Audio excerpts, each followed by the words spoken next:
Well, well, well. What do we have here?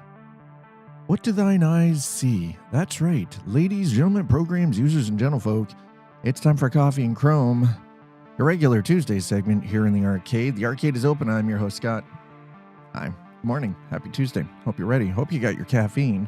Yeah, Coffee and Chrome. For those of you who are new to this, new to the channel and just checking things out for the first time, Coffee and Chrome is a regular Tuesday segment where we take a look at Euro Truck Simulator 2, American Truck Simulator, and quite possibly the upcoming Truck World Australia. And the trucking simulators is how I kind of got my start into content creation. It's how I started building my community on Twitch and then tried to start building my community over here on YouTube as well. But hey Texas Toast, how are you doing? Sometimes, even though you really enjoy the thing, you get a little burnt out. And I got burnt out on the trucking, so much so that I quit streaming Euro Truck and American Truck for 2 years. Refused. Didn't matter. Didn't matter if a DLC was released. It didn't matter. I refused. Just because it was expected. But, and honestly, I just like video games. I'm a variety streamer. I prefer playing a wide variety of games. I can't just stick to a single title because it drives me fucking nuts. That being said, I decided actually about 8 months ago now that rather than loathing the trucking simulators that I've spent thousands of hours in, that I would still do the trucking sims, and Coffee and Chrome was kind of born from that. It was a way to still pay homage to the community and how I had built this community on Twitch and on YouTube. But I figured, like it was just in the long run. Oh man, this lighting in here is rough today. Hold on. I gotta turn some lights down. It's a little rough today. Excuse me. There we go. We'll turn that down a little bit. How about we do this? That down a little bit too, so I don't have so many hot spots. There we go. I'll darken that up a little bit. Yeah, right. Like I was streaming Euro Truck and American Truck every single day, and I was like constantly getting all these other games that I wanted to play, and it's just like, man, it burned me out. But anyways, Coffee and Chrome was born from a want to still be able to play the trucking sims and enjoy them, but not rely on just those two single titles to build a community. Because let's be honest, eventually every single game gets sunset. Every single game, right? Subnautica 2, Forza 6. Don't the new Lego Batman, I'll be honest, Forza 6 on the other hand, I'm not gonna lie, I kind of have a hard-on for that one, and I still have not received a review copy. So I've kind of given up hope on receiving a review copy of Forza Horizon, considering it now has officially launched, and all the other creators that have been doing anything with Forza have had it already for like 2 weeks. It is what it is. It just means that I will have to eventually budget to be able to pick that one up and add it to the collection and be able to then stream it. Okay, so I overcorrected with the light. Notch that up one.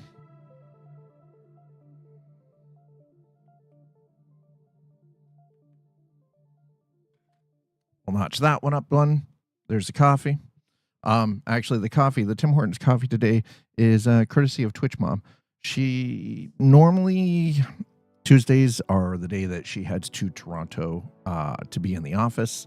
She got halfway there, found out that the office is currently inaccessible because it's being remodeled and repainted. So halfway to Toronto, I had to turn around and come back. So she, on the way back, grabbed some coffee. So it was really nice.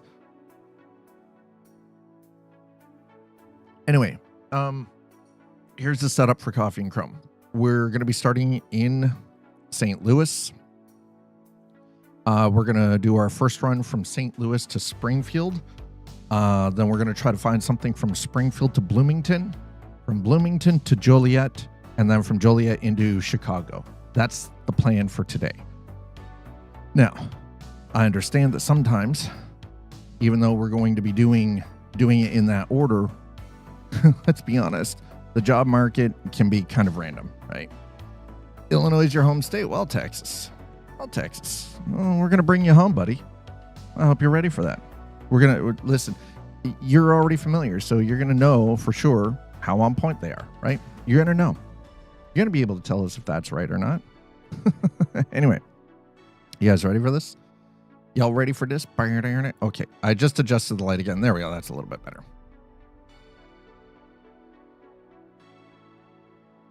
How about I grab the right screen? There we go. Because, pro streamer Nick, thank you so much for the resub.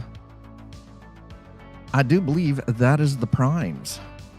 Thank you, Nick. Appreciate it, man. You're messing with my Zen thing, man. Yeah, there it is. Nick, the prime for 17 months. 33_77 has just 17 subscribed. months with the prime. Thank you, sir. Appreciate it. 1 second.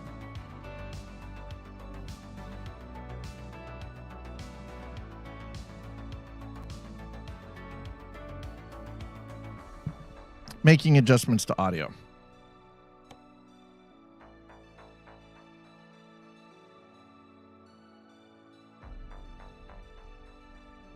As a Canadian, you pronounced it good. What, Illinois?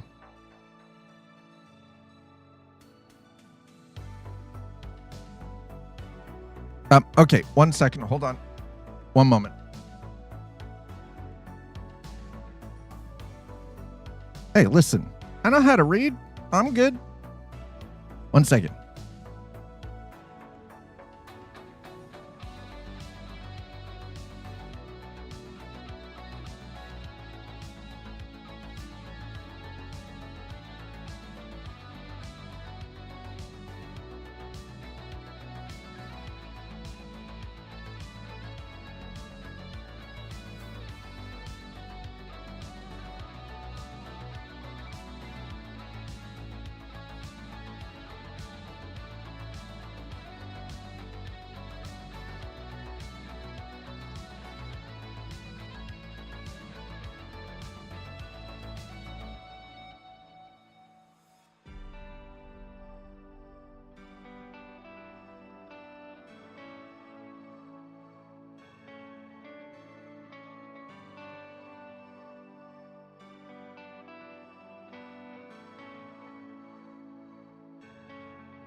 Sorry about that, chat.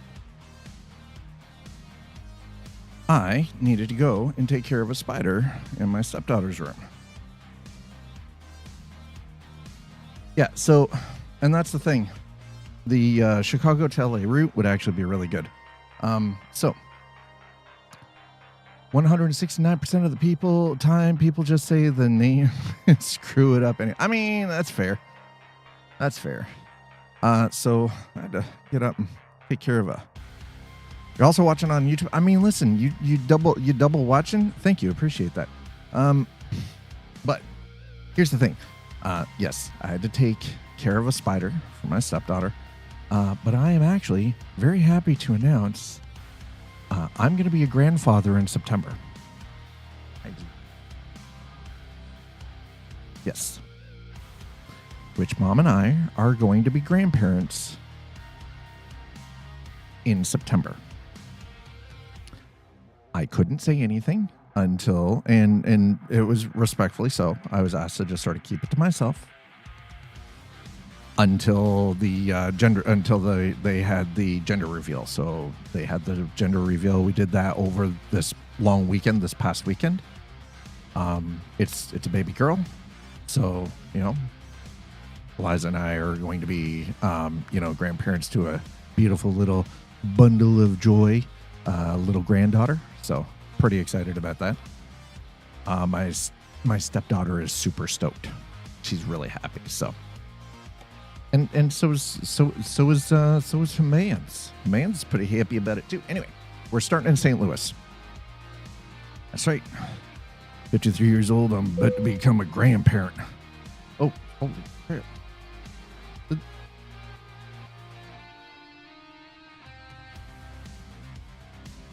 Excuse me? What is going on with the head tracking here? What in the bloody saint? Hold on. 1 second.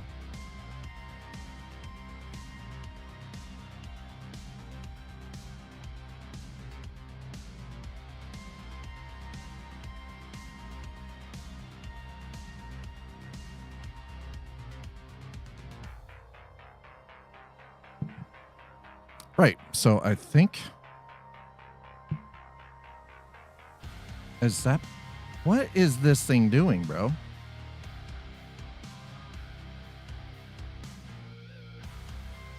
Why is it freaking out?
This is going to be fucking impossible.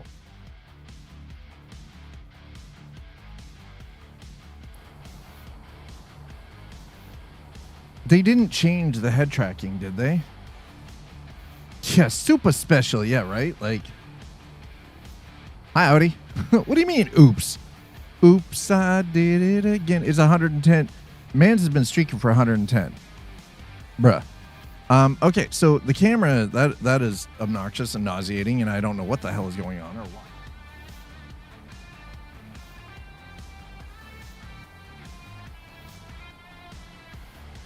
We're going to change the glasses and see if that does it.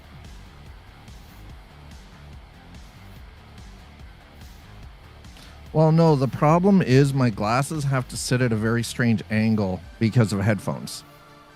This is why I don't like headphones. Because I'm a glasses wearer and I need glasses to use the computer. And this is the number one reason why I fucking hate headphones.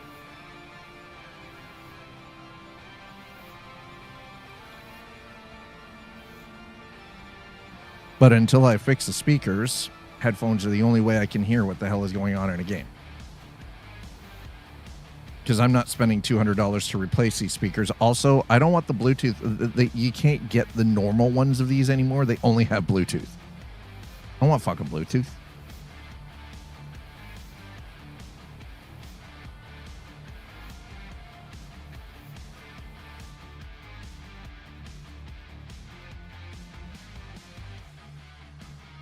What in the actual what in the Hop and Joliet shit is this?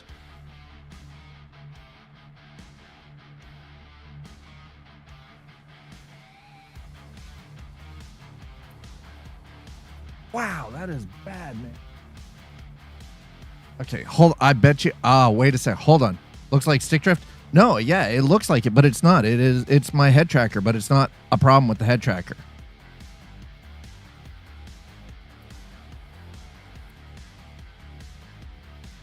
It's not even that it's too far away.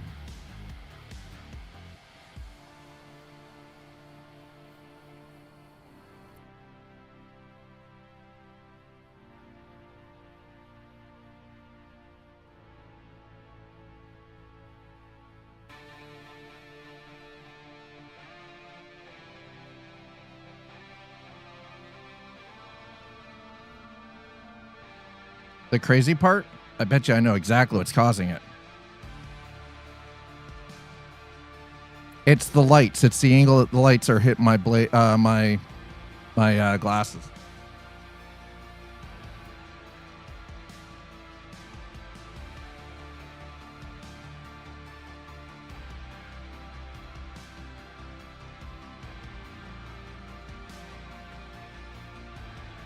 All right, let's try that. Nope.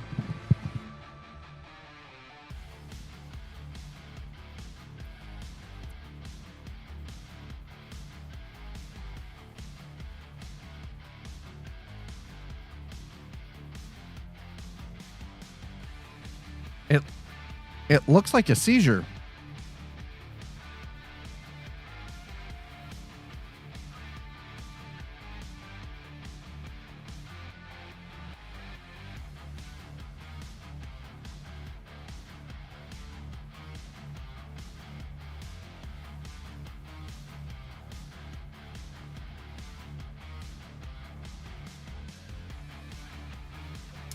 This is why I hate glasses with headphones.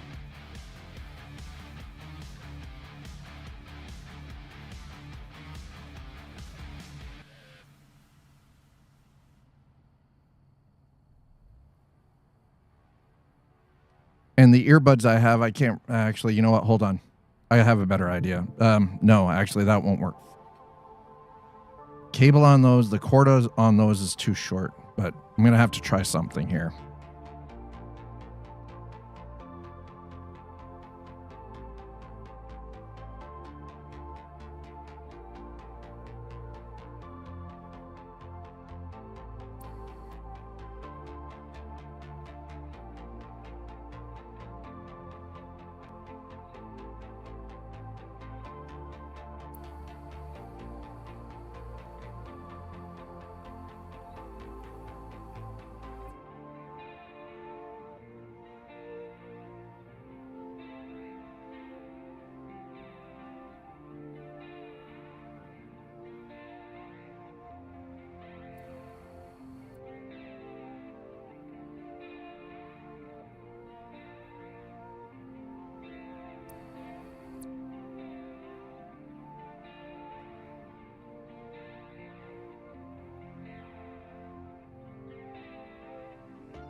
Okay, this is to coin a phrase, fucking retarded.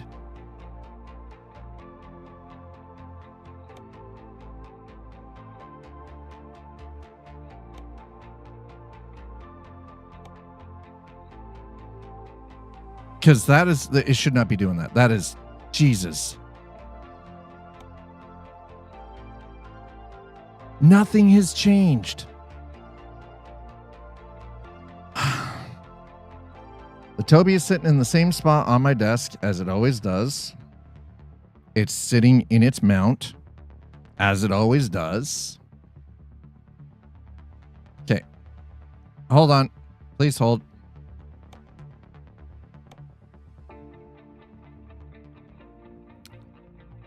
Yeah, that's exactly what I'm going to do. Texas already knows what's what. Texas knows what's up. Excuse me? No.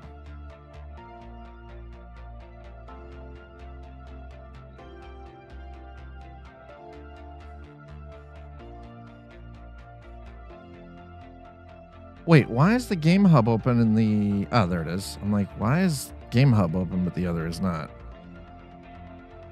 All right, well, let's...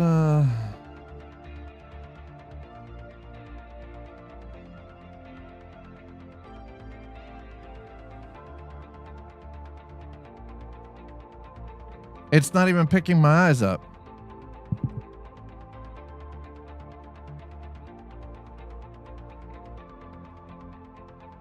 One moment, please. I think we found the problem. For whatever reason, it's not even detecting the Toby, even though the Toby is quite obviously freaking on.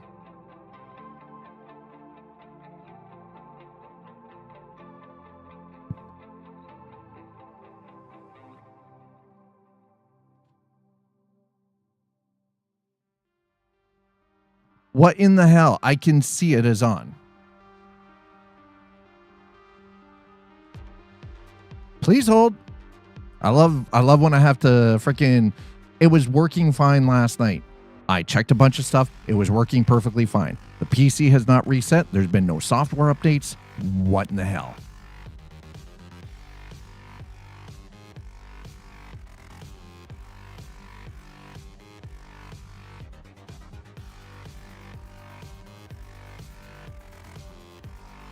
Problem is, now I have to climb under the desk to do this.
All right, let's see if this works now. Hopefully it does. If it doesn't, I don't know what the hell. I'll just turn it off.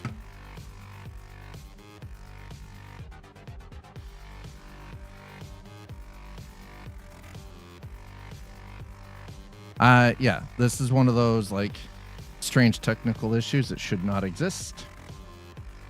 And yet here we are. You know what I mean?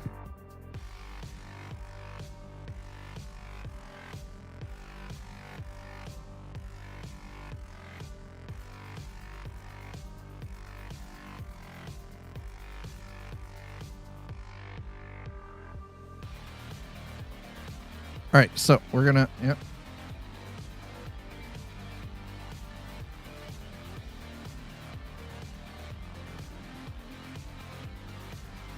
All right, we'll set this back up again.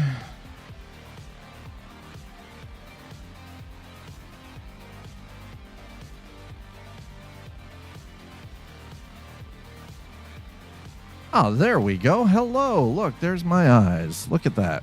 Okay. Perfect.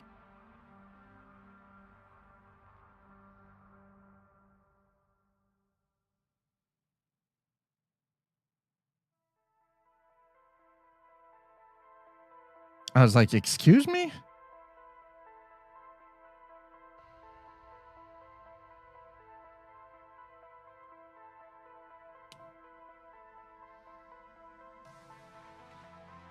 Okay, so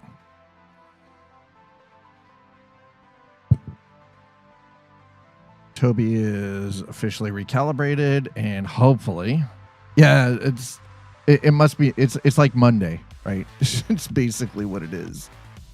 It's basically Monday. All right. So with that in mind, I'm going to retry the other headphones. Oh, head tracking is great. Technology in general. Fantastic. I love it. We're going to try the other headphones. Because I don't need, the cord for the earbuds is too short. So I need something that's going to be a little easier to move around. And while I don't like, while I'm not a fan of headphones, I would rather these than the earbuds for driving, just because I don't need extra cables like snaking all over my body. You know what I mean? Okay, let's try this again. Only this time with less jitter.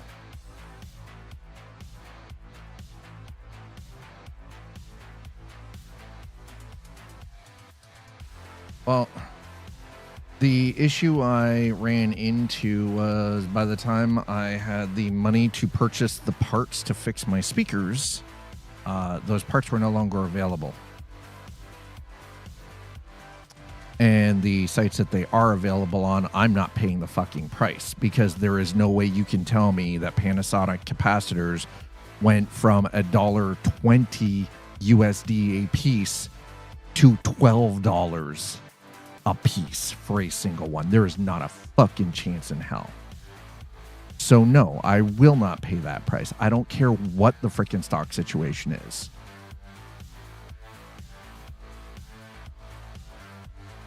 You went from $1.20 a piece for the component to $12 a piece for the component? Not a fucking chance. No. It's a capacitor, man. Yes, I was using Panasonic. I was looking at replacing with Panasonics because they're a high-end capacitor, but not at that price. At that point, it would be less expensive, but I don't want the Bluetooth. I would rather go without the speakers right now than have to pay $200 and have a stupid Bluetooth module installed in it. I don't need the Bluetooth. I'm trying to cut out wireless devices.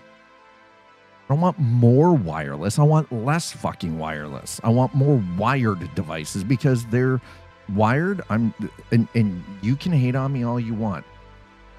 But from a technical and an engineering standpoint, wired are more efficient with energy, and wired are also more efficient when it comes to audio. You get better, cleaner quality audio from wired. Wireless will always have latency. Wireless is going to be prone to signal interference. It doesn't matter whether you're using like traditional wireless, 2.4 gigahertz wireless, or Bluetooth. It will never, ever, there is no human being on this planet that is going to be able to convince me that wireless will ever sound as clear or as clean as wired. Ever. Okay, so wired mice are actually better than wireless. Yeah. See, the reason why everyone likes wireless is because it's clean. They get the wireless, but then you have batteries. It has a shorter shelf life. I've had wired mice outlive wireless mice. Same spec mouse, because you don't have the battery. You got to think, these do not have replaceable batteries. Once the battery's cooked in this, you're fucked. You are fucked. If you have a wireless device with rechargeable battery that's built into it, once that battery's done, you're fucked. You are cooked. You have a $200 fucking piece of plastic on your desk that is useless.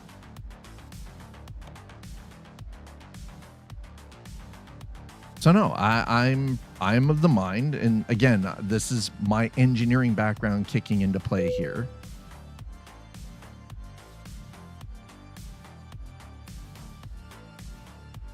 That I'm going back to wired. Yeah, exactly. It's wired. Now, granted, this mouse here has had some issues in the last year. It is a wireless. It is a Razer Death Adder, right? Or no, Razer Viper Ultimate.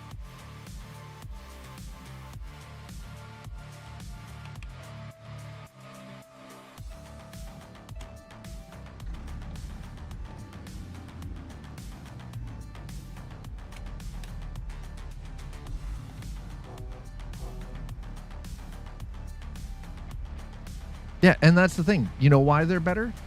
Because you have clean audio signal direct from your digital amplifier, the digital amp built into the PC, like in your audio setup, and you have zero latency.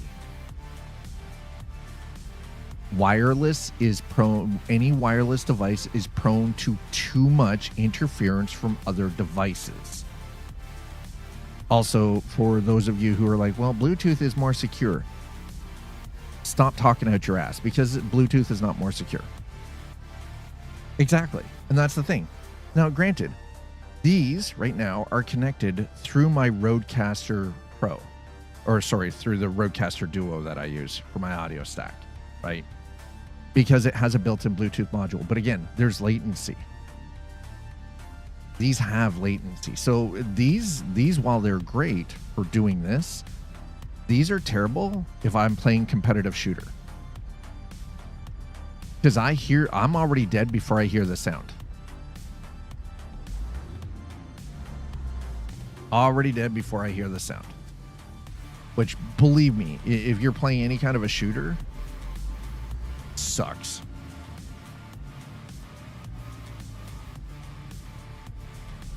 Well, for something like this, it's fine too, right? Like,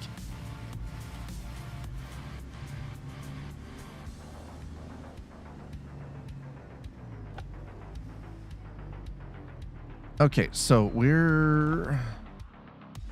we need an external contract. We are currently in St. Louis, and I would like to go to Springfield. So let's see what we can find to Springfield. No. Y'all are going. Okay, that's East St. Louis, so it's not really that far. It's there we go, Springfield.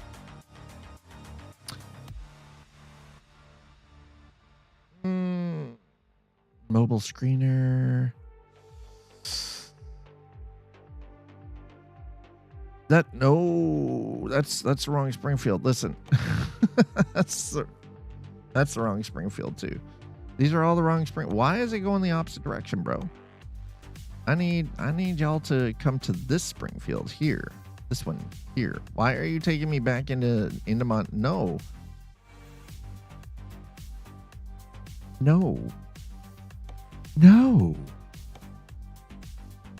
But no, why are we going the completely wrong way?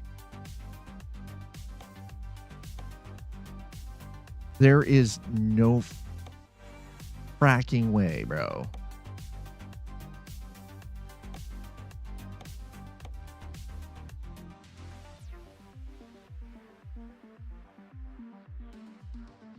There is no fracking way, bro.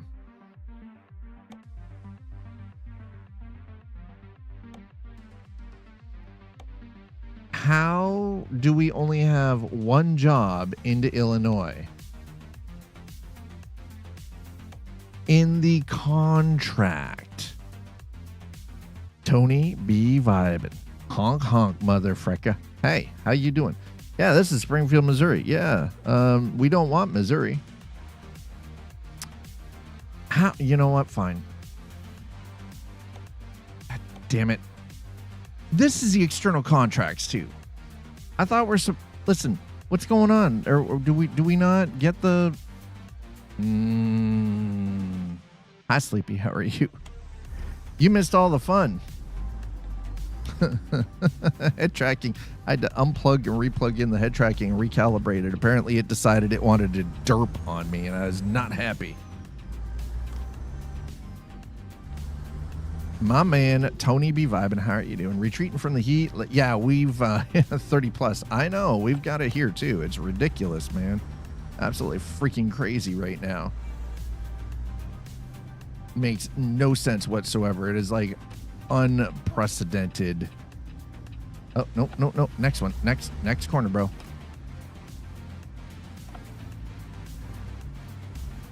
right, so we're in St. Louis. Apparently, we are going to go and grab a load to take to East St. Louis. Y'all can have it. Listen, I started early. Actually, this is the time that I'm supposed to be starting for Coffee and Chrome. So, Forza Horizon 6 officially launched today.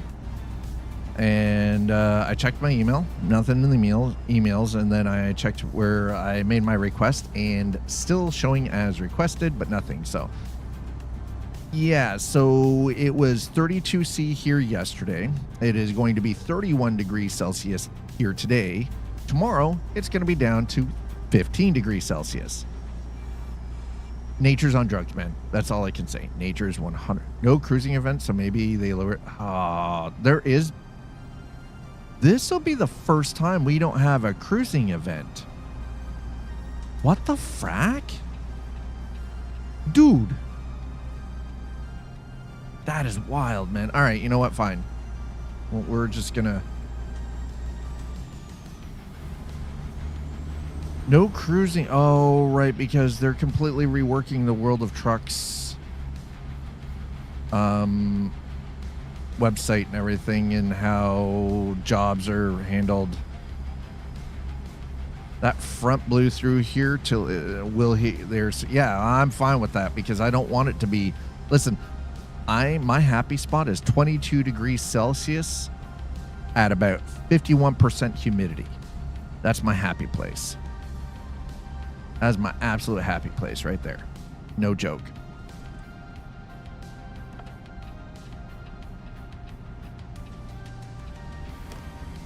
All right, so we're heading to Illinois today.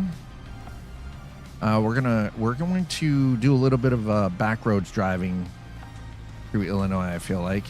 We are starting with the Pete today, but we're going to be moving over to check out the new Volvo VNL at some point. So yeah, I've completely forgot that they had paused that, but I understand why they did it too, right? Feeling all right. Antibiotics are working their magic. And I'm almost back to straights. Nice. Neck and head massage helped out. Yeah, I bet it did. I freaking believe that.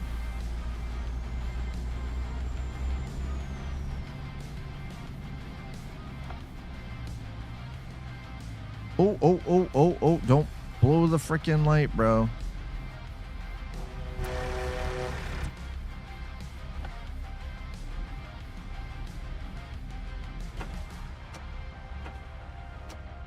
Let's throw those windows down a little bit here.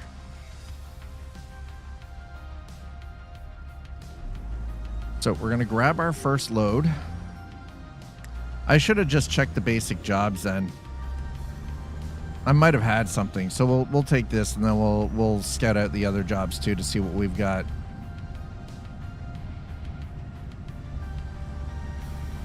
Man, that cop is booking it. Booking it. So yeah, Forza Horizon 6 is probably gonna have to wait until I've got the Kiashola to pick it up. So I would be sad if there was no event in December. Someone fat-fingered the email sent out our test tracking system being rebooted instead of a 1 hour outage. It got listed as a 900 euro 1 hour. Holy shit. How do you screw that up? Bro, that is insane.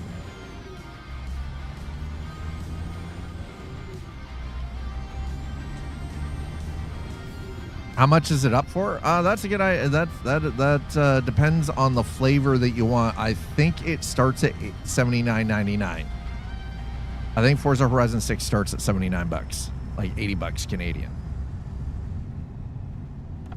and goes up. It's got three different flavors.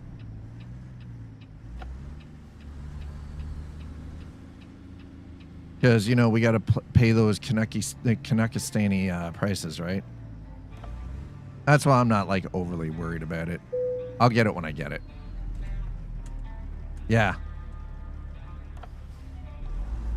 No, well, and that's the thing, is what I've seen has been super nice, too.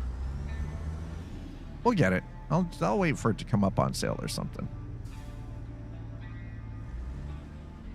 Yeah, and that is true. You can't upgrade later at a later point. And I'm not worried about stuff like VIP or anything. I was never really super worried about that, if I'm being honest. I was just hoping that I would have been able to grab a review copy, but, and again, I'd put my name in with plenty of time, but it's what it is. Again, the thing is about getting review copies is a lot of that comes down to metrics. That's the other thing too, is a lot of it is metrics based.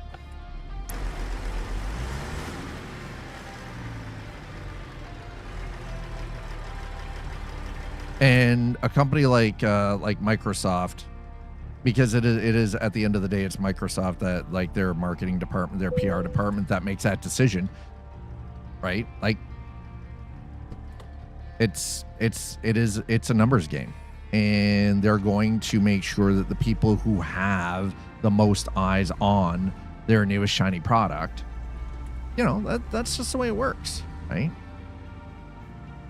So, like, for YouTubers, like the YouTubers I've seen, like, these people have millions of people, like, subscribe to their channels. Basically, they got millions of people following their content, right? And on average, the videos are getting, like, you know, 250,000 plus, right?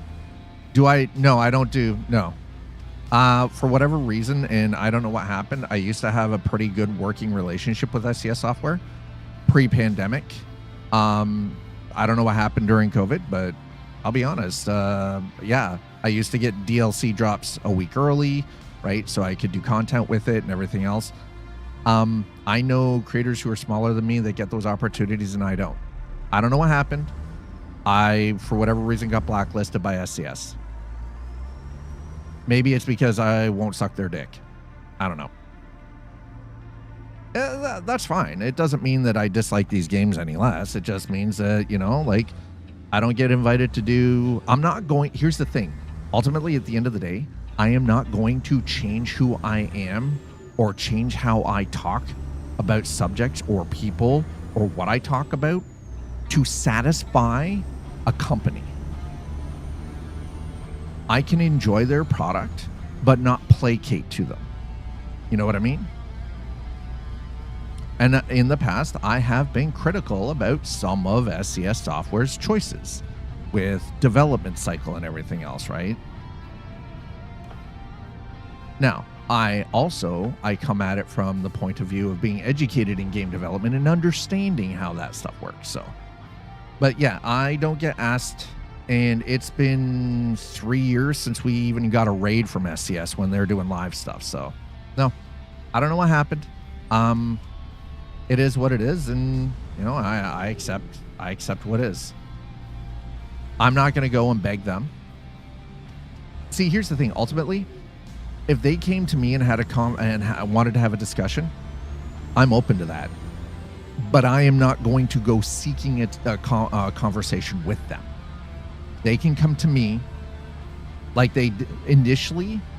They opened the door. Initially, how everything started with SCS Software was they opened the door. They approached me. They emailed me and approached me openly. I had a couple of emails back and forth. And I started doing some content for them, right? I think part of the problem might stem from the fact that I will never, ever allow someone to tell me how to do my content. I will be critical when I think that criticism is deserved. Well, and that's the thing. Honestly, that's the thing. I'm not loyal. I'll be honest. I'm not loyal to any specific brand or company. Right? Again, I can like a product, but then still like a competing product as well. Right? I can, right? And and to some degree, here's the thing. SCS is fairly loyal to the sim trucking community. But again, it comes down to a numbers game. Pre-COVID, I was averaging 50, 60 people a stream, right? We had pretty decent, viewership pre-COVID. What I actually noticed, and here's again, the numbers don't lie. My ex and I splitting and me having to move was the disruption. That was the disruptor.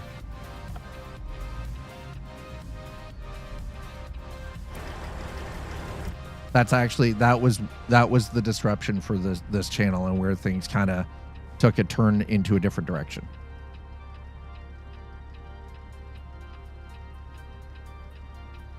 It is what it is, because it disrupted the consistency of things.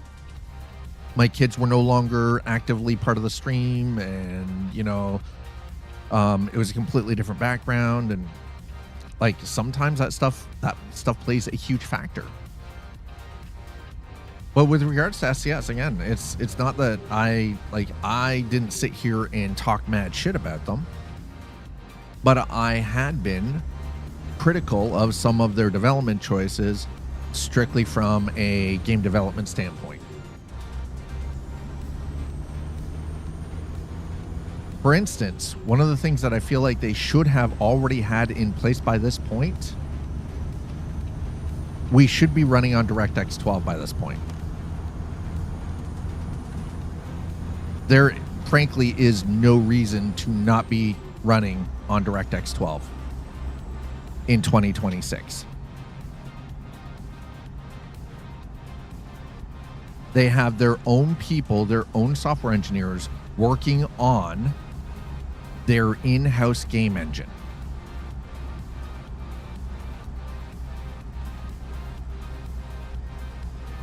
I get it.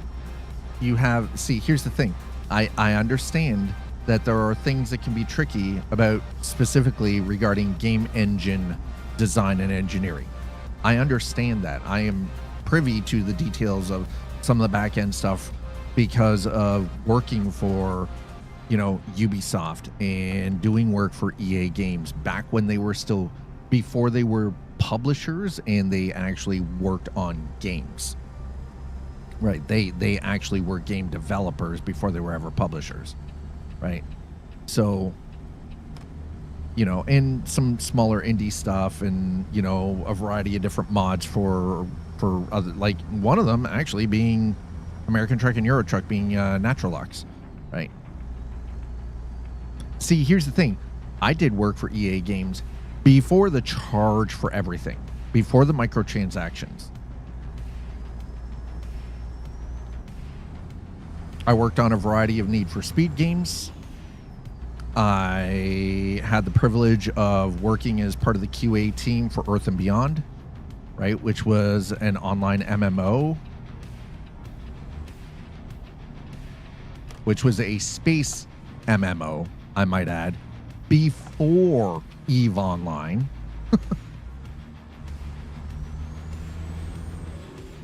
Right? So, like, and that's the thing, like, and then doing stuff for Ubisoft with, like, Assassin's Creed Black Flag, the original Black Flag, not Resync, which, by the way, I know that they are completely modernizing Assassin's Creed Black Flag. They're keeping the core gameplay and the story. They're just modernizing the audio and the visuals and the animation stuff, right? So basically it's just a remaster. Resync, Assassin's Creed Black Flag Resync is a remaster.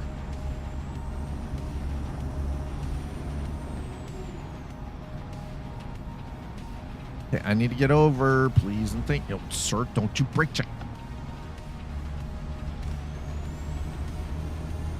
Yeah, well, I mean, one could say, but I've actually seen some of the early stuff for it, and I'll be honest, it's not AI.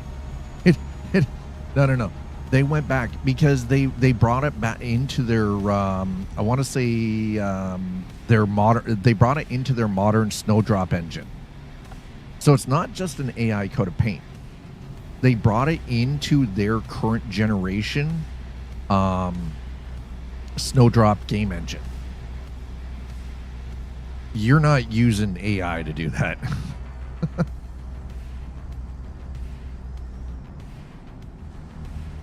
So it's like it's not just that they're giving it a prettier coat of paint and fixing the audio, but they're actually, or in the animation, but they're actually bringing it into their modern version of the Snowdrop game engine.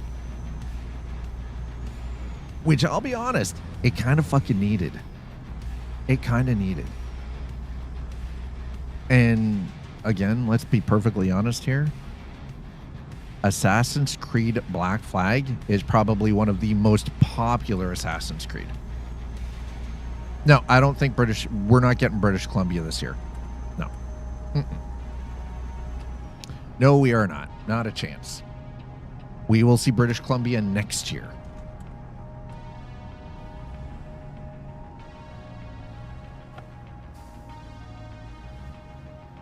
Now that Illinois is released, though, we should be hearing an announcement about another state DLC.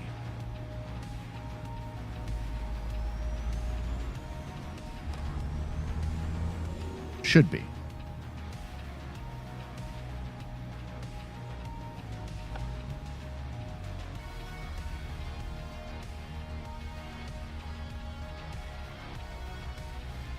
I think it'll be about Christmas and we'll see South Dakota. British Columbia will be next year. Yeah, well, and that's the other thing too, right? Because we still have the road trip DLC to get to as well, right? Which we're probably going to be seeing that for like 1.60, right? Oh my goodness, Lila, my God, that dog, oi. Dog could gag a mule. It just, dude. Oh, that is disgusting. That is rank, bro.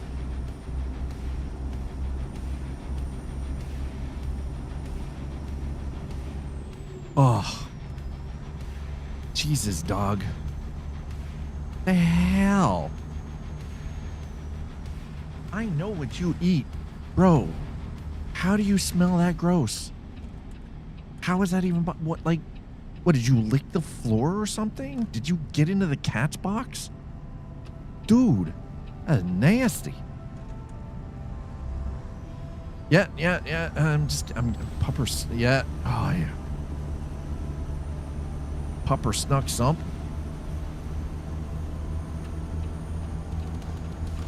Hoy. Ugh. Gassy. So gassy. Dude, could you not? Please. Oh my God. I'm dying. I'm actually, that's going to bring a tear to my eye. I am actually dying right now. That is so wrong on so many levels. Knock a buzzard out of the, yeah, off a gut wagon. Something like, yeah, pretty much. Sounds about right. Okay, so technically our first load into Illinois. There we go. Now it's East St. Louis, so it's not like we had far to go, but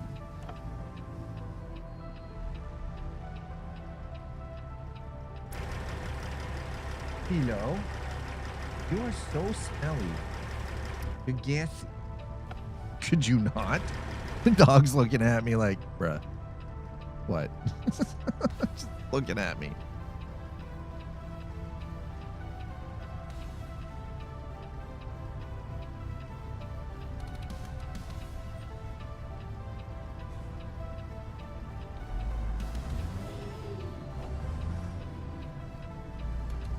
Oh God.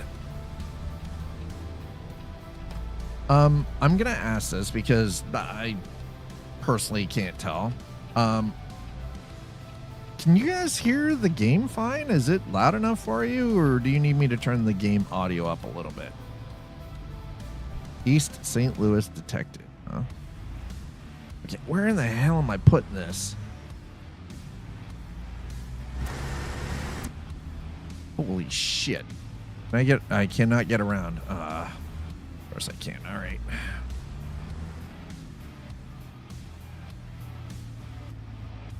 Sounds all right? Okay, good.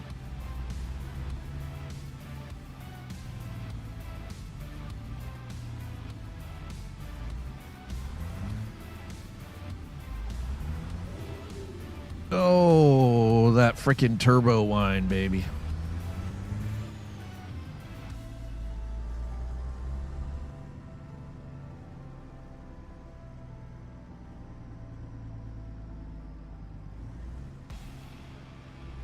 It is around behind. I just can't get around on that side. I've got to bring it around on this side. Okay, that makes sense.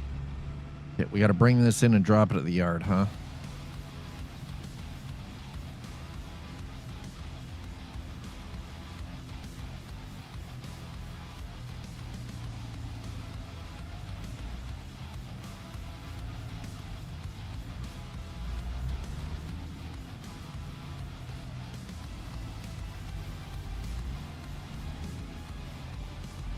All right, we're gonna have to. Yeah, I gotta do a little bit of work there, chat. Just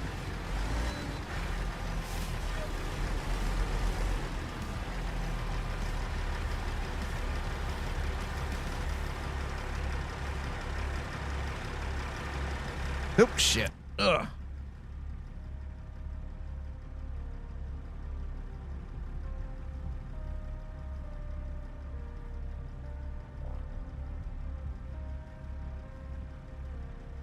Nope.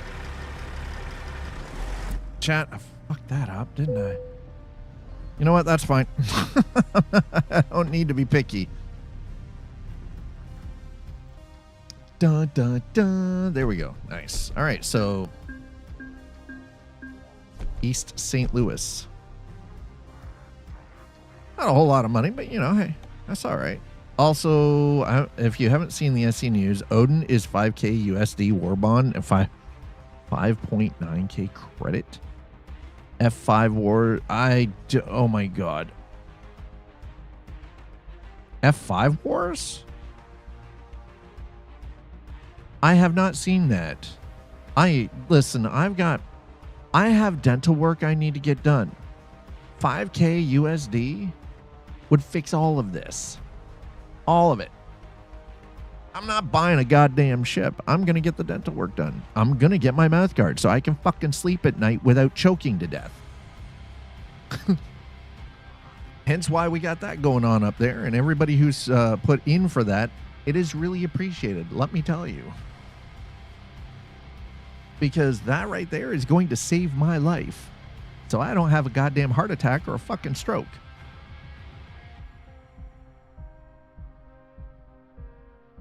because this obstructive apnea due to soft mechanical issues is a real fucking problem. Let me tell you.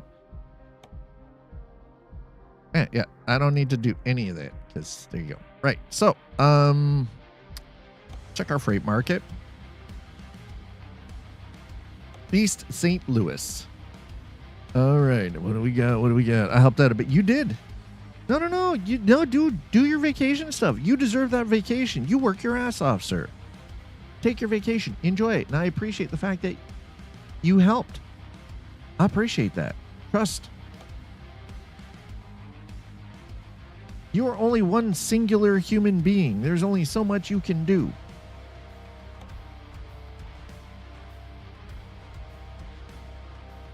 How in the actual...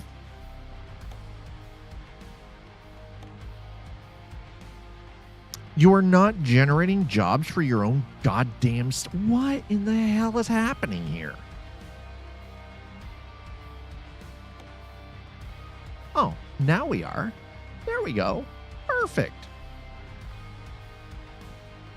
Yes, I would like to go to Springfield, please. Thank you. Oh my God. Holy shit. The hell? Right, exactly. Yeah, we're in Illinois. It's not generating Illinois jobs.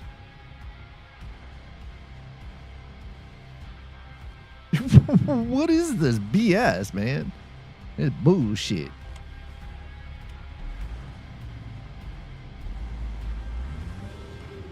Okay, let's get out of here. Grab our next job.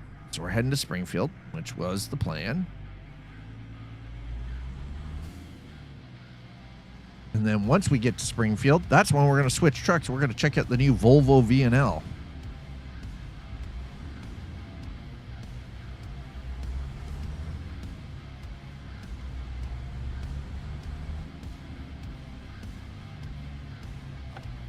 Say hello to Mark. Well, listen, there's a couple. Listen, is it Springfield, Missouri? Is it Springfield, Illinois? Like, which Springfield? Do you know how many places are called Springfield in the U.S.? Yeah, it's the V. Yeah, I'm not worried about the VNR. I'm just gonna go with the VNL. I've already got one, so I did that up earlier today before I even started stream. Downside is there are no real world company skins for it, which sucks. Good old Springfield. Is it Springfield, Illinois? Is it Springfield, Ohio? Is it Springfield? You know, like there are so many places called Springfield in the U.S. It is ridiculous. And that was kind of, if I remember correctly, that was Matt Groening's original idea, was he didn't want it to be a specific Springfield. He wanted it to be the everywhere Springfield, right?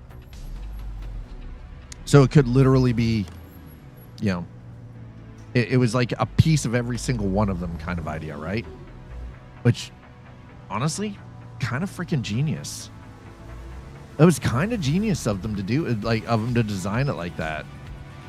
See, now, I like this. You know why? Because this feels like a proper freaking depot. Right? This feels like a proper modern depot.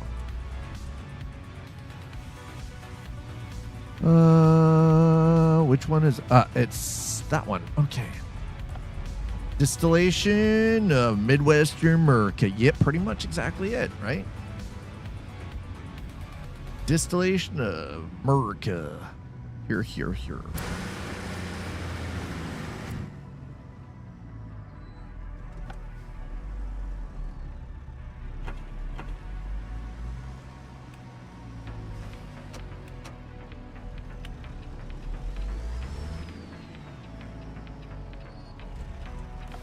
All right, folks. Let's not jump the curb, though. Okay. I'm trying not to take things out today.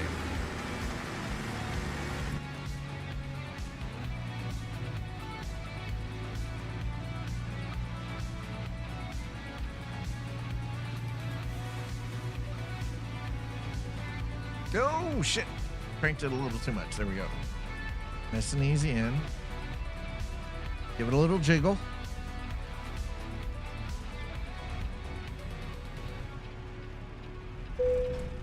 There we go. Jostle it on the pin, baby.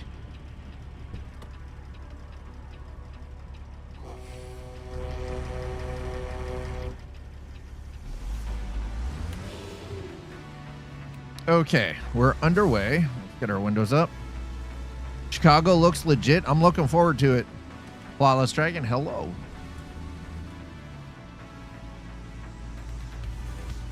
Oh, we're making our way to Chicago. That's where we're ending today. That's where we're wrapping things up. So we just went from St. Louis. Well, we're St. Louis to East St. Louis, so not really a far trip for the first one. Now we're heading to Springfield. We're going to hit Joliet in there at some point as we make our way across the Midwest state of Illinois. And the plan is to round things off into Chicago. Yeah, Springfield. Yeah, jokes, right? Exactly. Springfield, Kentucky. Bro, get your ass moving. Why are you stopping? Get that Greyhound bus moving. I swear to God. Holy crap on a cracker.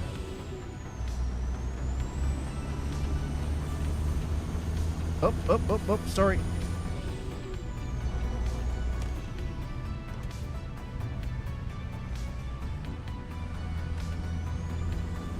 All right, windows up. Yeah, we're good.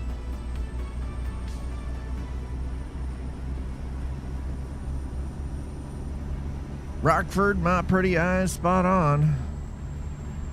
Rockford's pretty spot on. I mean, that's actually really cool. I like that. Like, this is the thing. I like hearing from people who are from these states or from these areas are going like, hey, you know what? They really captured this, or hey, this is pretty on point. Like it's pretty believable, pretty real. And I'm like, yes, that's what we want to hear when it comes to like a simulator, right? That it is pretty representative of the area that you're driving through.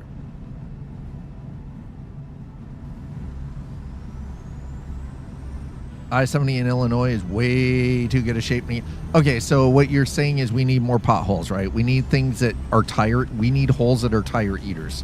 Okay, got it. Check. It's too well repaired to be the real I-70. So we need tire eaters.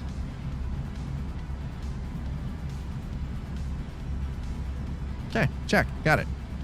We need tire eaters. More bumpy and IRL. Yeah, I believe it. More like roughs plus constant construction. Rough roads? Yeah. Rough roads and constant construction. Okay, listen. Some of it might be speculative, okay? But the new Volvo? Yeah, we're going to check that out. After we get to Springfield, we'll switch over to the new Volvo. Check that one out.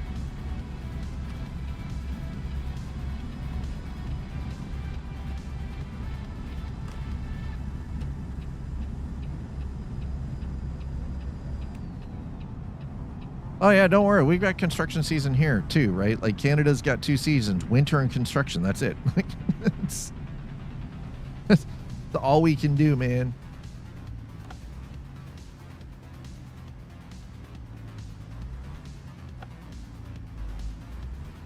Oh, you're doing one of these again, huh? You're trying to make me go. No, we're zipping through here. Zippity-doo-dah, baby. Mm-hmm. Because I've got small roads chosen, so it does all the stupid, like, we're just going to take you off the highway there. We're going to point you in the general direction of the off-ramp and then right back onto another on-ramp. You're welcome. Please enjoy your GPS routing excursion here, you know. Once they bring in Indiana, they have to have the part of I-70 going through Terre Haute down to 1 lane and 10 to 15. I mean, listen. That sounds pretty legit.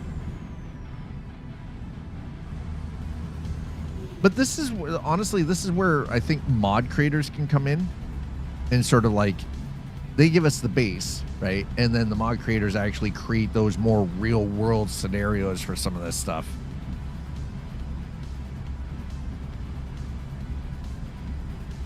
Toronto Road, huh? I can tell you, we are nowhere near fucking Toronto. Not a goddamn chance. You know how I know? I lived in Toronto for 20 goddamn years. By the way, Canada, north of the border, in Ontario. Or as most Canadians like to think, the middle of the goddamn universe. Back in the 90s, most of the early 2000s, I drove to Ohio on a yearly basis family trip, and it was always jammed due to construction. It sounds like driving on the 401. It's a goddamn nightmare. It's always under construction. Something is being rebuilt constantly. It's like, bro. Why did you have your indicator on? You weren't in a lane that even needed to indicate that they were coming this direction, sir. AI is so weird sometimes. All right, we have already made it to Springfield, Illinois, chat. 88 months. Yo, Mapman. Thank you so much for the 88-month Mapman resub. 1979 has just subscribed. 88 months, yeah. Hell yeah, brother. Mapman, I hope you're having a good time. How have your adventures in Illinois been, sir?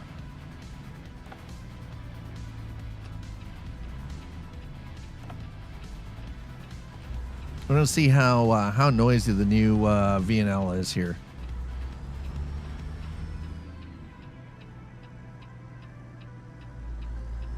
Now, if I remember correctly, the VNR is the electric, which you can only use if you're doing quick jobs, right? They've been great. Nice. Awesome to hear.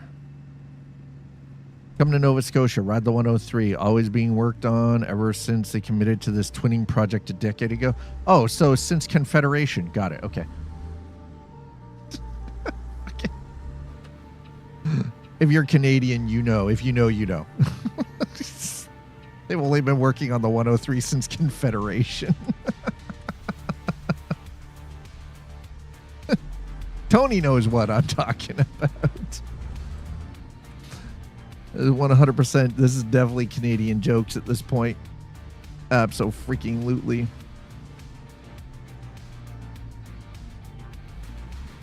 Well, that's not so bad. Okay, I can do that. Goddamn right. There you go. I still say they should have updated the gas station to have a charging station. So that is definitely something. So here's the thing. The gas station models have charging stations. Just like we have buildings that we can drive through that look like they're supposed to be truck washes. But these are not functions or features that we have in the game yet. So, they already have assets in place. Functional. Yes, functional. Now, here's the thing.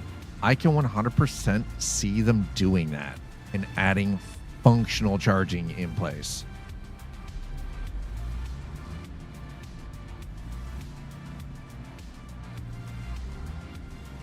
Just give them time. I bet you we're going to get it, because they have they're already working on the models and the assets.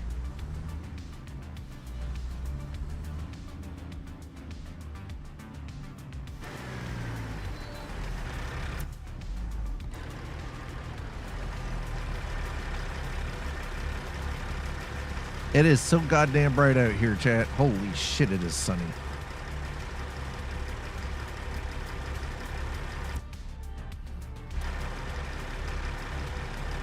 It's so bright.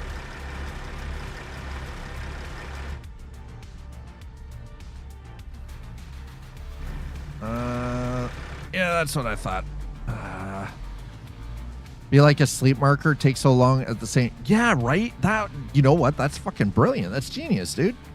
I actually like that. That is a good idea. Yeah, have the charging station be like a sleep marker, take so long that time passes. So basically, rest break, tank up. Yeah. Yeah, like what they did for convoy mode, where because you've got all these people, unless you all sleep at the same time, nobody can sleep. So it's a coffee break, right? Absolutely. It counts as rest. Genius mechanic, 100%.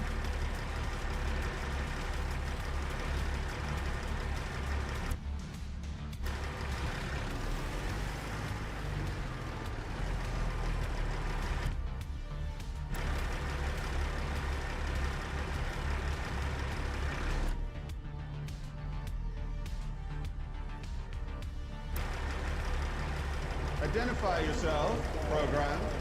Ringo035, thank you so much for throwing down that follow. Appreciate it. Welcome on in. Welcome to the arcade.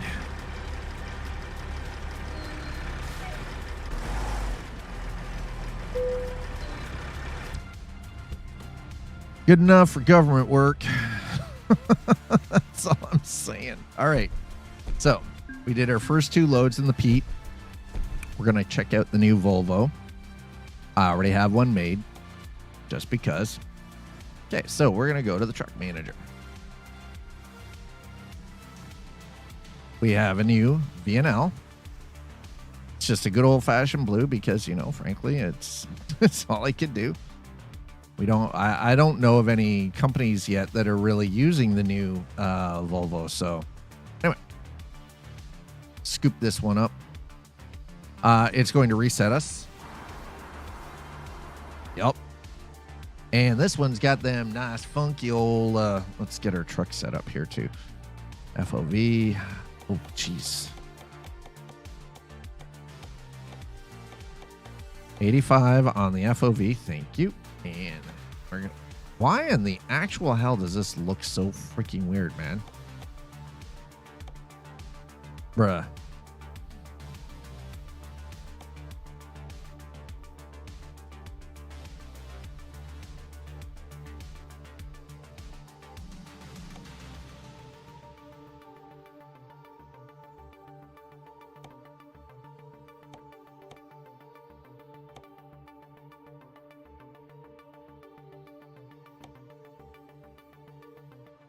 What in the hell, bro? Okay, I want to reset all of this. Thank you.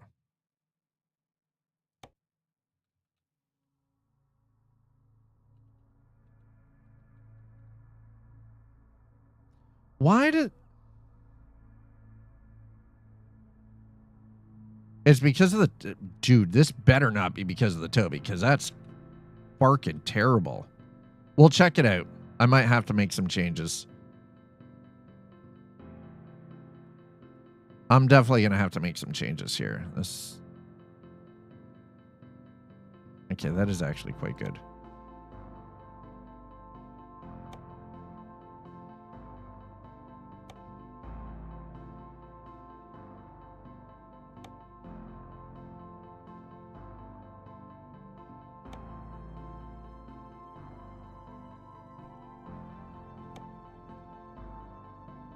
All right, let's try that, shall we?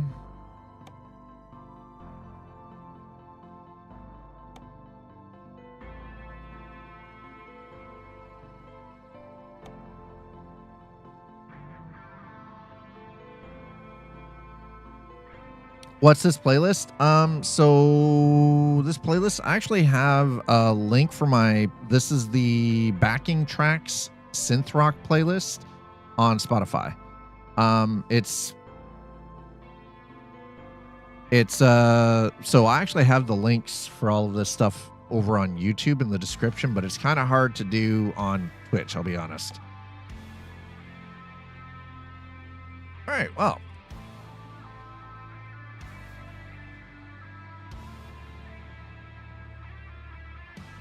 That looks a little bit better. So yeah, I think you're right that this was because of the Toby. Okay.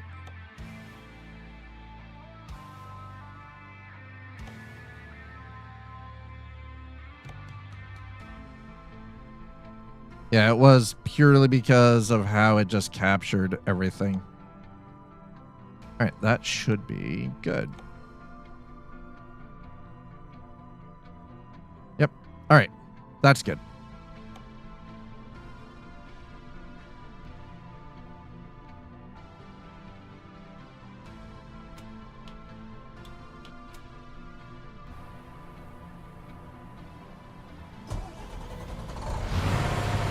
Synth rock, yep. Backing tracks, synth rock.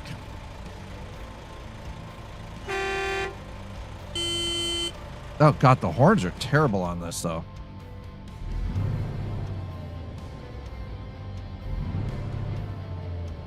All right, well, let's see, where are we right now? Where did this...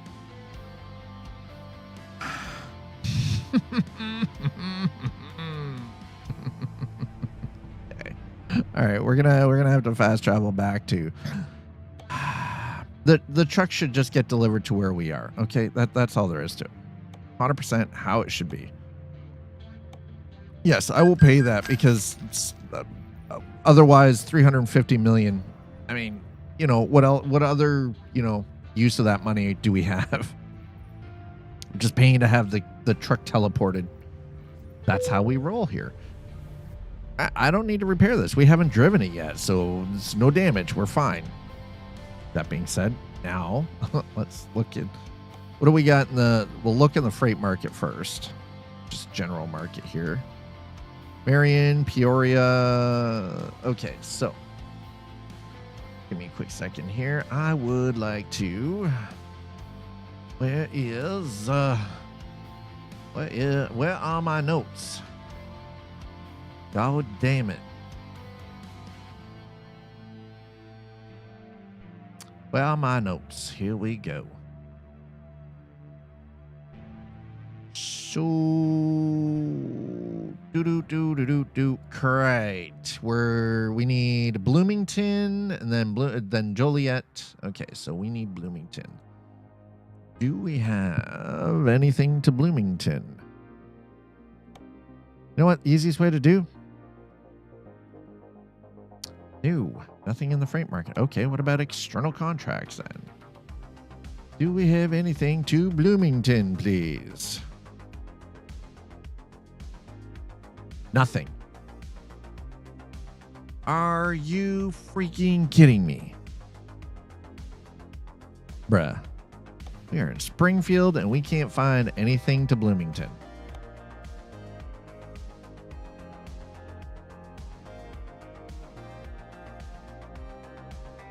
I mean, you're right. We do have the refresh button, so we'll refresh and we'll see what happens here.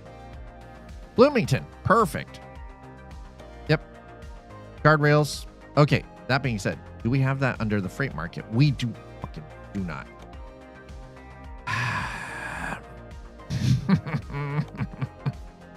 We need this. We need a refresh for this. I'll be honest. I prefer doing the other ones to these ones.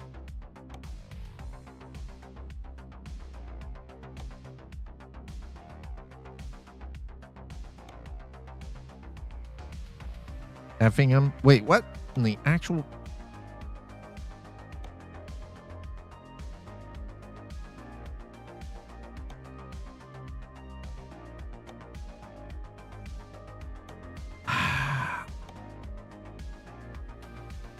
There. We'll take that. Don't worry. We got it. We got it. I found my load to Bloomington. We're fine. Don't worry. Oh, I was about to not be fine, though. We were about to be very unhappy. I was about to do the whole, excuse me, what in the actual F do you think you're doing, sir?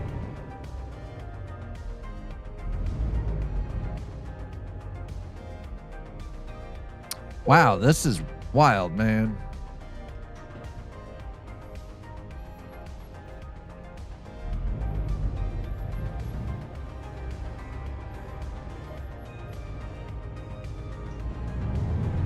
You know, the truck sounds pretty damn good, though.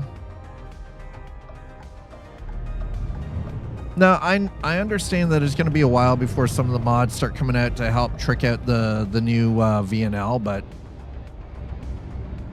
it is pretty quiet. It is pretty damn quiet. But I mean, look at how this freaking truck is so goddamn modern, man. Feels...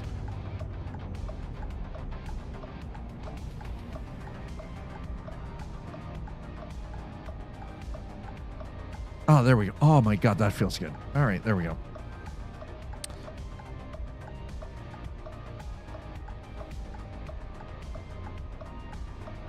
It is currently 31 degrees Celsius where I am. Holy shit, that's hot.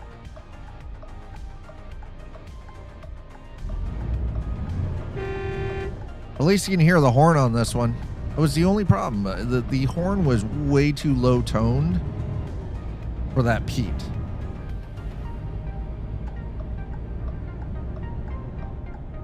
I almost feel like I should take the mirrors off of this and just use the camera.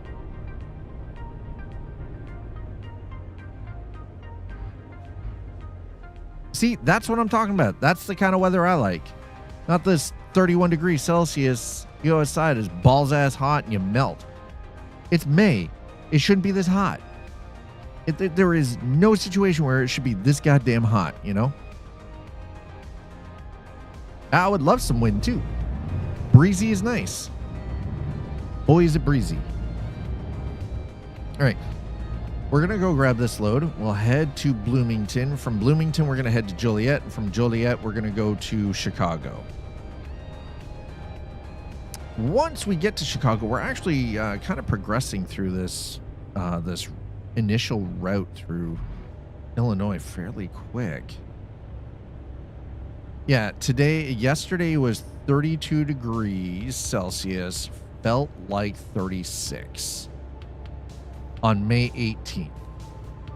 And 2 days ago, 3 days before that,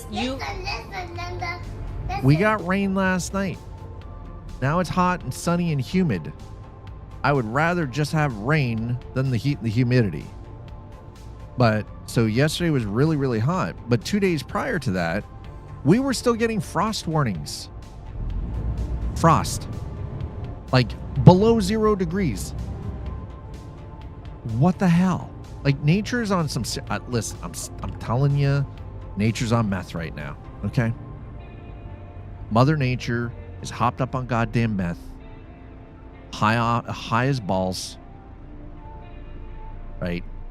That's all there is to it. Anyway, welcome to Illinois. We are currently in Springfield. Abraham Lincoln Presidential Library. There you go. Nice. So we're in Springfield, Illinois. We're about to pick up our third load. We started in St. Louis. We took something to East St. Louis, just across. Yeah, nature's on a tirade. Gloves are off, and we are the target. I mean, we kind of brought that shit on ourselves, though. Let's be honest. Earth does not need us. Who here, show of ones in chat, on both Twitch and YouTube, who here ever saw the show without humans? I do believe it was either Discovery Channel or History. Without humans.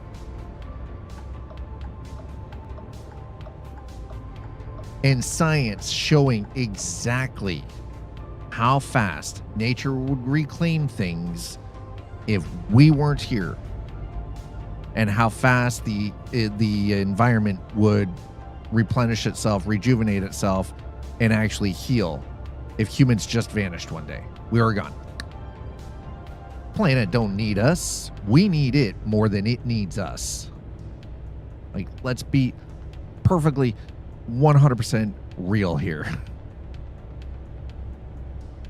We don't survive without this ball of dirt. But this ball of dirt will survive well after we're gone. Right up until sun death.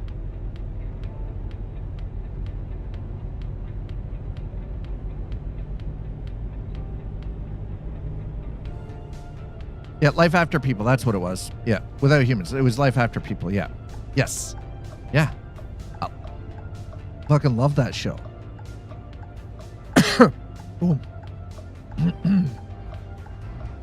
No, seriously, I love that show. Holy crap, what the hell?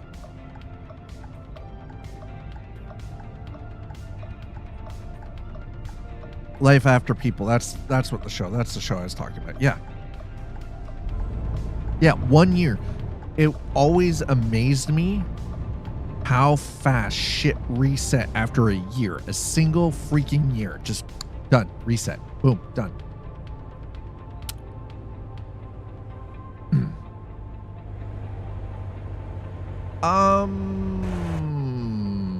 That looks like...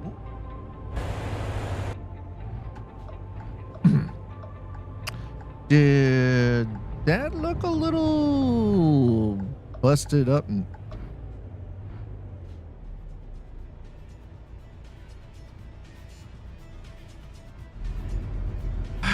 it's fucking Swift, man.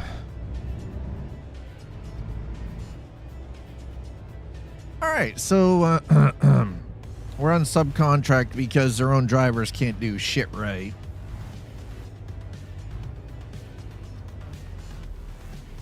So you got to bring in the pros. Because I'm guessing this depot's drivers kind of fucked up. They done fucked up Bobby McGee.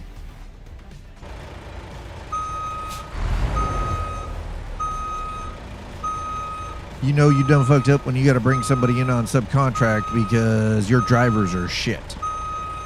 Yes, I'm Canadian, and I understand the running joke about Swift drivers being the fucking worst.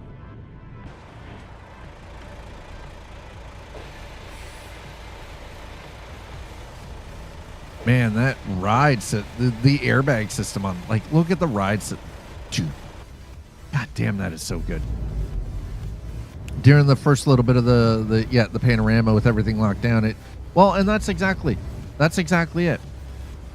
Look at how fast carbon emissions went down, right? And they were tracking that shit because they had the equipment in place to properly track it, and it showed. Well, I'm glad that it's loud. I'd rather have it loud than not being able to hear the damn thing at all. I'll be honest.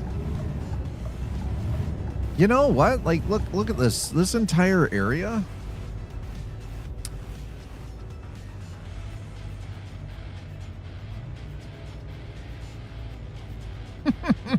It's up on blocks. Bro.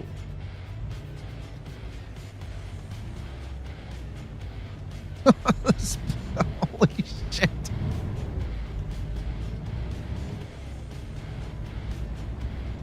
That's a car wash over there, by the way. And those are vacuums. That is absolutely a goddamn mood. Well, that sets a tone. And this is Springfield, by the way. This is Springfield, okay? Like,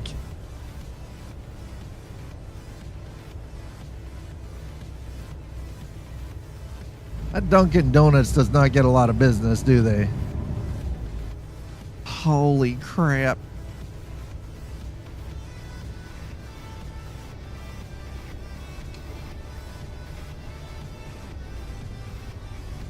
This truck is so quiet. City of Springfield.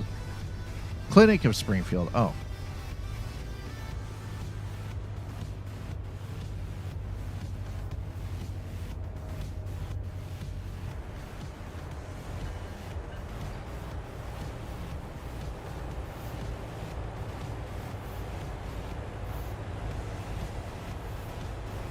I mean, it's you know, this.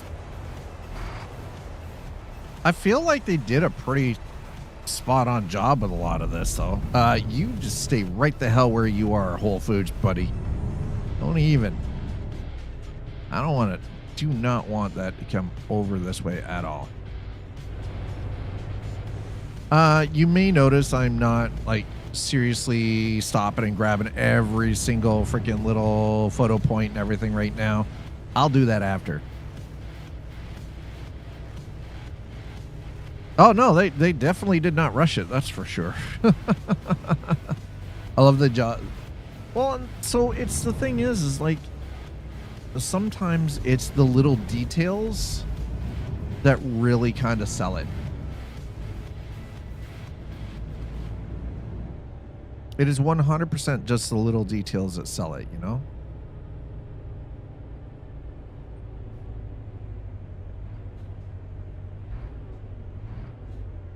Drive through my own dang town. See, yeah, exactly. When you can drive through your own town, I can tell you, if they ever get as far as Ontario for the Canadian side of things, I'm not expecting to see where I live in it, okay? Or where I grew up in it.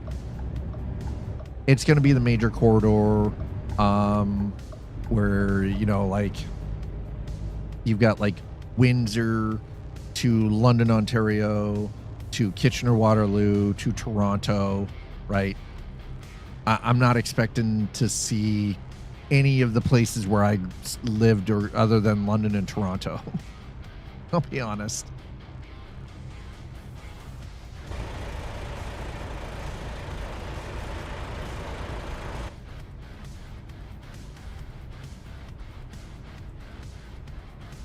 Take a full load up Kelly's Mount and Cape Breton. I mean, I would be all right. My town isn't marked, but there's one main road, turn off for the lake, and that's it. You know what? The thing is, though, is if they gave you at least that much, that's pretty awesome to be able to do that, right?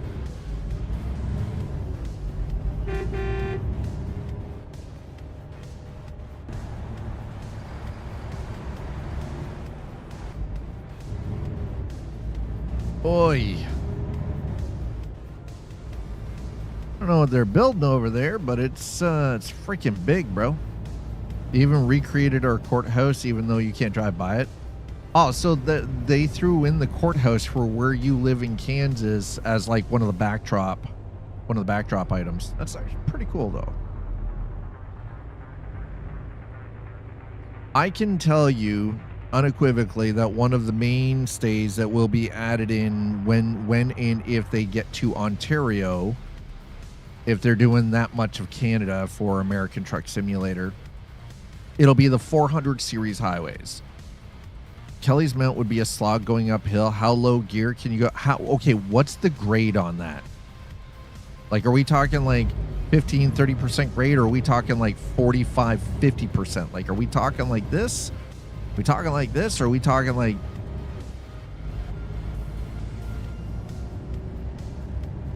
What are we talking here?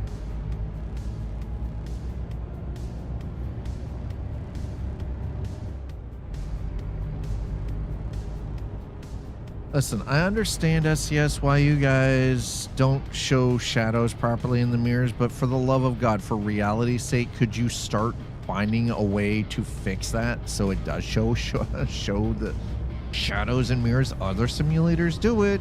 It's time to get on the same page as modern sims, okay? Come on, guys. I have faith that you could do it. Will they have the 400 series road to Toronto? I mean, listen, you want to add realism, you got to have all the 400 series highways in Ontario. It's that simple. And animate the wheel movement. Yes. Yeah, exactly. Two simple things. Listen, other sims can do it. You can do it. All right. I have faith in you. I have faith in your engineers. I have faith in your game engine designers. Let's go. Come on. Software engineers, get on point. Your animators, get on point. Come on. Let's go. I can see that shit in Forza Horizon 5, okay? And it's not even a next-gen title. But I can see it.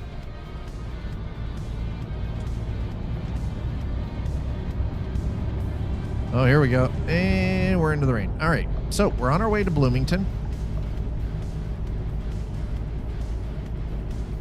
Their night vision goggles removed. So I don't have that problem with night vision in the mirrors.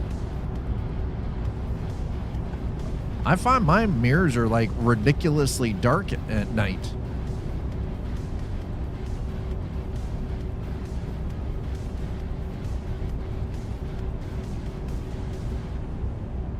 But that also could be the mods that I'm using too, right? So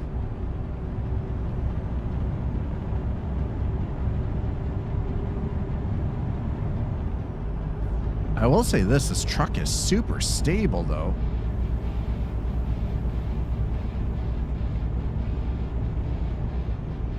Wait, I'm doing 62. I'm probably going too fast, aren't I? Why am I... Dude, I am blowing past that frickin' Dodge Ram. That's Super Duty. Or is that a Ram? Maybe that might have actually been the Ford 350.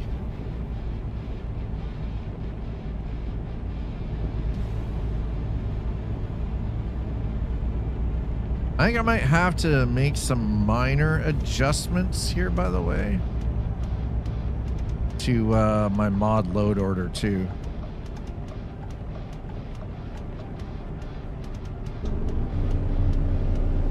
Oh, that engine brakes.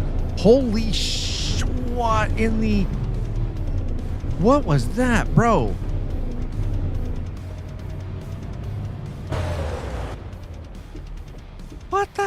was that? Sir.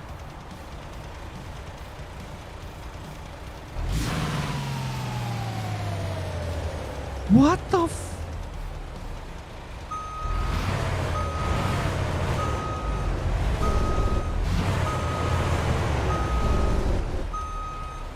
What in the actual hell, bro?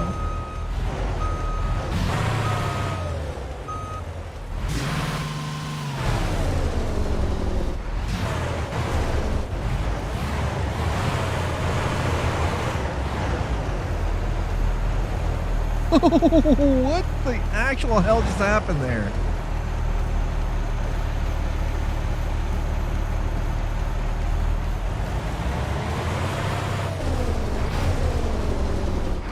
Excuse me? Okay, I hit the engine brake. The engine brake should not have caused that much of a problem. What the hell, bro? Listen, don't you start with me, Sleepy. It's not like we came in like ultra super hot there or anything. What in the actual hell?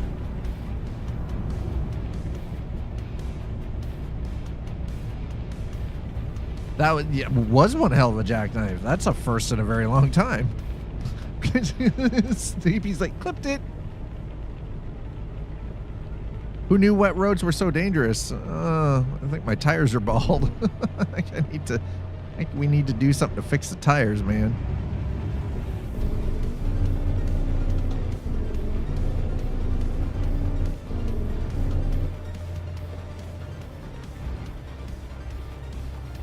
There is no way that was engine brake. Not a freaking chance in hell. Why did you have me come? You know what? That's why. Why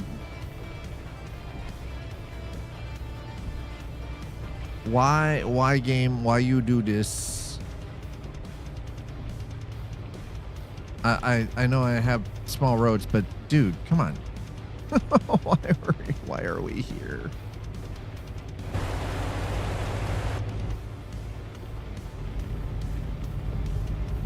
Listen, wet roads aren't that dangerous. Shouldn't be. It's not like we came in at like fucking 200 mile an hour either.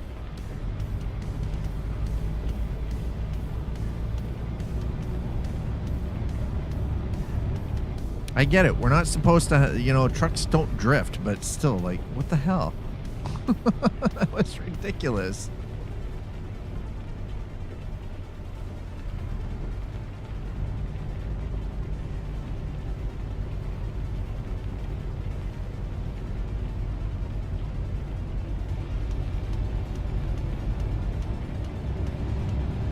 Okay. Now, the one thing I will say about this is that the camera, like the camera mirrors, these things will have basically night vision. To be fair, though, the real world ones is pretty accurate. Nani? Trocacundo. Drifto. Yeah. Trocacundo. Drifto.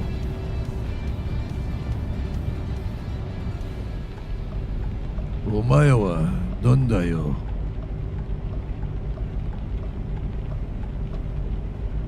Nonda yo. There you go. Nani?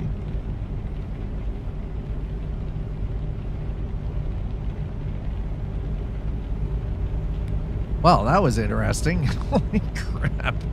Note to self. Don't just hit the engine brake because the truck slows down so much that it decides it's going to jackknife. Yeah, omae wa shinduru? Nani? Kaboom. I do believe that is from Fist of the North Star, yeah? Right before the dude's head explodes. What? Aha, yes. All right, well, I'm just going around. I don't care. It's a green light for me. I'm just taking it. They want to sit there like a bunch of freaking donuts. That's fine. I'm going around. Committed. That's right. I did commit. 100%. Balls deep, full committal. Right. So we already broke the truck. It already happened. Holy crap. I was not expecting to drive this thing into the ditch. I also wasn't expecting to lose traction that easily either. So there's also that.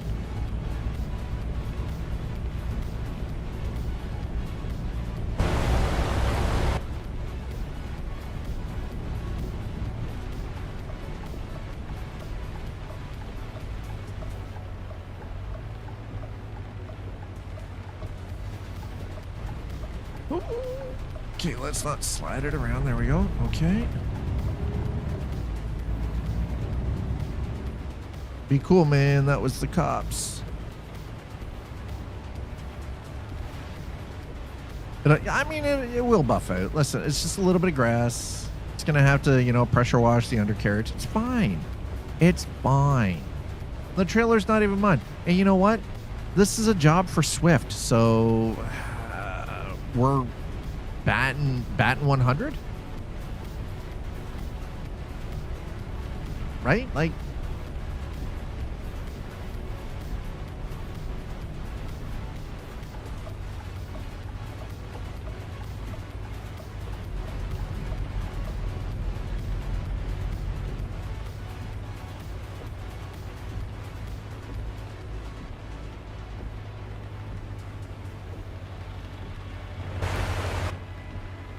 oh God, I will say this truck does not slow down easily.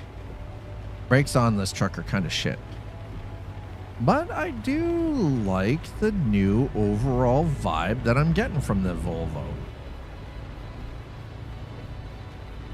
This quite possibly is going to be the replacement for the VNL 2014 VNLs that I use for my fleet vehicle.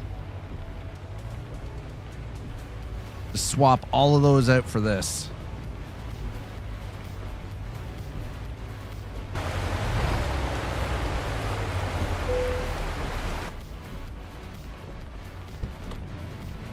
And there we go. Load 3 done. Completed. Folks, if you're just joining us, welcome on in. I am your host, Scott. This is the Arcade. I hope you're having a wonderful Tuesday. Welcome to Coffee and Chrome. Coffee and Chrome is a weekly segment that is 100% based on American Truck Simulator or Euro Truck Simulator 2, and quite possibly, we'll see in the future, the upcoming Truck World Australia.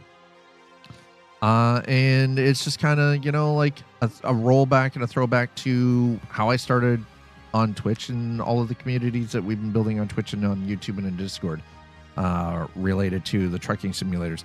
I don't focus on just truck sims anymore because there's so many other games, even within just the driving game and the simulator genre, that sticking to just the trucking sims every single day, day in and day out, would drive anybody completely mad. So we have one focus day. That is Tuesday. You're here for it. So thank you.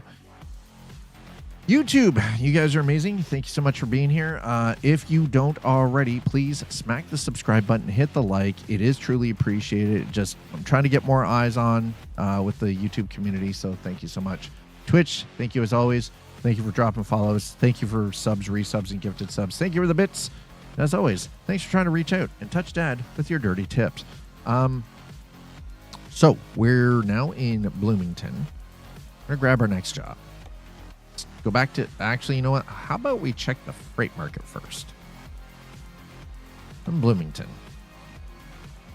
I would like to go to Joliet. Peoria. Rockford. Hingham. Marion.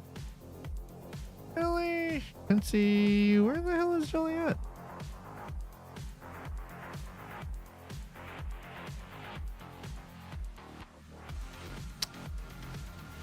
Oh, well, that's nice. Davenport. Okay, that's a little bit better. That's better. All right. Now that we can zoom in on this. Okay, that's Iowa. Never mind. Springfield, Effingham, Marion, St. Louis, Champaign, Peoria, Rockford.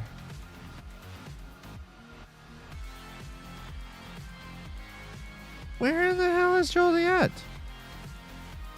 There is no Joliet here, is there?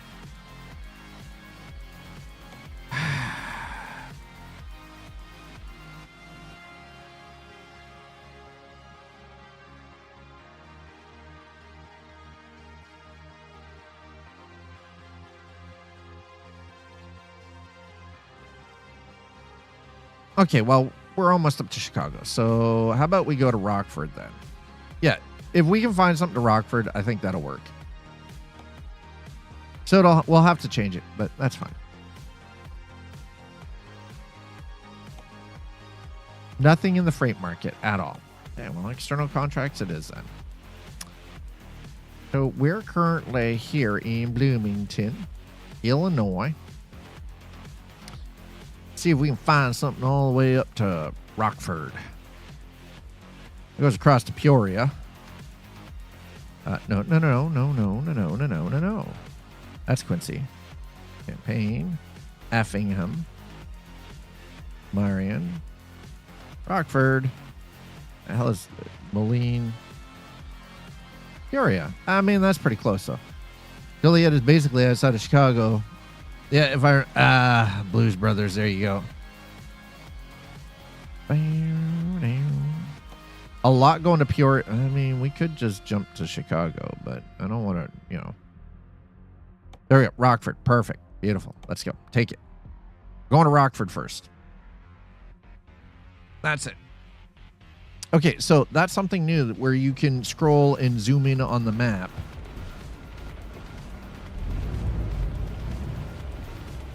Because I don't remember that being a feature before. Like, oh.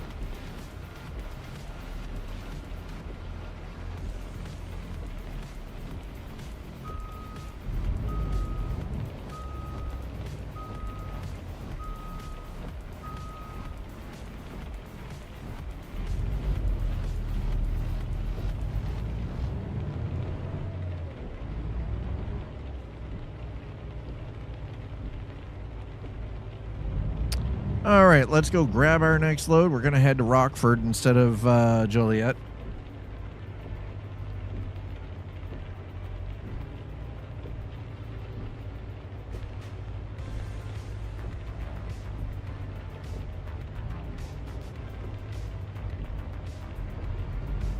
It's only 25. Speed limit 25. I mean, that's fair. We are in a yard area, so that kind of makes sense. That tracks. I gotta say, I've only got the visit X number of cities Achievos so far. How much of Illinois have you explored so far, Sleepy? Damn it. They need to hurry up and give us road trip. I figure we'll probably get the road trip modules this year, along with South Dakota. And I can't freaking wait.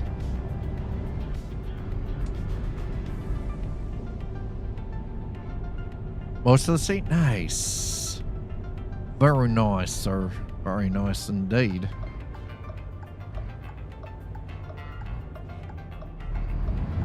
Ugh. Oh, God.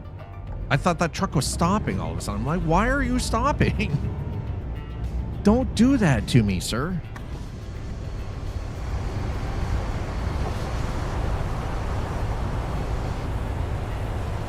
Did that? There we go. Yep. Okay. No, that worked. I'll take that.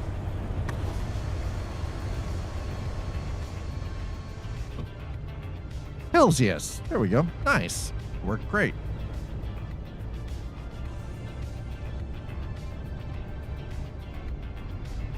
More or less took care of some of the water anyway.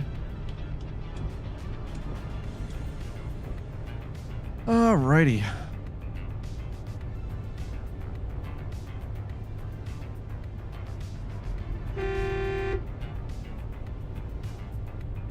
There we go. Some pods. Oh, we got to get over here before I forget. And up. Now's our time to shine. By the way, with regards to the whole finding all the convoy stuff has been eating up most of my ATS time. I mean, that's cool though. And I'm glad that you have found a community that does a lot of like convoy related stuff, because that's pretty freaking cool.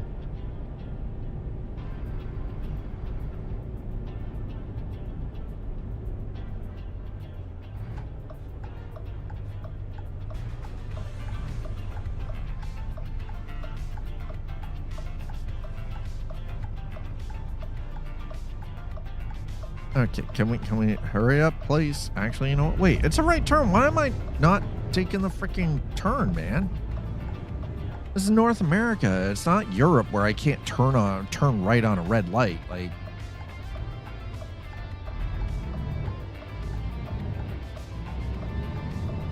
man, that still, every once in a while when I do the switch over between American truck and Euro truck, it still catches me out. Every single freaking time. Aaron's Fine Furniture. The old AutoZone. There we go. Haven't seen an AutoZone in a while.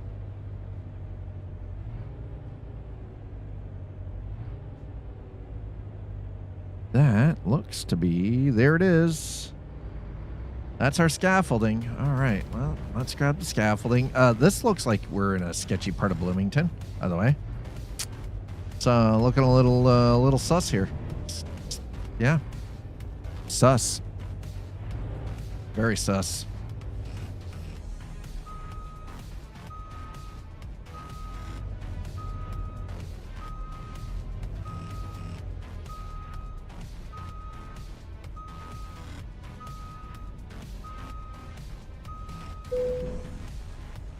Almost think I was a pro.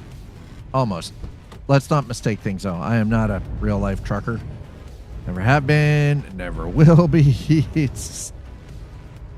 I like the simulators, and that is about as far as it goes. I have never wanted a life on the road.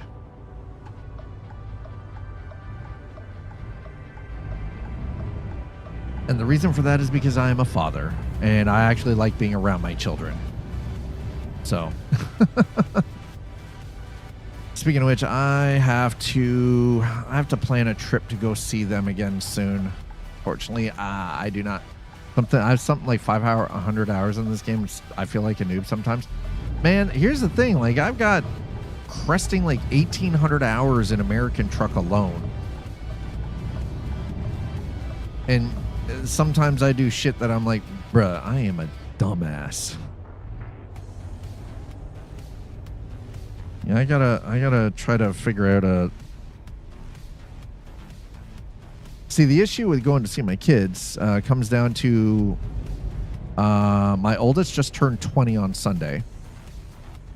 And my youngest is almost 18.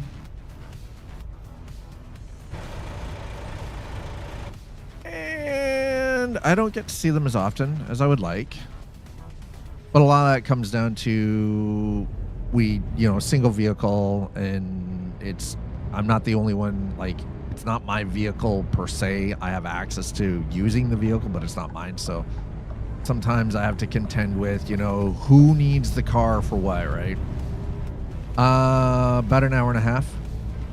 It's about an hour and a half. It's about an hour 25, hour 35 drive, depending on traffic and weather. Yeah, it's doable. It's not like they live the other side of the country and I have to fly to get to there.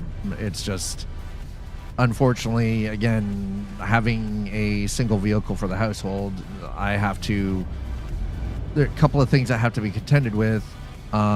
Is the vehicle available for me to use to go see them? Do I have the money currently to go see them because of fuel expenses? And 3, are they available because both of them work? So it's not like they're free on weekends anymore like when they were in high school, because, like, they're working. So it's trying to figure things out around their schedule, and so the crazy part is though is my oldest. I always wake up to some of the cutest shit. So my oldest, I will okay, hold on.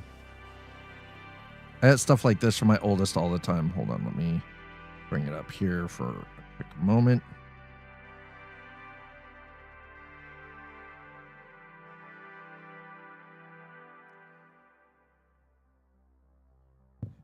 So I get stuff like this from my oldest daughter just randomly. She'll send it to me while because she works nights. So she sends me stuff like this all the time. Actually, that might, if I do.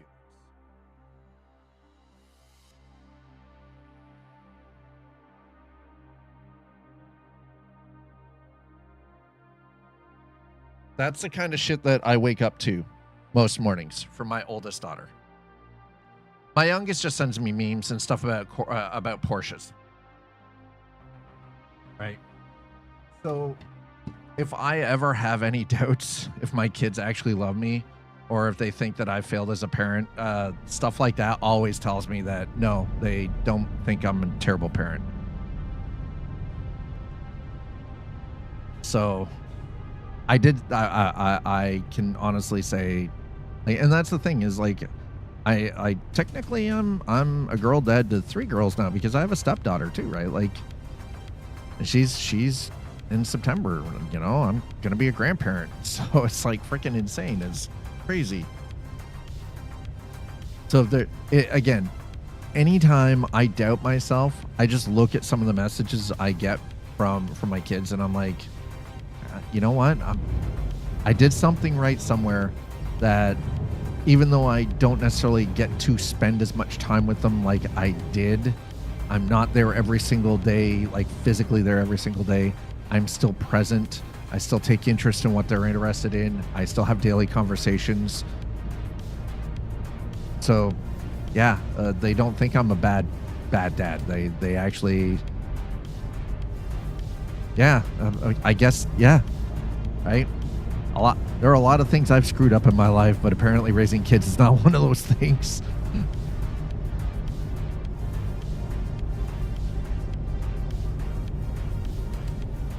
But there are times where that little void, that little seed of doubt creeps in. Every single, like, and anybody who says that doesn't happen to them is so full of shit.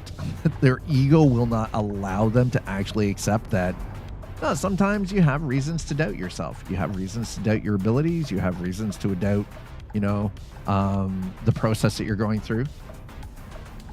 Yeah, ultimately, at the end of the day, that is what matters, is that I didn't screw up my kids. I didn't screw up my kids. They're good human beings. I didn't screw them up.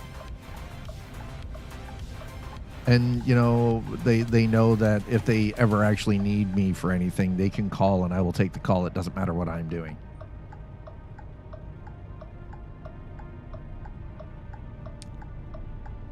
Now, the thing is, though, is like within reason. I doubt myself for a lot of things. Even when telling me people I'm a good person, I have a hard time. But, dude, like, I'm the first. I know you. But we've never physically met in the real world, and I can tell you unequivocally, you have a good heart and you are a good, caring human being. I know that much about you. I know that. It's the real fucking deal, man. Compared to how kids are raised these days, which is goddamn questionable to me, so I can honestly say, well, like, that's the thing. I'm Gen X, right? So you know how I was raised. I was raised by the stick. I was 100% raised by the stick, man. Now, the funny thing is, though, I say I was raised by the stick, and I've had people comment, oh, well, that means you must have been abused. No. Disciplined and abused, 2 totally different things. Yes, there is a difference.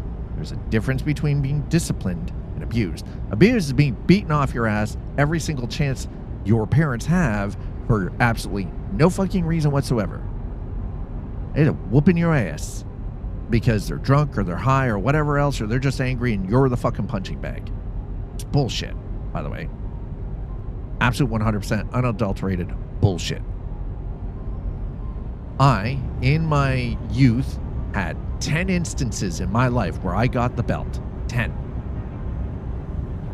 I remember every single one. And when I say myself, I fucking deserved that belt, I mean, I deserved the belt. Because the belt taught me consequences for doing dumb shit. I got it 10 times in my life. And I can remember every single reason why. Because here's the thing, and this is the problem, as soon as we... And now, my kids, I raised them, I didn't lay a finger on either of the girls, right? I did it differently than my dad did, but they were still disciplined. It was stuff like, you lost the use of your phone as a device to communicate with your friends. You lost internet access outside of schoolwork.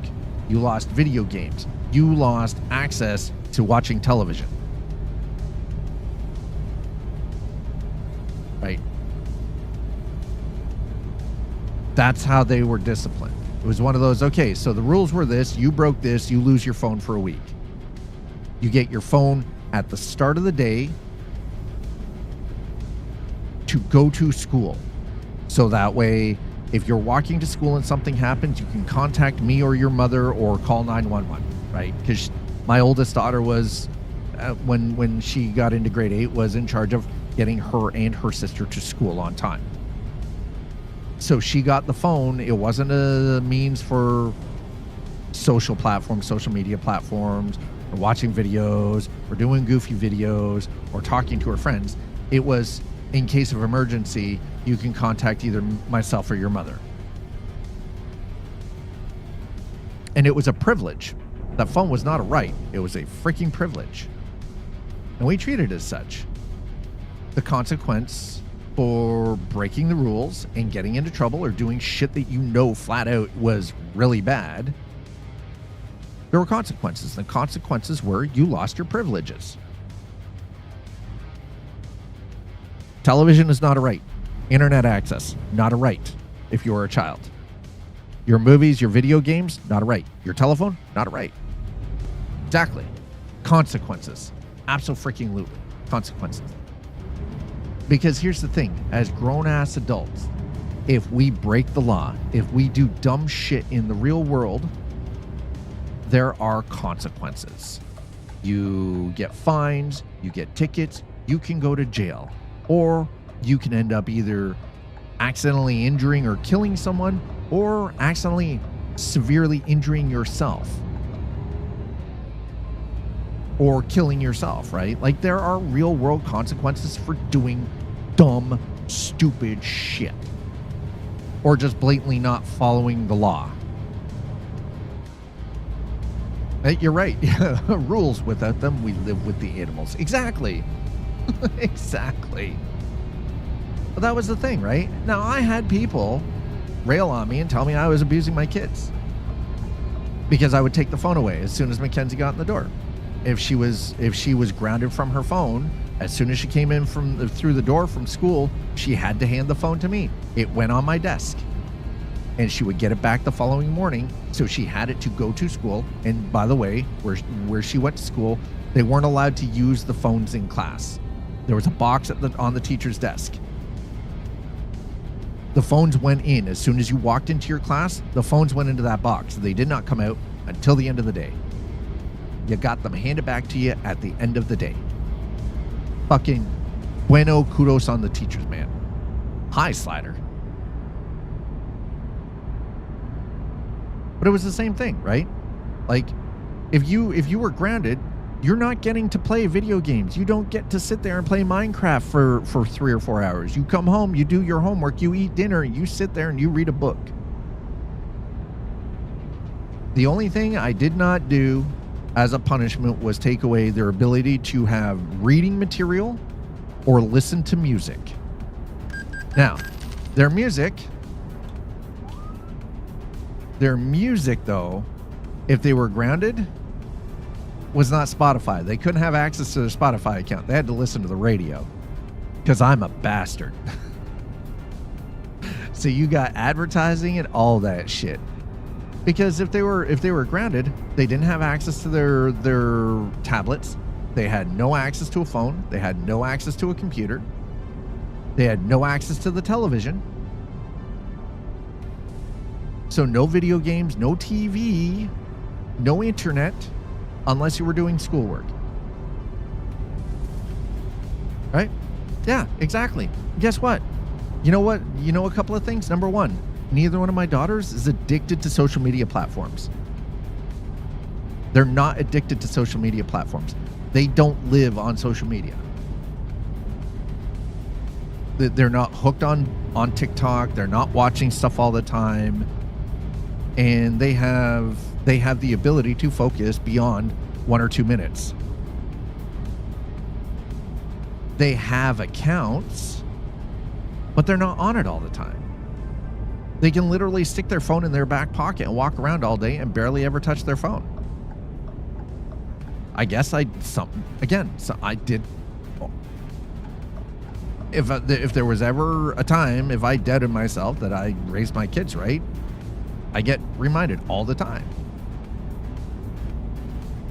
But they're also not, like, they enjoy playing video games, but they don't lose their shit if they can't have time to play the video game, right?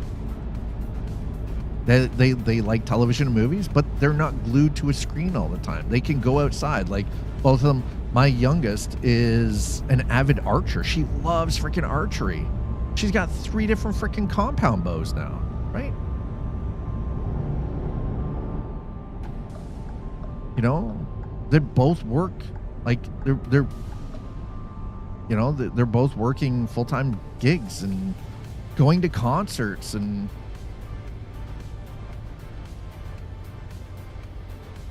and that was the thing. My oldest, Mackenzie, her boyfriend took her to see The Fray last Friday night for her birthday. And she messaged me afterwards and said, you know, I wish I could show you what I like, the concert that I was just at. I'm like, did you enjoy it? And she's like, yes. I'm like, you don't have to show me shit. You don't need to. I'm like, because she for a second, she felt like she needed to apologize because she wanted to be able to send me pictures or video, but she had her phone like on airplane mode in her back pocket for the entire concert. I'm like, you don't owe me shit. Yeah, you don't need to record this. Just be present. Enjoy the experience, right? Exactly. Tell me about it. Tell me how being at the concert made you feel. Tell me about your experience. Like, tell me the story. I don't need to see it with my own eyes in a recording. You don't need to be holding your phone up like a frickin' zombie. Like, I don't need that. Exactly. Use words and engage. Absolutely. 100%.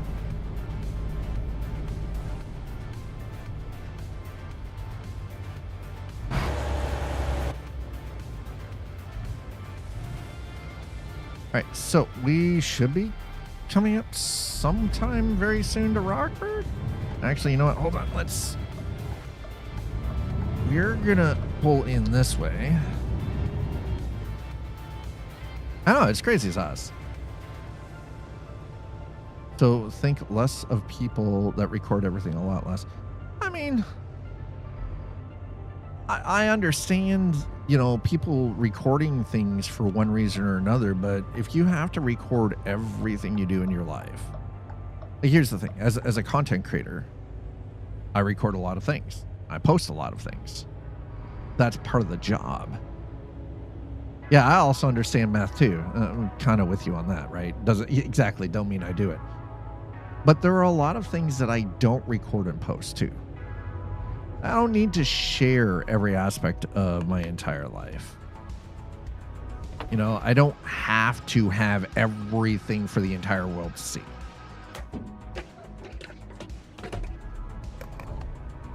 And besides, you know, a slider just follows me around with a freaking drone anyway. So, you know, he gets to see it all anyway. All right. So there we go. We're filled up. We got the scaffolding still back there.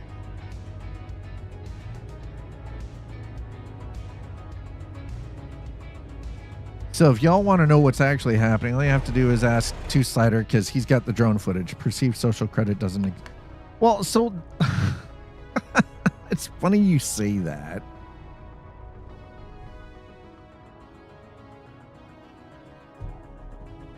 I can't share it. How am I cool? Listen, you're not even supposed to have that drone footage of me anyway. Come on. We had this conversation. This is why there's a you know, an RO, man. That's why there's a restraining order, sir. Yeah, this fog looks good right now. Well, I'm glad the drones are getting quieter, but it still doesn't negate the aha, there it is.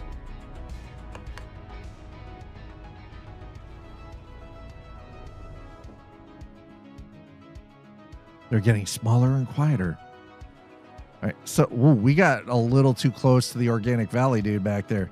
I'm gonna leave you guys hanging here for a minute. The reason for that is because I need to get up. I need to grab a short break. I gotta go use the bathroom. While I am doing all of that, I highly recommend all of you get up, stretch, grab a snack, get something to drink, go touch some grass. I'll meet you back here in a few moments.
Well.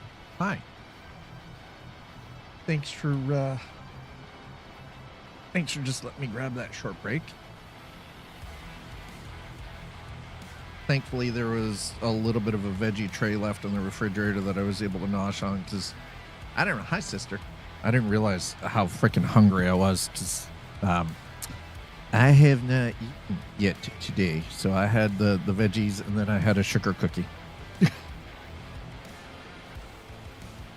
Because, you know, why not? My doctor's going to love hearing about that. You did what? Yeah, right, I said it. Yes, I had a sugar cookie. It was a leftover from the from the gender reveal on the weekend.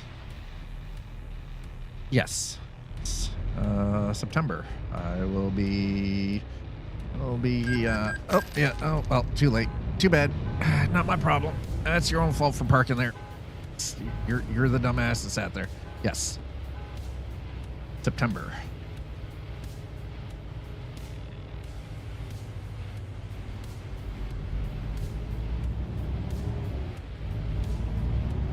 Yeah, it's going to be a very exciting month. A lot of things end up changing for a lot of people in September generally. All right, so we're back on the road. Let's get going here.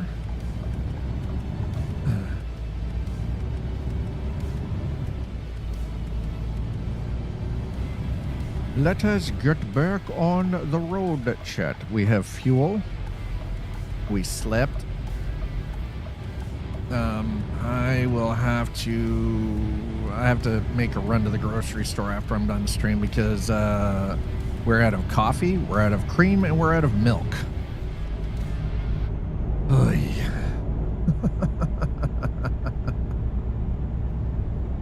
Because when I made coffee this morning for Eliza and I, it was the leftover stuff from the East Coast Coopers, which is the stuff that Nuts Life had sent to me that tastes like alcohol. Yeah. Oh God, the coffee runs down the road. Yeah, pretty much. It's like out of coffee. Listen, for coffee drinkers, it is. And yesterday being a holiday, we didn't grab any. So, you know, luckily we had, but the worst part is the stuff that we had this morning tasted like whiskey. It tasted like whiskey. Now, no alcohol in it, but it's because the beans were aged in whiskey barrels.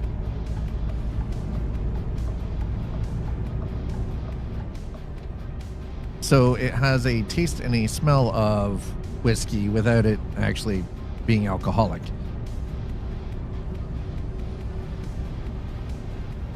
Kind of tasted like Grandpa's special holiday coffee. Like, that's what it tasted like.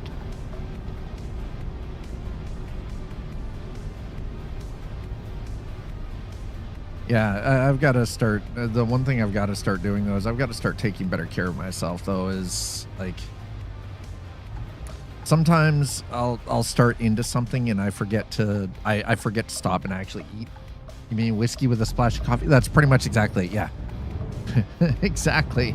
Grandpa's special holiday coffee. It was actually whiskey with a splash of coffee. The coffee was for the coffee. We know was just for color. That's it. The splash of coffee was for color.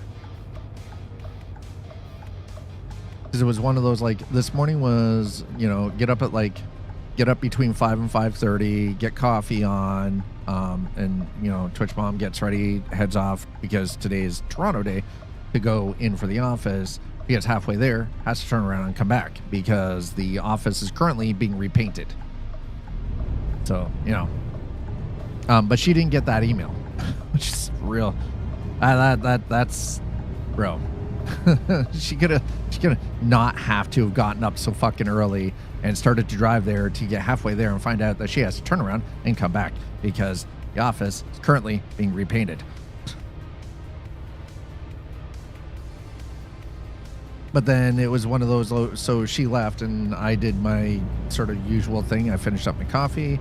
I was watching a little bit of YouTube, had it on in the background while I was getting stuff set up for the stream today. And started streaming. Didn't realize I had not stopped to eat. Thankfully, there was a small amount of like veggies left in the refrigerator from the gender reveal party over the weekend. So I noshed on that. That's what I was doing over break. That's why it took a little bit longer, because I was trying to fill my face with whatever was just easily and readily available that was healthy, with the exception of the sugar cookie. And I'll take no shit for that. Man, listen, it is currently 1:21 p.m. and according to the calorie tracker, I am sitting at 235 calorie intake for the day.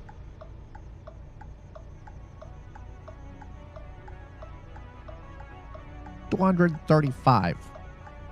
That was a handful of broccoli, a handful of cauliflower, both with ranch dip, by the way, a couple of grapes, and a sugar cookie.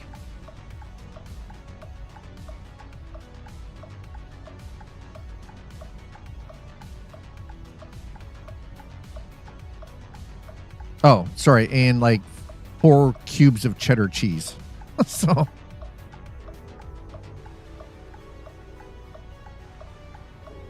thing is, though, is like ultimately I shouldn't be skipping breakfast, but Doc said eat everything you can and we'll sort cholesterol later.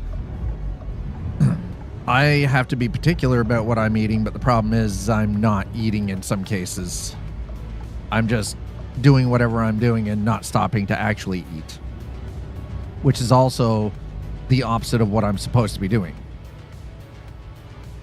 Because sometimes choosing to not eat is just easier than taking the time to actually make something that is healthy to eat.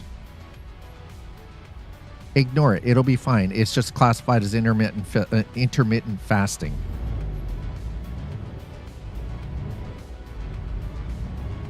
See, I'll take the steak dinner. Double meaning too. Yes.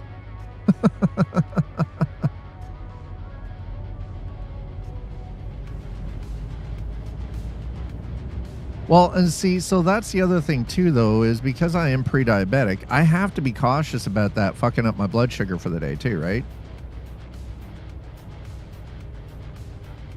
See, my thing is sometimes I'll just put my nose down and I'm just working on something. Like that's what it was this morning, right? I finished off my coffee. I drank a whole bunch of water, right? And I was working away on writing the live stream VOD description for YouTube. And, you know, started stream, didn't even think about it. Didn't even stop to think about it, that I hadn't actually eaten yet today. My issue is generally I can tell that things are going to be a little rough when I start getting a headache behind my eyes. That's how I know things are going to be bad. I don't get hangry. I just get a little bit of a headache.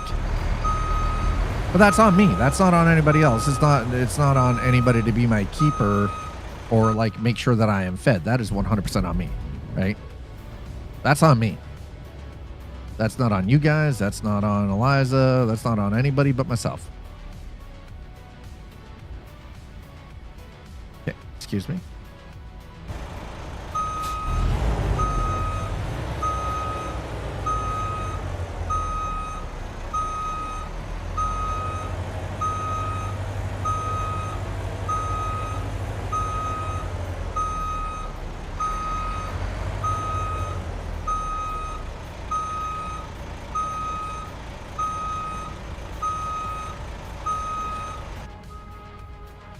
The main issue I end up running into, though, is then I want something like really quick when I do go to eat, rather than taking an hour to actually make a meal.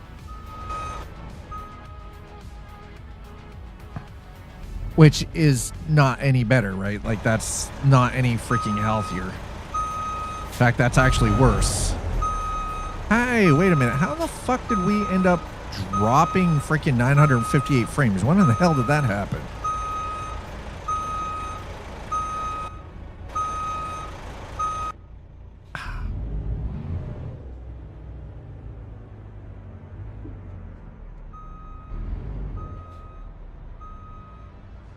Oh, why are you? No.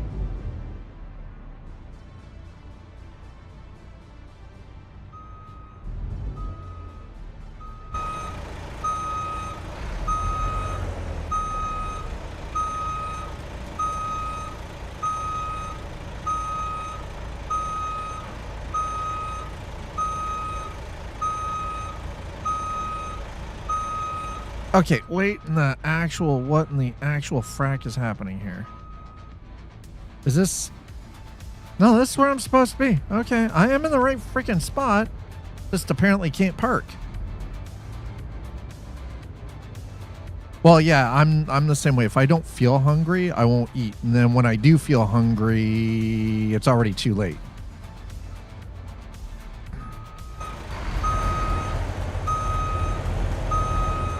There have been times where Eliza's basically had to hand me food and say, just stop what you're doing and eat. Now, that was fine when I was in my 20s. I could operate like that, but in my 50s, I can't. No, it's not her job. I don't, and yeah. I do track my calories.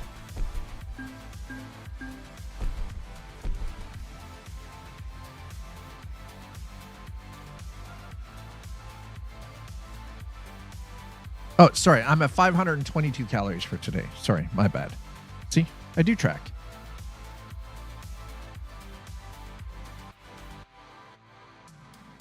Yeah, no, and yeah, I agree. No, and I do appreciate it.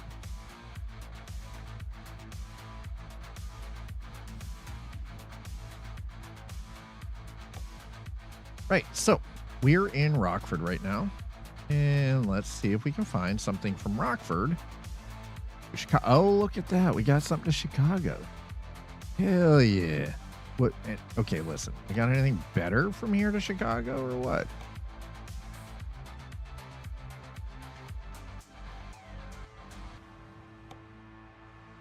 Yeah, let's take that. Listen, I don't know what that is, but we're adults. Get it done. Hey, listen. I had a handful of cauliflower and a handful of broccoli and a couple of cheese cubes. I'm fine. And a sugar cookie. I'll be fine until dinner time now. Follow that under. Did you go pee before? I always, listen, that is something I always do without fail.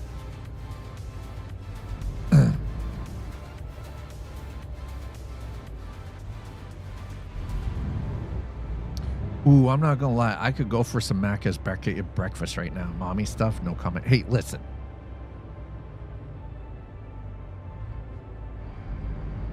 I could totally go for some greasy ass freaking sausage and egg McMuffins right now, bro. No joke. Not even kidding. Oh, this is one of them short ass little stubby trailers, isn't it? Yes, it is. Look at, wow, that is tiny. Absolutely. Yeah, right? Exactly. Sometimes you just want the grease. I know the grease is bad for me. I understand this. I'm 100% fully aware of how terrible that is for me, especially considering my doctor is 100% on my ass about cholesterol. And I'm not a heavy dude. I'm only supposed to lose 14 pounds. That's not that much. 14 pounds, right? Drop my cholesterol. You know. File that under sometimes Coca-Cola. My sometimes a Coca-Cola is like once every couple of months. Exactly. It is a guilty pleasure, right? I would not want a steady diet of McDonald's greasy ass breakfast. Well, once a year. Yeah. Once or twice a year. Sure. Yeah, well, that's why I don't drink a Coke a day. That's why it's like once every 2-3 months. Just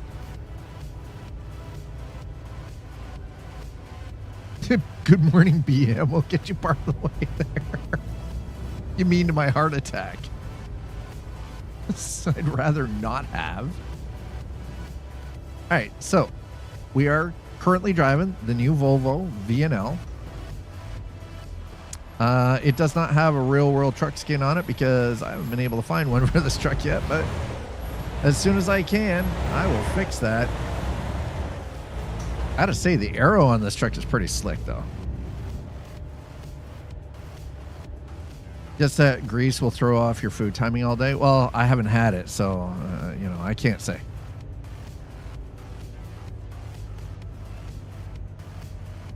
Yeah, well, I can tell you the cup and a half of raw broccoli and the cup and a half raw cauliflower and the 5 cheese cubes I had with the sugar cookie didn't fill me either. I can fucking eat. Oh, the McD's. I mean, that's true too. Yes. Well, so a lot of the fast food stuff really isn't meant to be filling. It's kind of why I guess when it comes to certain types of food, I prefer still going to a more traditional family sit-down restaurant, like the Greasy Spoon style, right? Because they're not using their own pre-processed stuff, right? In a lot of cases, like they're doing their own breakfast hash. You know, they're using, you know, sausage, like actual sausage links and bacon and stuff like that, right? You know, like, yeah, casual sit-down is now just, yeah, unfortunately, casual sit-down is, or in some cases, actually, there's some places around here where the casual sit-down place is cheaper than going to fucking McDonald's.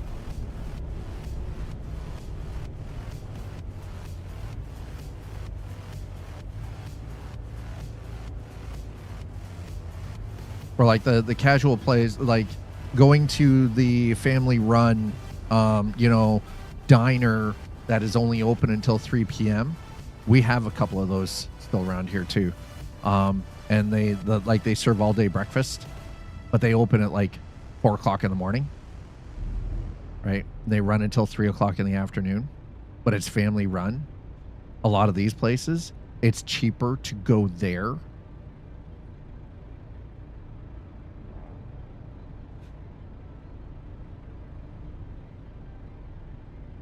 You don't go near garbage. Go away.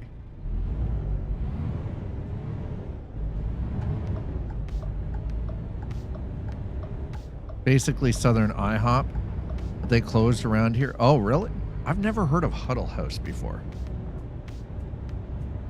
Never even heard of them before. So it's Southern IHOP. Interesting. As long as people never complain about their weight, I mean,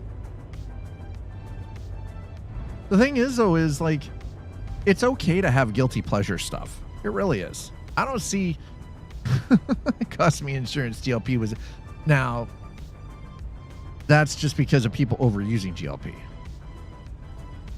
People who don't need GLP using GLP, thinking it's the magic bullet that's going to cure everything.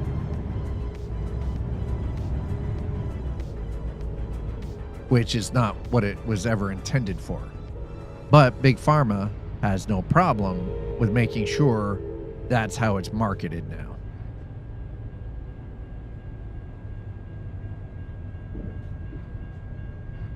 Ooh, that's a nice commuter train. Hell yeah, let's go, buddy.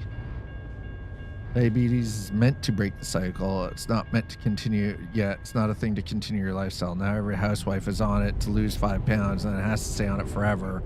That hunger rebound is, yeah, the stories of the hunger rebound from using stuff like Ozempic is fucking insane. And not gonna lie, a little terrifying. It basically isn't this the same reason why we ended up with Soylent Green? Well, it's not that you just gain it all right back.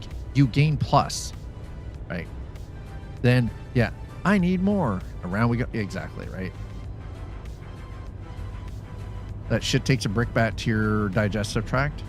Well, so it's because of the it is a GLP-1, right?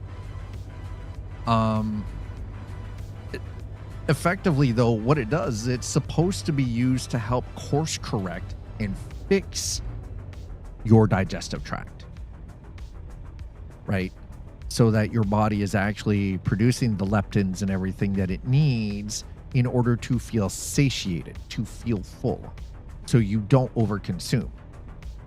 But using it properly also requires a complete lifestyle change. And the issue is people want the drug to do all the work and they don't want to have to do the lifestyle change. Exactly, right? Exactly. Fix your lifestyle. So you change diet, you change, you work out, stuff like that, right? But the issue is now is you got people who want to just rely on a drug as if it's a magic pill that's just going to fix everything and make it better, rather than actually put in the work and change the lifestyle. Right? Now I get it. Fucking change is hard. Change is really hard. I understand that. There are some things I struggle. Like, I want to eat. Here's the thing. I fucking love chocolate. I love candy. I love all the sweet stuff. But I know, as a pre-diabetic, I can't just gorge myself on that stuff because, shit, I know what's going to happen to me. Right? So then I put in the effort and I lean towards apples and fresh fruit and fresh vegetables, like raw vegetables and stuff like that too, right? For snacks. Instead of reaching for the bag of potato chips, right? Same thing, right? Exactly. Yourself, program. Gamebox 2019, thank you so much for that follow. Appreciate it. Welcome on in. All that high fructose. The thing is, though, is our bodies break down fructose better than it breaks down the artificial sweeteners that we get in a lot of stuff that we eat now. It's more efficient. Propylene glycol alginate. Yeah, right? Propylene glycol alginate. That sounds delicious. Alginate? You mean algae. Let's just call it what it is. It's biochemical warfare. Here's the thing. At the end of the day, I don't begrudge anybody for having guilty pleasures. Any updates nope. I don't know when it's coming out on Xbox or PlayStation. All I know is they're working on the console development. As for when it's being released, you're about as on point with the date as the rest of us are. You get it when you get it. Sorry, I wish I had a better way of putting it, but nope. Nobody. SCS will let everyone know about a week when it's ready to release. You'll find out about a week or two before it's actually ready for release. And then you will not be able to pre-order it because SCS Software does not allow for pre-order. You will have to wait until the day of when it's unlocked, when you can actually purchase it. They don't do pre-order stuff, which honestly is kind of refreshing in this day and age. I'm fine with not having to pre-order any of my DLCs or even being able to. It's locked until it unlocks, and then you have access. But SCS Software is a developer that keeps things pretty close to the chest, and they hold on to that shit like it's the second coming of Christ kind of thing, right? Special Big Mac sauce takes less than a minute to make.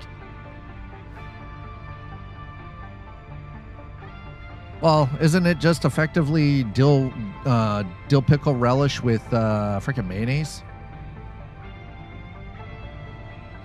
That's what it tastes like. Maybe extra salt. It's just it's literally every topping. Yeah, mayo, mustard, ketchup, relish, all mixed together.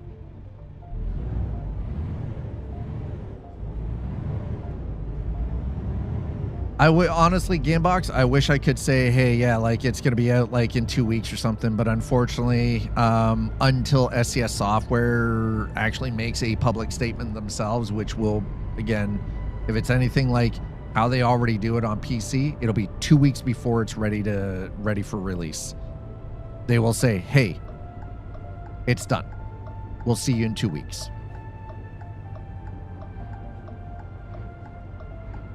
Heart fibrosis, yeah. Adrenal overgrowth. Hey, you just leave my heart out of this.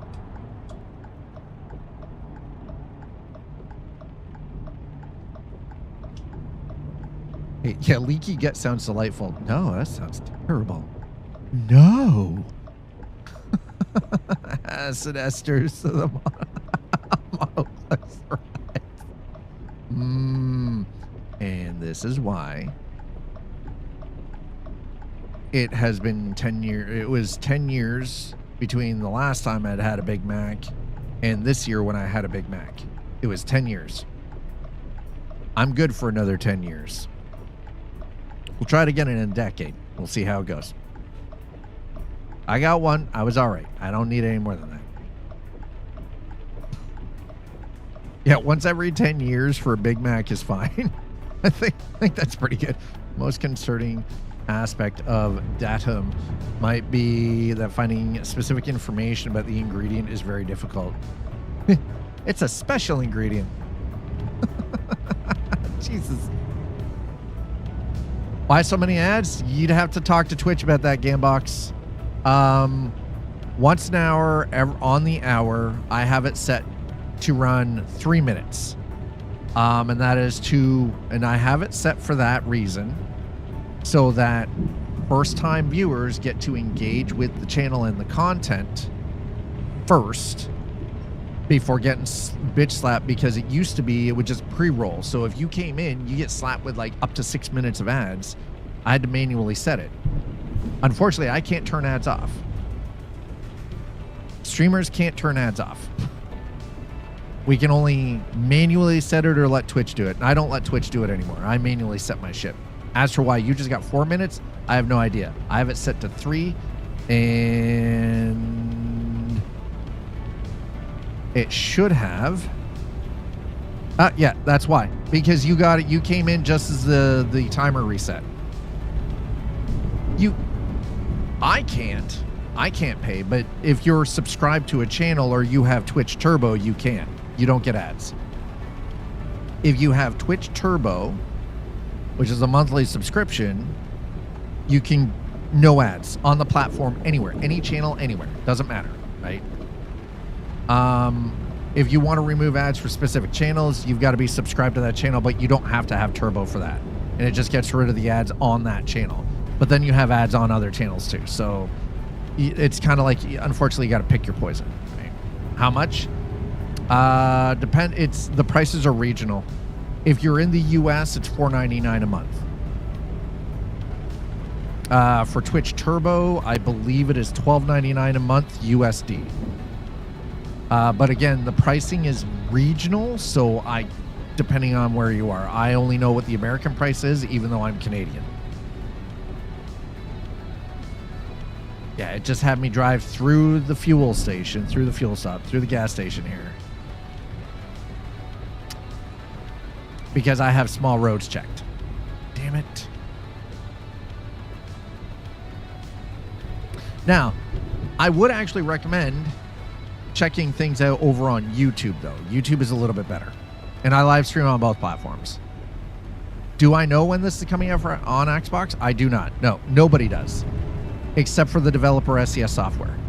And they won't say until it's 2 weeks out from release. And there will be no, don't lie to, do not lie to Gamebox. Don't do that. It just came in. Don't lie to them. We're not liars here, okay?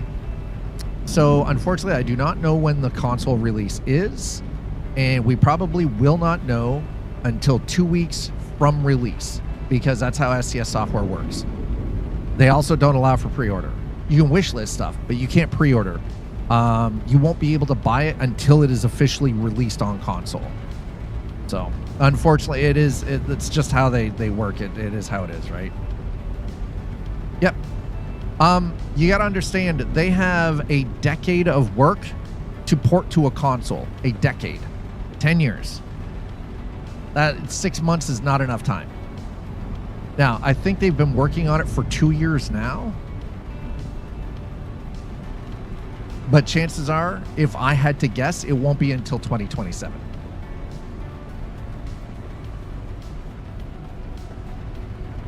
If I had to guess, it won't be until 2027.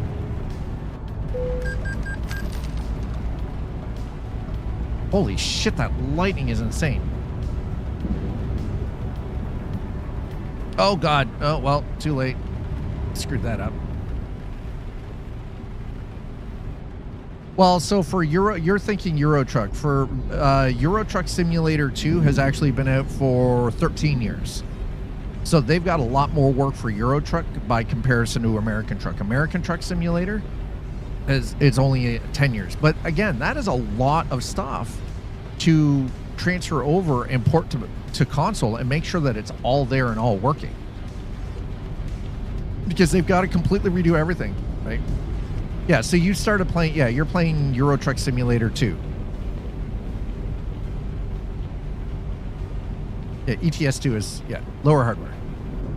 Well, and that's the other thing too. There's a lot of optimization that has to go into it because you're taking something that has been predominantly on PC with most people running pretty reasonable hardware and taking it to an ecosystem that has locked hardware.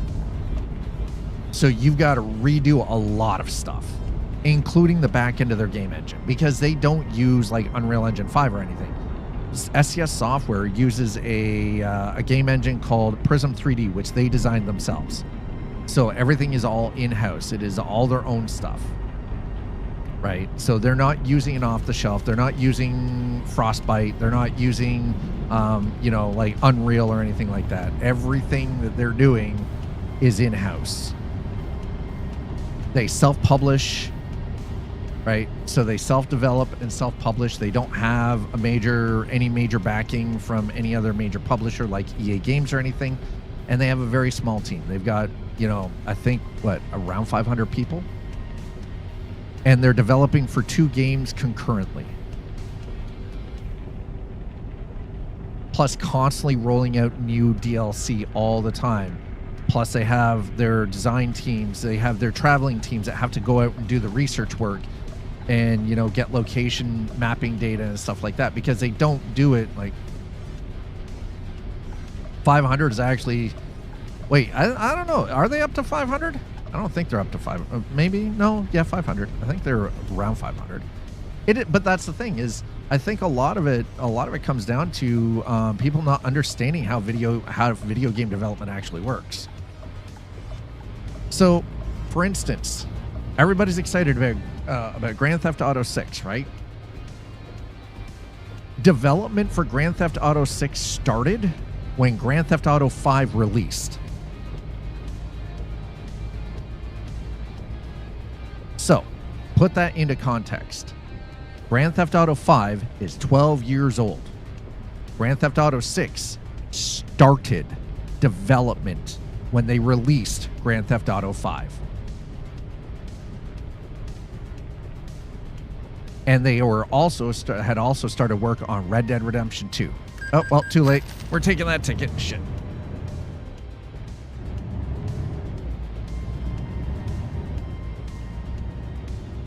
Why does it take so long? You've got to have voice actors. You've got to have animators. You've got to create your assets. Asset creation. Art. The art that goes into it is not a simple slap together, easy paste, right? Every interaction, exactly. Every single interaction with every single thing has to be coded and tested and animated. You have to test your physics. Everything. Yeah. Has to be. Yeah, exactly. Think of it the same as building a house. It's right, like game development. I know a lot of us only just see what the end product is, but a game is not the end product. There are hundreds of people who work on games, tens of thousands of hours put into it, and like millions of dollars invested, because you have to pay these people to build this stuff for us, right? Yeah, and that's the thing, right? Exactly. AI gets you sued. Yeah, because it might steal somebody else's work, right?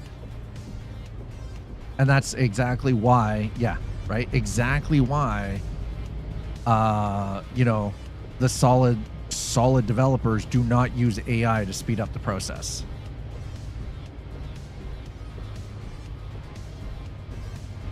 But it takes years. Oh, we're in the wrong place, right?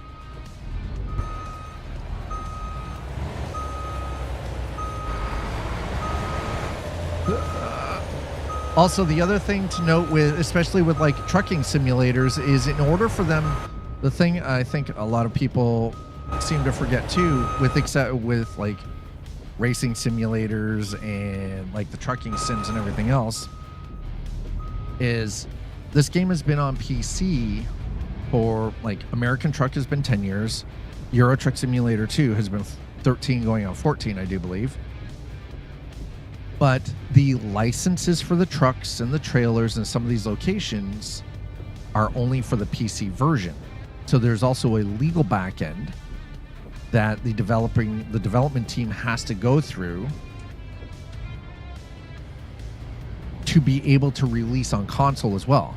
Because every platform they release on, they have to have legal documentation for licensing. Get fucked, buddy. You hit me, you donut. Get fucked. The dude hit me. He literally slammed into the side of me. Right? Exactly. Well, and yeah, so then exactly. So some of the manufacturers of the real world trucks and real world trailers might not want their stuff to be portrayed in a video game on a console.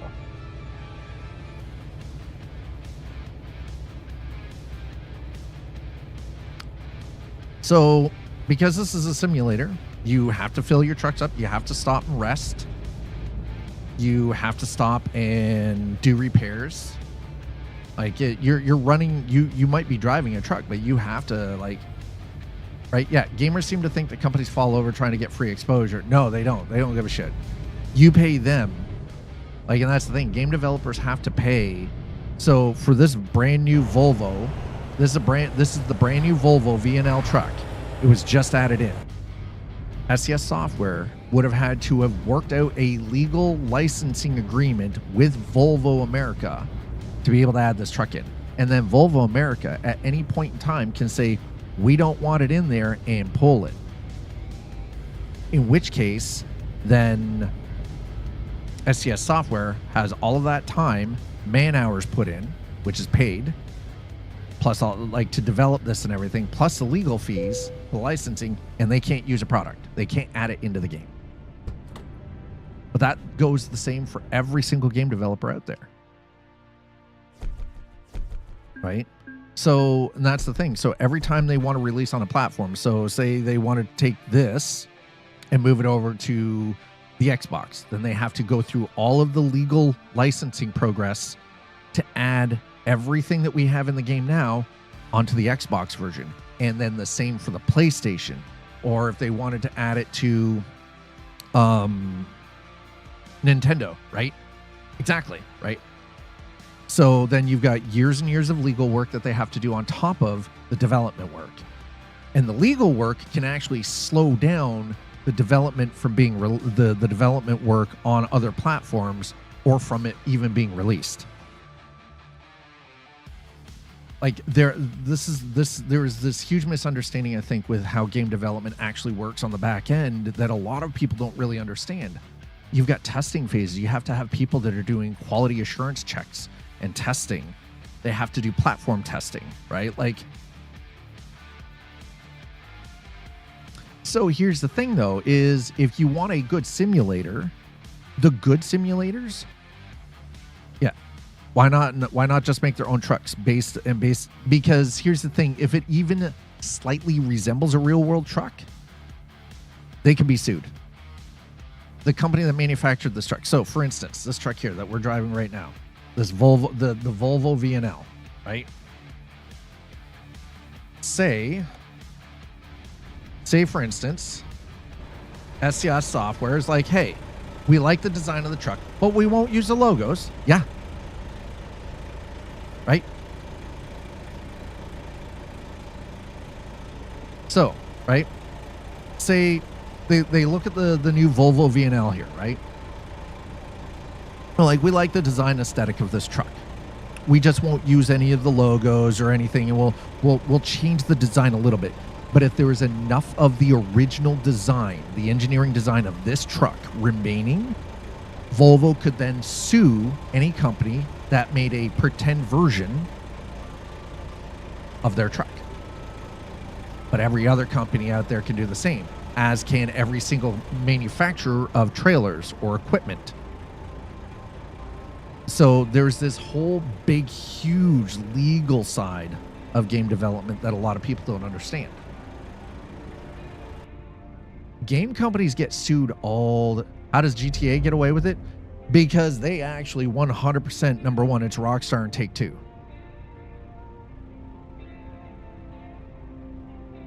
Yeah, exactly. They don't even have names close for one. And they will take the design from two different vehicles and smash it together. But listen, there are a lot of manufacturers that won't take on Take-Two Entertainment's fucking legal team either. Rockstar market cap, $50 billion. Yeah, that's just Rockstar. That's not Take-Two. Oh, Take-Two? Yeah, okay. But their legal team, Take-Two's legal team is more fucking savage than Disney's. The Ford F1 Silverado. Yeah, it's basically the Canyoneer. Get the Canyonero, right? But again, it's all about the legal stuff. SCS Software is not a very large company. They're European based, right? They're from Poland. Is it Poland? I want to say it's Poland. Yeah, I think it's Poland. Walmart nearly killed Tracy Morgan. They don't want a piece of that. Yeah, right? Exactly.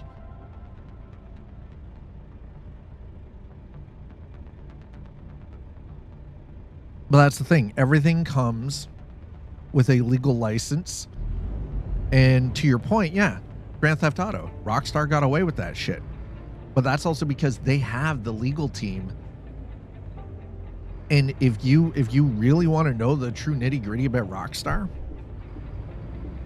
every design aspect that they went through, they had a legal team backing them. So if somebody tried to come after them, they were fucking covered. Most game developers, especially small-time game developers like SCS Software, who also self-publish, so they're not going through like Take-Two or 505 Games or like, you know, EA or Ubisoft or anything else. Yeah, they had a team of $1 million a month lawyers. Exactly. Yeah, it was 100% risk assessment the entire time. Whereas SCS Software doesn't have that, right? So their lawyers will say it is not worth the risk, work with the company. Which, to their credit, is like, okay, fine, we'll work with the company. But then you get real world stuff. And honestly, if I'm playing a simulator, I want the real world experience. I don't want some fake half-assed bullshit experience. Video games, like, don't get me wrong, I love Grand Theft Auto. But I also love modding Grand Theft Auto so I can drive real cars. Right? Yeah, they'll pay their lawyers, then double it, then send you a bill. Exactly. That's fucking legal stuff, man. And that is 100% the crazy part about game development that a lot of people don't really understand, is that there is this entire legal court-based side with lawyers discussing things all the time. There are people who are doing risk assessment. Like, if we don't have a license and we try to fake this, how close to the real product can we get without actually triggering a fucking lawsuit, right? For, proprietary theft of design and everything else. Because that's the thing. It is all about protection of intellectual property. Designs, blueprints, patents, stuff like that, right? Like, yeah. 500 an hour by 2,000 hours in a year, 1 million. Yeah. And you need several. Exactly. Yeah. It's never one lawyer. It's a team of lawyers. It's always a team.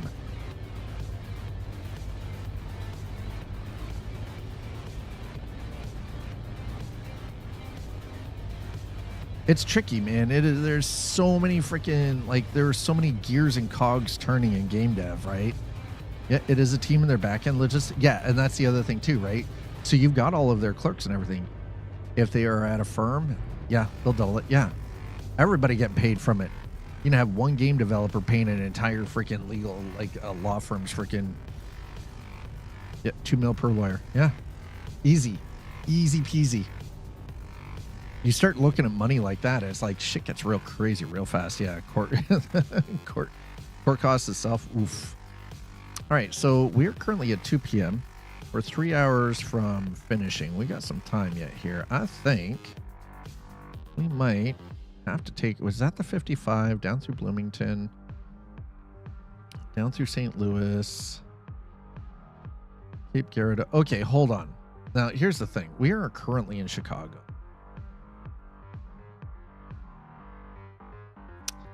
I think we need to go for a tour. All right, so we're gonna do this. We're gonna go here, then we'll go here. Are you liking? I mean, I'm liking it. Listen, I'm liking it.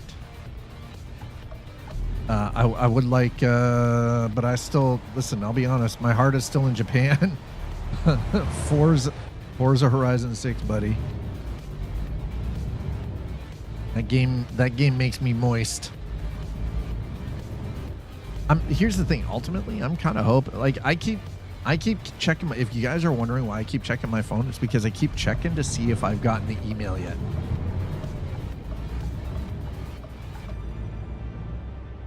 Why did you? I know why. It's because I went straight through and then wasn't paying attention. Okay, we're just going to make the right turn here. Yep, okay, here we go. Huzzah, here we go. Yeah, so you updated the BIOS, nice. 4 devs, 4 lawyers, 5 to 8 million, yeah. Yeah. Yeah, and that's the thing. So, yeah, some senior devs in game development make 500,000 to $1 million a year annually. Like, shit gets expensive real fast. And that's the other thing. That's why, like, when people squawk about, well, you know, all of the money. See, here's the thing. When people talk about Star Citizen, right? And they're like, yeah, they've made like $1 billion so far. It's like, no. Do you not understand? That's not $1 billion. Yes, they've raised $1 billion. But that $1 billion is not profit. That $1 billion has gone to pay all of the developers, their development teams, their animators, their voice actors. That has gone to pay for the buildings where their offices are, pay for utilities, to pay for, you know, like cleaning and janitorial and garbage and property taxes and internet and bandwidth services for servers. And, you know, like, again, there's this huge misconception when people talk about games like Star Citizen saying, yeah, they've made $1 billion. No, they didn't make $1 billion. That is not profit. That money has been spent to pay to keep everything going, right? 350 at Yahoo? Holy shit, dude. Decade with of a dev with no pay raise is 2.5 million for devs. Like, that's the other crazy, like, that's the thing. Like, everybody sees that number and they're all up in arms. It's like, yeah, Star Citizen is a scam. And it's like, they made $1 billion. No, they didn't make $1 billion. That $1 billion that you see is how much money they've crowdfunded for the development of a multiplayer online game, an online universe, basically an MMO, and a single player game, plus all the bandwidth and internet and server costs for the online portion of it, plus their designers, their coders, their developers, their entire network team, and a decade of work. Right? It's like it's not like Chris Roberts, the guy who started Cloud Imperium Games, is sitting there on a throne of $1 billion. That money has been spent to keep the game development going, to keep people paid, to keep the lights on. It's not like he's sitting with that in his goddamn bank account. But so many people are under the impression, and it's the same for game developers across the world, right? Like, they just automatically seem to be under this impression that they see this number and it means that this person must have just fucking stole it from them. It's like, bro, that's not how it works. Like, if you've got 400 people on teams working on a game, and the game cost $200 million to make. Stop and think about how many people it took. The company had to pay for offices, had to pay for equipment, had to pay for the utilities and the services to keep everything running. Like, that all costs money. That's where it's not just like, yeah, all of that cost is factored in as how much it costs to make the game. But that's kind of, unfortunately, because of inflation and the rising cost of everything, that unfortunately is where we're at with it too, right? Like, it's absolutely freaking mental. I wish it was a different, like, I 100% wish it was. Wait, I don't care about freaking Dune. They also have to price in long-term hosting. Yeah, exactly. Yeah, because a lot of the, like, if it's here's the thing, if it's an online game, they're not paying monthly for the hosting. They've already paid for 5 years or a decade, right? They've paid that money out. Here's the other crazy part of that. If the game goes under and they have to shut it down, they don't get that money back. The developer does not get that money back. That money is paid out. It is gone. Now, in some cases, for early termination, you might pay a penalty and get some of it back. But the recoup cost is very minute. Tiny. But we're gonna pull over here. Because we're in Chicago, chat. We are in Chicago. We're gonna do this, right? Server host ain't giving that back. They spent it. Yeah, they spent it on freaking equipment upgrades. Business don't give money back. Rule number 1. I see we're running by the Ferengi rules of acquisition. Not wrong.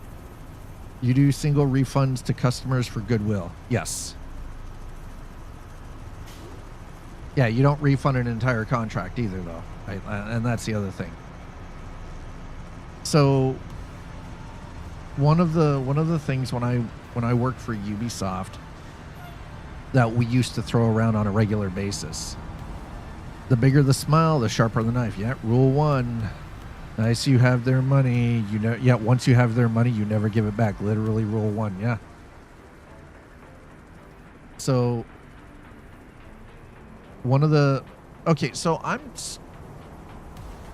traffic is really weak here. This does not feel busy enough to me for it to be Chicago, by the way. Rule 8, small print leads to large risk. I love the rules of acquisition, though. They're so great. A contract is a contract is a contract, but only between Ferengi. AKA not you. Yeah. But, yeah, like, one of the things when I worked for Ubisoft that we threw around all the time is it's done when it's done.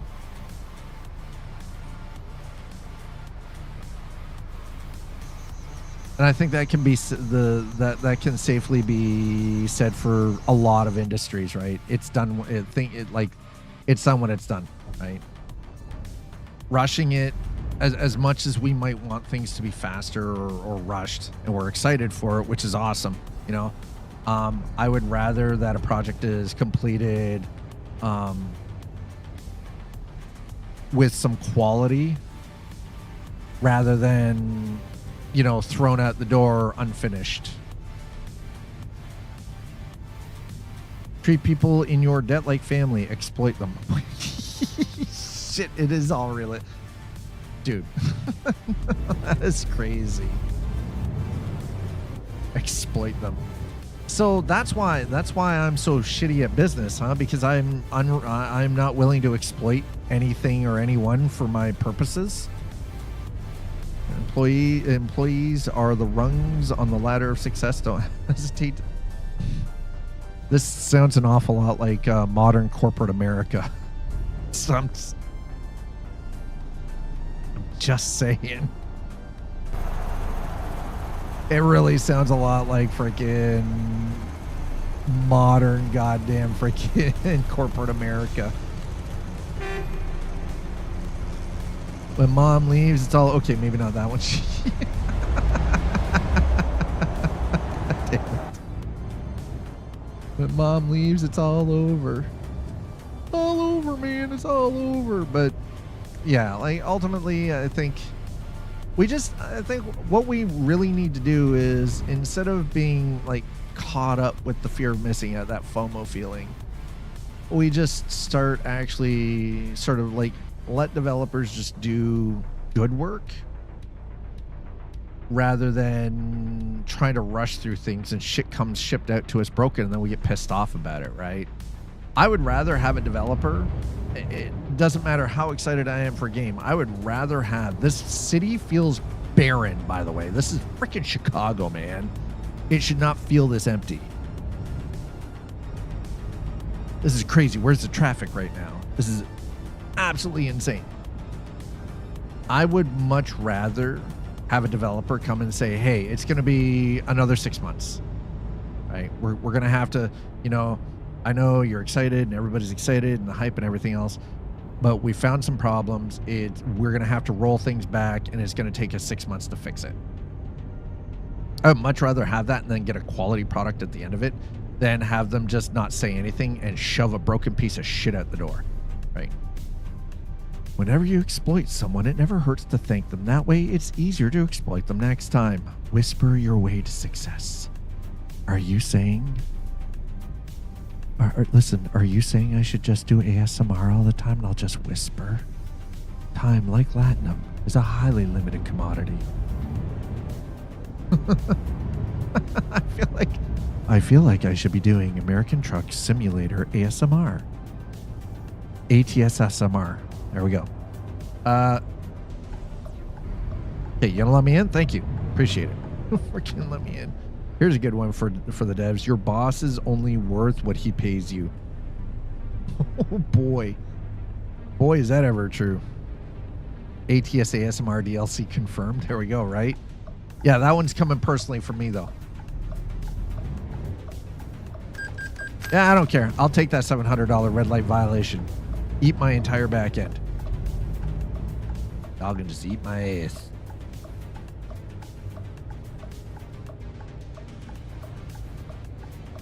So, the traffic, like I said, I don't know if you guys happen to notice, there should be way more freaking traffic in downtown Chicago.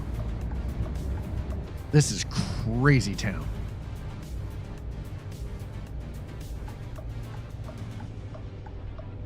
Get it while you're young. Should be a rule too. I mean, right? Which pairs with a Ferengi without profit is no Ferengi at all.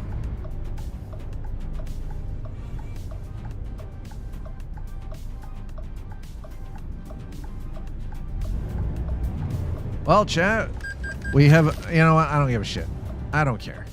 Give me that give me that ticket. I actually don't care. You know why I don't care? Because we are cruising along the bottom end of Lake Michigan. We have made it as far east as one of the Great Lakes. That's Lake Michigan, chat. Also, by the way, I like how they did a good job with this.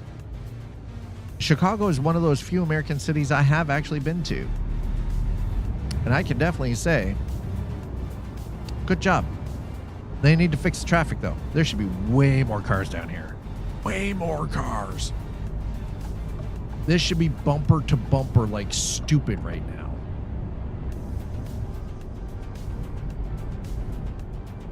So many more cars. This feels like a proper city. This actually feels more like a city than LA does.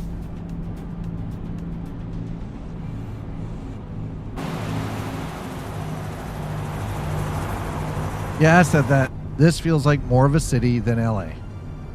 You've discovered a new viewpoint. Well, that's awesome, but I'm not too worried about that right now.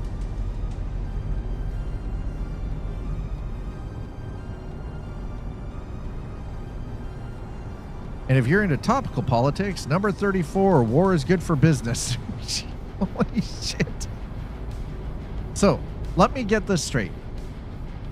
The current U.S. administration is actually working with the rules of acquisition as laid out by the Ferengi in Star Trek.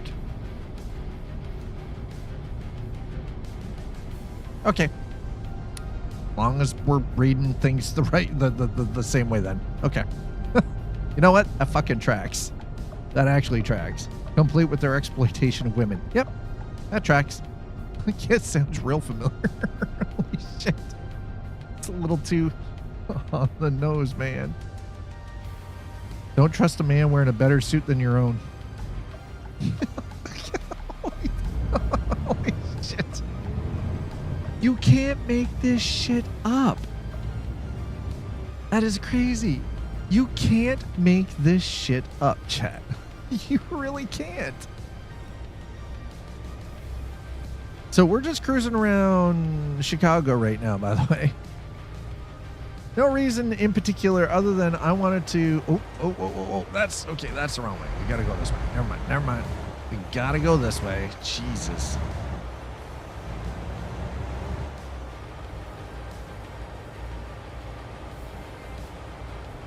And for our lawyer convo, number 59, free advice is seldom cheap. Yeah, that's true. See, chat, this is why I have a drone that follows me everywhere now, because Slider provided free advice, but it came with a price. So it wasn't really free and it wasn't cheap. Now I have a drone tagged to me. Aha. We found a hidden road, chat, in Chicago. Down at the waterfront. God, dude, I am totally on this though. This is...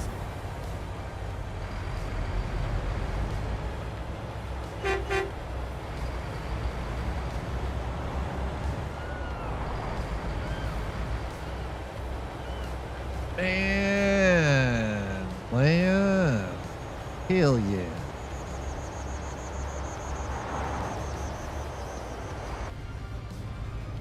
Okay, man. We're getting closer to the area of the world where I live, that's for sure. As somebody who lives in Canada, I am literally across the lake.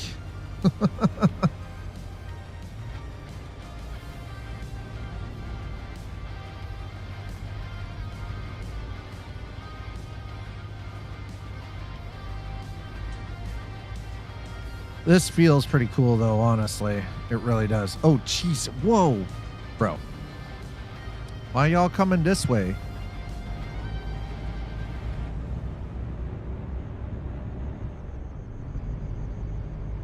That was the dumbest thing. Why would you do it like that? That is so crazy. Why is there a boat trailer at... Boat trailer just sitting there, parking spot. Can't afford the wharfing fees. But the parking fees are perfectly fine. Actually, that tracks. Can't afford the berth for the boat, but you know, we can afford to pay for the street parking.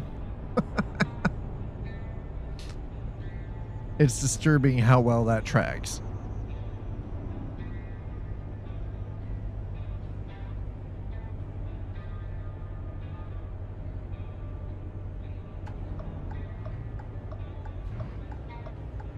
So, this is how we get into here. Aqua Vista.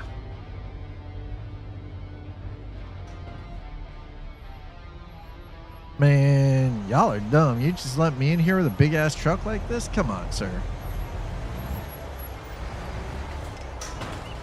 Now, that is quite nice, though. Look at that. Oh, God. All right, no, we're just going to go through. We're just pulling straight through.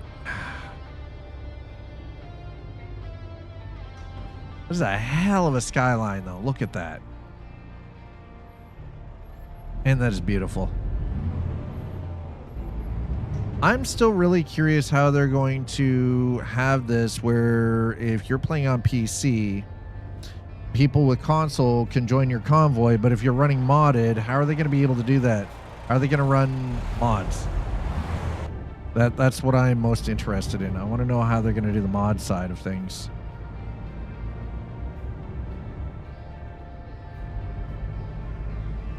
If I can be perfectly honest, the easiest way to fix that would be to remove the ability to mod the PC. That way it's the same on all 3 platforms. That would be easier. And that would actually take care of the paid mod problem that SCS has, where they don't want people profiting with paid mods. You just remove the ability to mod. Easier than creating a mod, like their own mod database where everything has to be vetted. Okay, so we're just kind of driving around downtown Chicago. My issue, though, is that we don't have a lot of traffic. So I'm gonna see if I can fix that. We're gonna go back out to the title screen here really quick, and we'll have a look. Let's see what we can do here. Okay. Oh, there we go. That's better.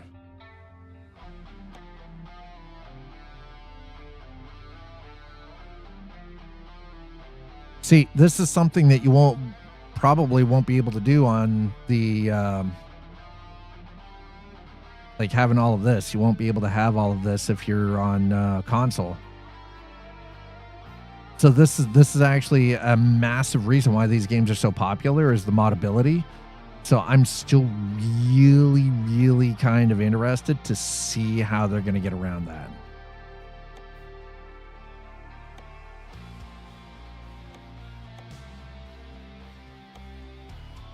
I'm wondering if that, yeah.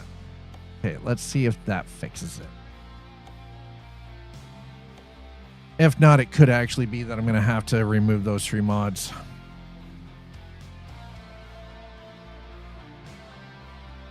We'll see how this works. And the thing is, this is supposed to work with the Jazzy Cat vehicle mods. That adds like traffic vehicles in. Now, the one thing, other than the one truck hitting us, I haven't seen any derp. The AI has not been like overly stupid this time around, which is nice for a change.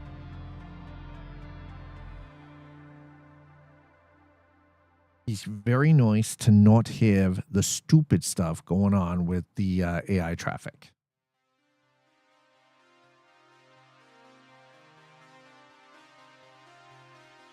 So Sleepy, it sounds like Sleepy Developer. It's like, it feels like you've had meetings today. It's been a meeting day, has it?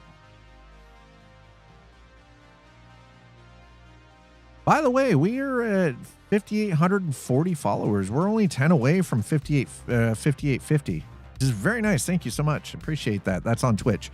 I do believe on YouTube, we're currently sitting at 242. So we're almost halfway to the 500 point.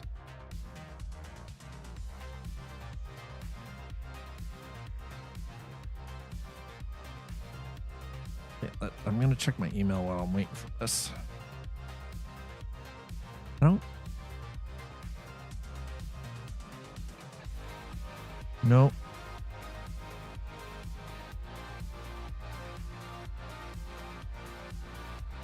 Yeah, listen, Dune Awakening, love the game, but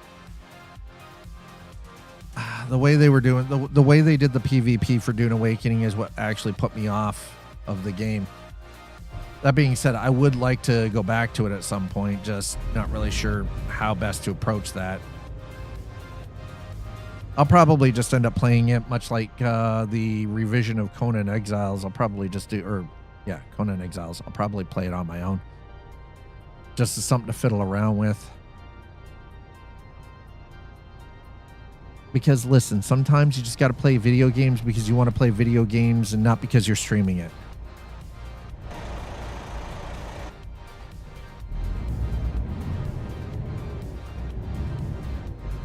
think my biggest problem, and you guys can, I'm willing to hear people out. My biggest problem, I got away from playing community-based games. And I enjoy just kind of playing video games by myself rather than having a bunch of people involved. With the exception of Star Citizen. Star Citizen happens to be the exception to that rule.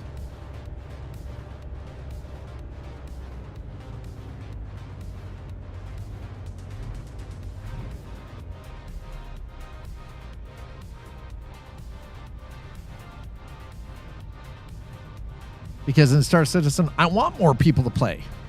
I want more people in there playing with me.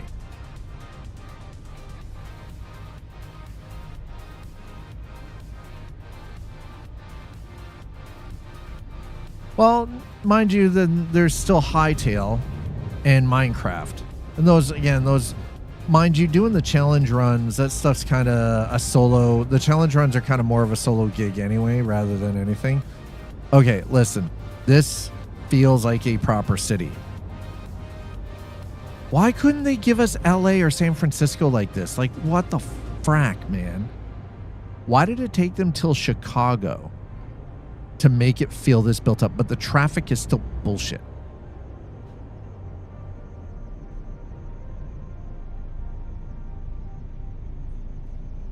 I just had a holy shit. Hold on. I just had a freaking thought. I think light bulb. Let's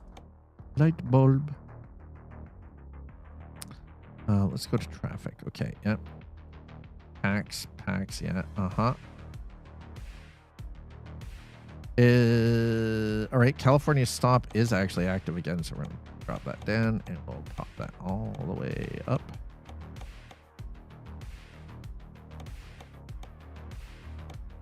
Just below the real traffic density.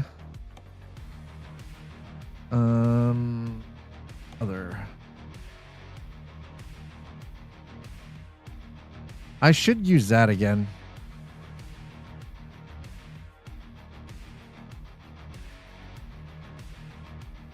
All right, let's just go through all of this then.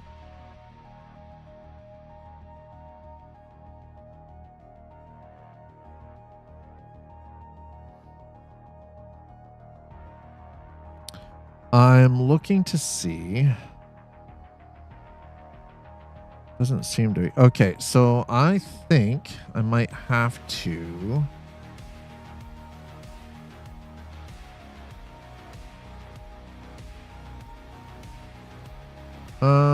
Right, let's remove the traffic density for now. See what happens. Okay, we're gonna do that and see if we remove the traffic density, if it fixes it. The problem I'm having right now is that we don't have enough traffic. Now, chances are I could just put that back in and then remove the other 3. And yes, I have been full-time for 9 years. It will be it will be November this year that we hit a decade of streaming on Twitch. I've only been doing this YouTube thing for 2 years now, but Twitch it's been about a decade. Unbelievable. Absolutely 100% unbelievable. Wait, what in the...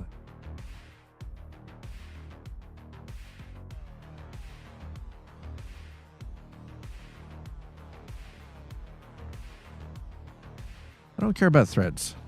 Not really my thing. Okay, there we go. All of that has been taken care of. I don't know what's going on, but it's probably the density mod is doing something hinky or hokey with with Illinois, or it could be the other 3. I don't know. We'll figure that out in a moment here.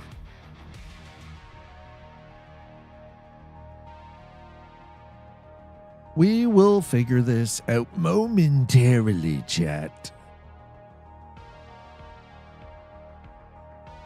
But for a moment.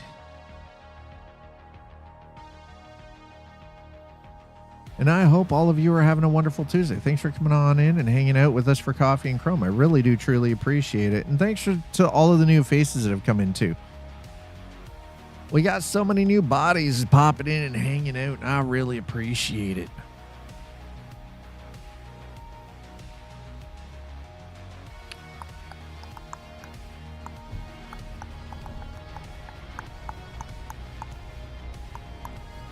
Dental center. Ugh.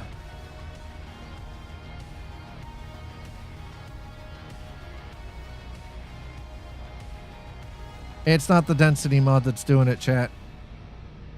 Last meeting of the day got canceled. Oh, that's nice. Yeah, it's not the density mod.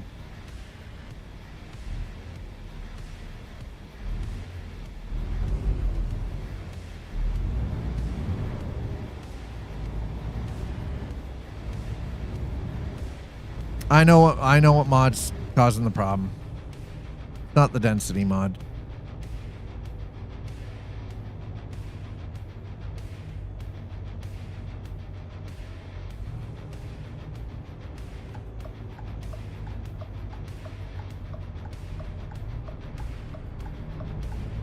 Awesome, nice. Traffic playing hide and seek mod? Yeah, kind of. It's kind of exactly what's happening. There were 3 traffic mods that were recommended to me, and I can tell you they're actually kind of terrible. They don't work worth a shit. So we're gonna fix that now that I know, and I'll put the density mod right back where it's supposed to be, and that should actually fix the traffic problem. And if it doesn't, then I don't know. Then that just means that the mods for traffic are broken right now. Traffic, AI traffic. Thank you. Thank you. Thank you for being my friend. Turn around and back again. Your heart is true. You're my pal and my confidant. Continue career, please. That should fix it. If this doesn't, the traffic's still the same, then it's not mod related. It is, it might be mod related. I don't know. We'll see. Traffic is playing hide and seek. Duh. Sometimes this is what happens when you're not professional. You don't have your mods all in order. You don't know what's working and what's not. I mean, you know, sometimes it's a tough gig being a streamer. I don't like having to fix things. What is this? No, I don't care about Green Man Gaming right now. Thanks, but no thanks.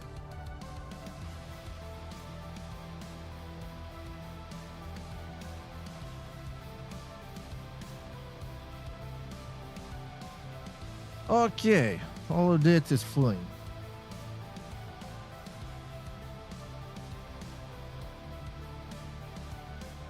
Oh, is that his daughter?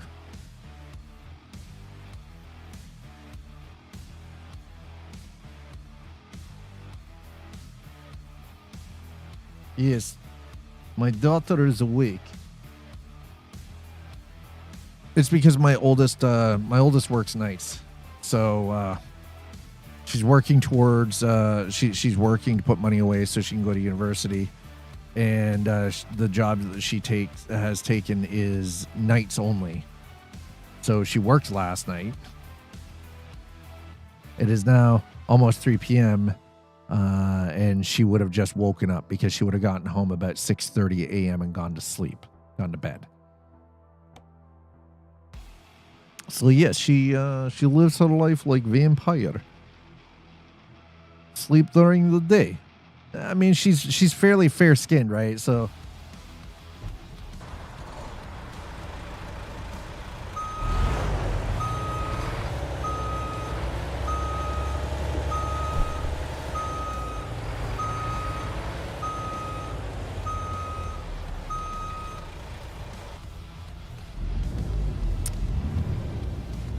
There should be way more freaking traffic. Oh my god. Oh, well, looks like we're going that way. We don't have a choice. Shit. All right, there we go. Yep. It's not mod related, chat. I can tell you right now, it is 100% not mod related. This city is dead. It's like, bro, where's all the traffic? That is a nice bus, though. I'm going through. I don't care. Nope. It is green. Yeah, apparently the traffic's just playing hide and seek. No traffic in Chicago. I've been working a night shift for 234 years, never had an issue. Anonymous. Right. For 234 years. See, the crazy part is, I too, when I was younger, spent an entire year working for a place purely on nights. And I can tell you that 1 year felt like it was a decade. And half the time, I didn't know what fucking day it was. There was no chance. There's no way in hell I couldn't tell you what day it was. I was lucky if I knew what year it was. Even though that was 1998, but still. I know now, but when I was doing it, didn't have a clue. All right, now we're starting to feel like there's a little more traffic here, okay? I need to get over. Sir, let me in. Swear to God, I will push your truck out of your little POS. What is that? Your Toyota out of the way. Is that a Yaris? Yar.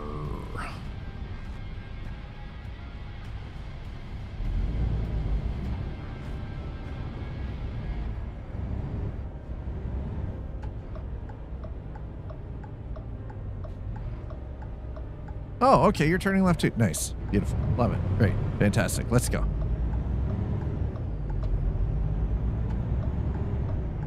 Do. Oh, hey, look, it's a Volvo dealership. I think, maybe. Yeah, this looks to be Volvo, yeah. Maybe not. The welcome flags are a nice touch.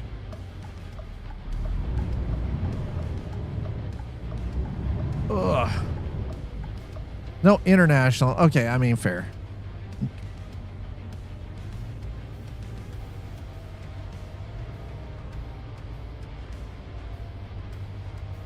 Ooh, but we can repair, so we'll do that. Let's go.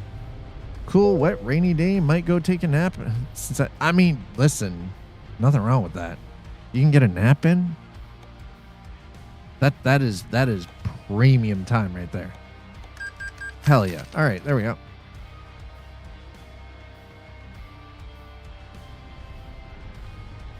Now, is that with or without a snuggle kitty?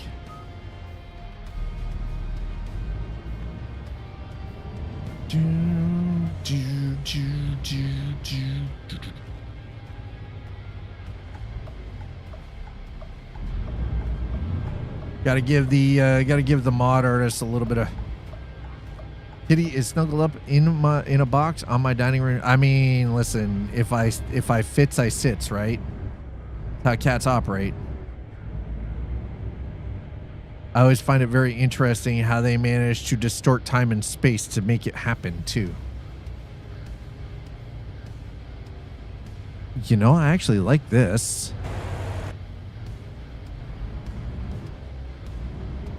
Okay, this actually feels like a freaking garage.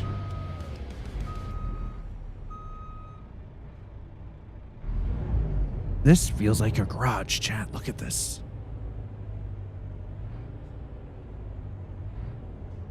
All right, well, now I have to look because, you know, mandatory. It's Pat's, man.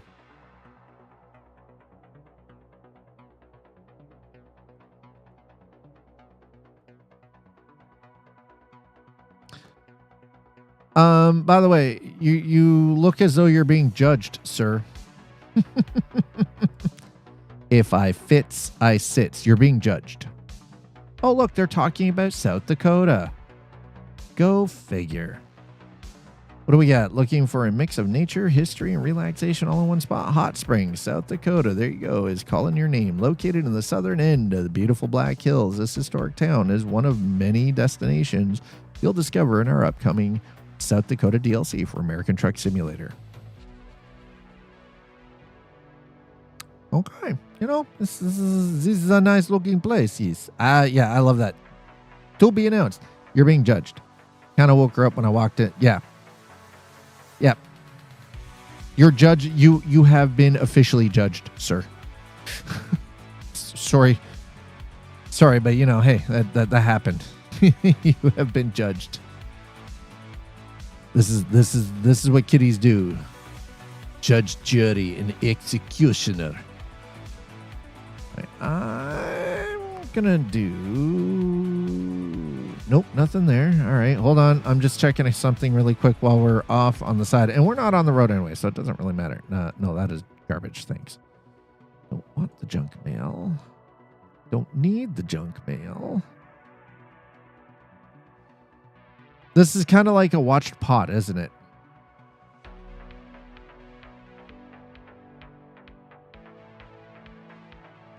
Okay, one last thing. If you're wondering what I'm doing, I'm just checking something on the back end of my stuff here.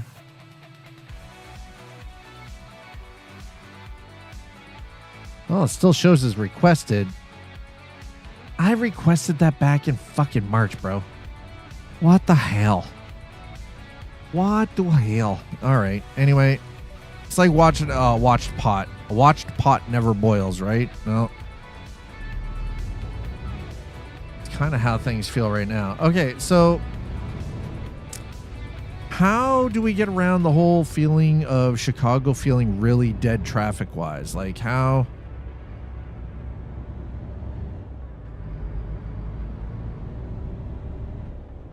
Because it's crazy. Any other city feels perfectly fine, but this is all roads lead to chicken. That is incorrect. I would rather a steak over chicken any goddamn day. As soon as I walked up, she tucked back into the box and went back. Yeah, I mean, right? Curled up, went right back to sleep. Just, okay, I go to sleep now.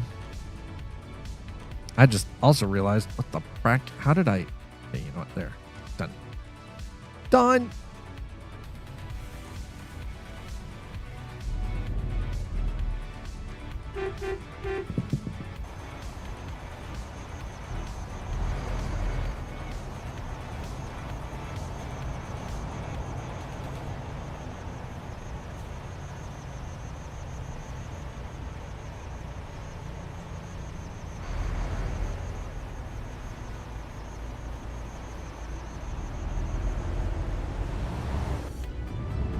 All right, here we go. Now we're just driving around Chicago here, by the way. Oh look, there's all the freaking traffic coming off the highway. What the actual fracking hell, bro? Wait, is that O'Hare? That's right? The Chicago airport, O'Hare, or O'Hara? I don't know. Maybe. Cargo terminal. Well, we're going to go down that way then. Awesome. Let's go.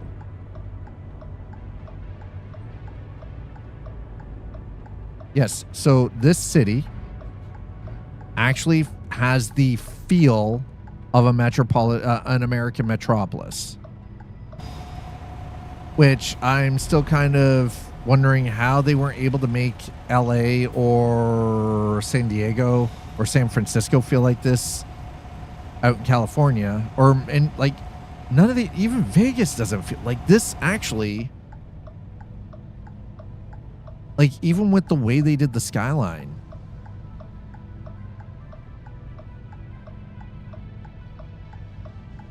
like it truly feels more like a built up metropolitan urban center. It doesn't.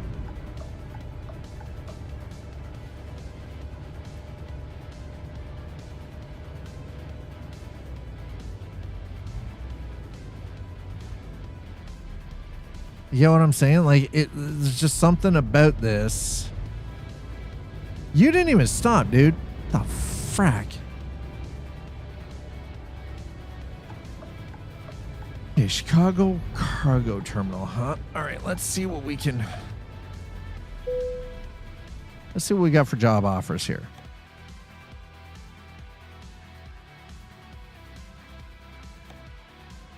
That's it? Chicago to Oklahoma City or Fort Worth, Texas. That doesn't feel right.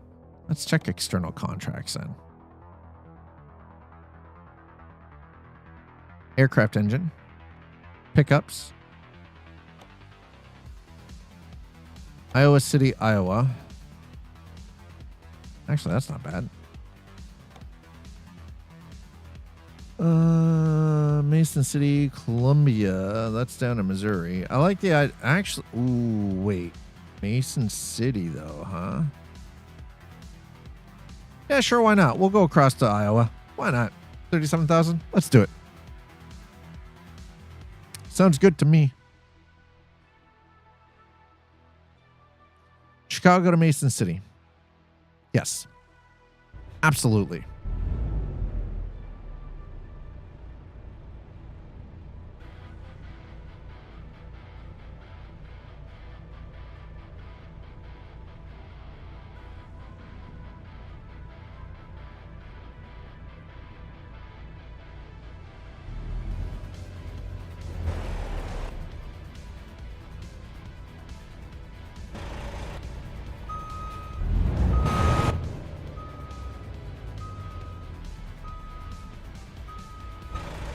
That's not it.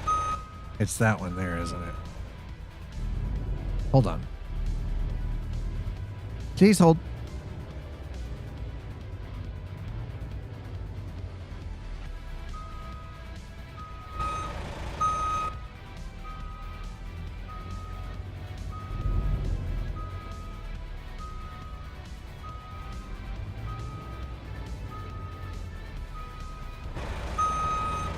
Oop. Yeah, I do believe that is it. That is, it looks to be a crop duster. Why are we picking it up here at an airport, by the way? Can anybody explain that one to me? Why are we picking this up at the goddamn airport? I realize it's a cargo terminal, but this is not something you send by air. Like, sir, what are you doing? Beautiful thing is, at some point, we are going to attempt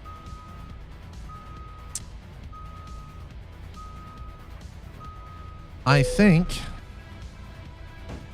maybe what I will do is part of the challenge stream will be doing a Chicago to LA run clean. No incidents, no tickets, no nothing, not even scratching the paint. We'll do the challenge run. And if we have an incident, I have to restart the run.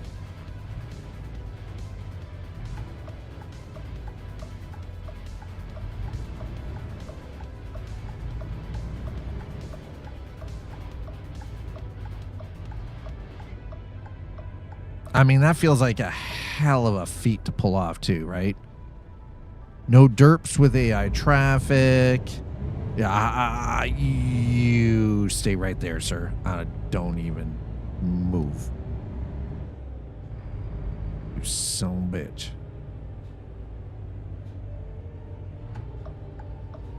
Right, so we're gonna take this all the way over to Iowa. You know what? Like, we're taking a crop duster. Makes sense.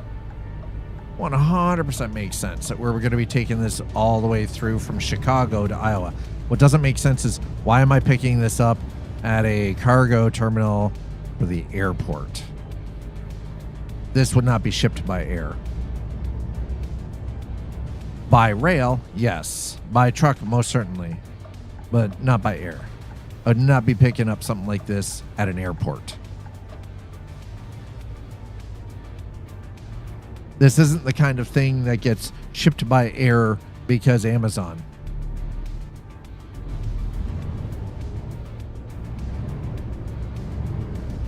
Definitely not. This is not your Amazon delivery.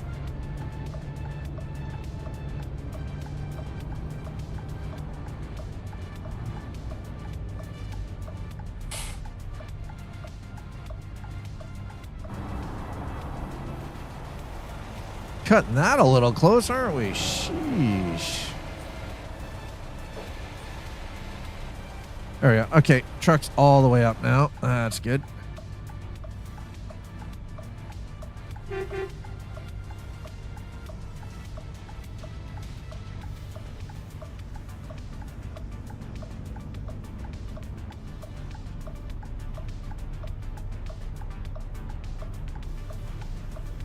Excuse me, sir? Sir?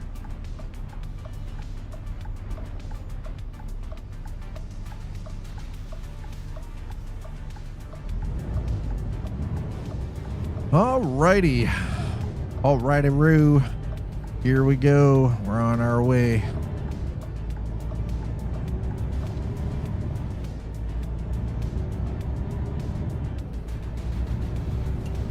Say goodbye to Chicago, ladies and gentlemen.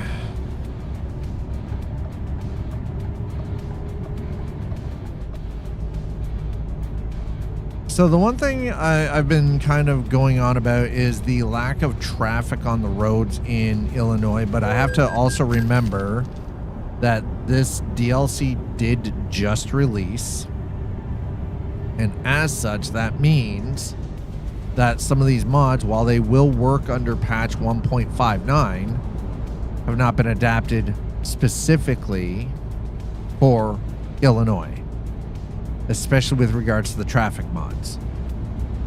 That's going to have to, it's going to take probably about another 4 to 7 days, depending. Because again, a lot of these mods are developed by a single human being.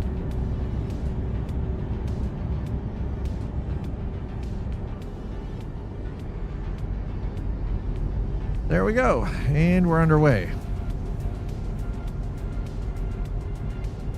Now, it seems like what we're probably going to end up doing is crossing the northern end of Illinois.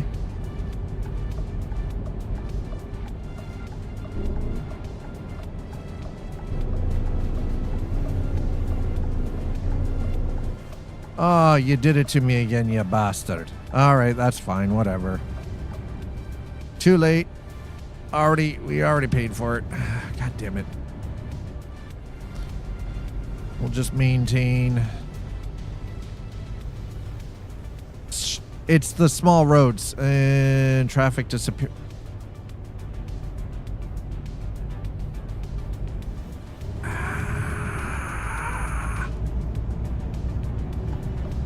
I would love to find one perfect, all-encompassing traffic mod that doesn't F things up all the time. You know what I mean?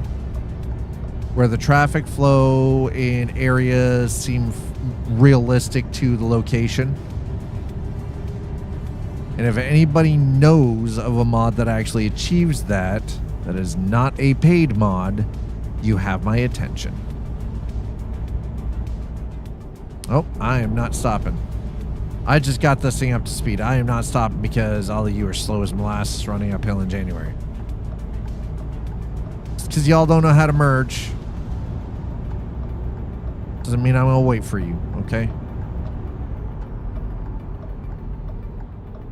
Whoop. Now we're just going to do some dangerous driving here. I'm going to drive like an absolute asshole.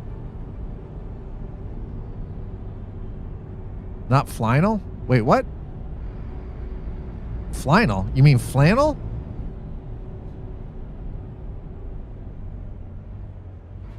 What are you talking about, Ruben?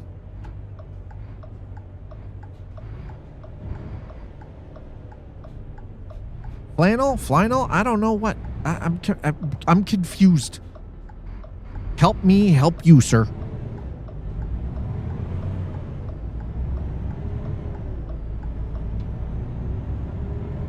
And no, it's not Forza if that's what you're asking. It's Coffee&Chrome, sir.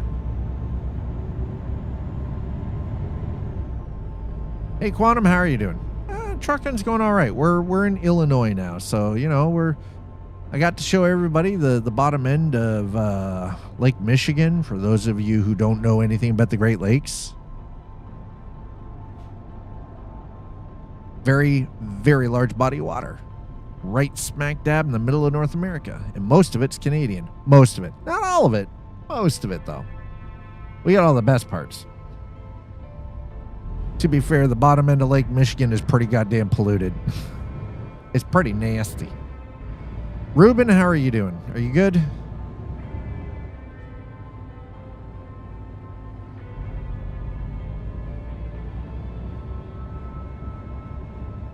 Wait, why did you have me come?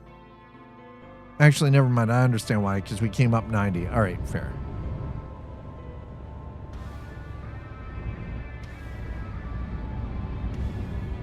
My issue that I'm having right now is I've been up since like 5 a.m. So right now it is about 3 p.m. my time, and I feel like so Sleepy Developer had to say nap, and now I feel like I need a nap.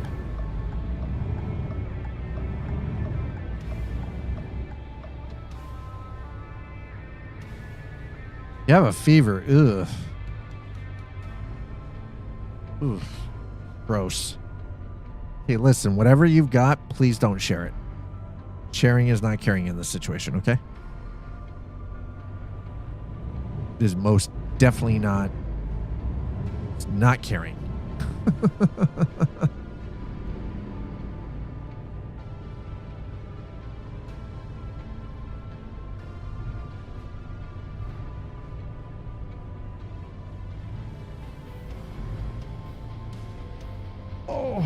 Emergency delivery. Wait, what?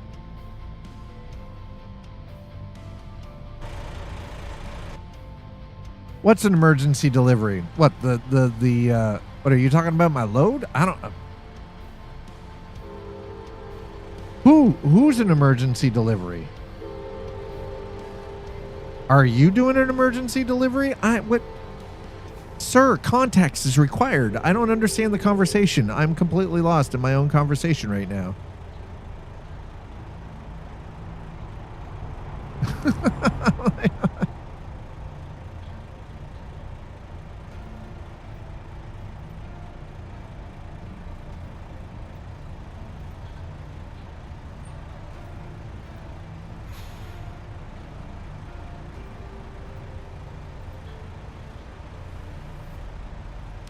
Can't go anywhere right now. We're kind of currently in a holding pattern.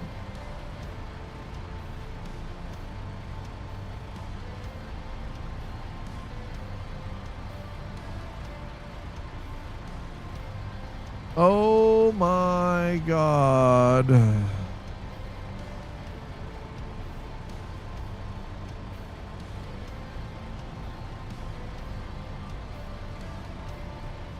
Oh, Jesus. Well, I said I wanted traffic. This is starting to make a little more sense.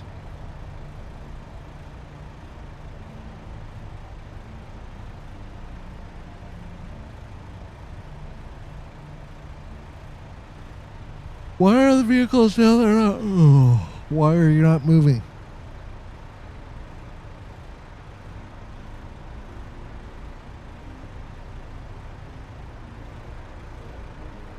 Okay, listen. I'm not waiting. We've got places to be, okay? I don't know what the hell is going on up there. I don't care. I don't know. I don't give a shit. Not my problem. Nope, not my problem. Gonna drive down the sidewalk here. Y'all are just stuck there for whatever goddamn reason because you're a bunch of idiots. It's gonna go this way. Thank you. Appreciate it.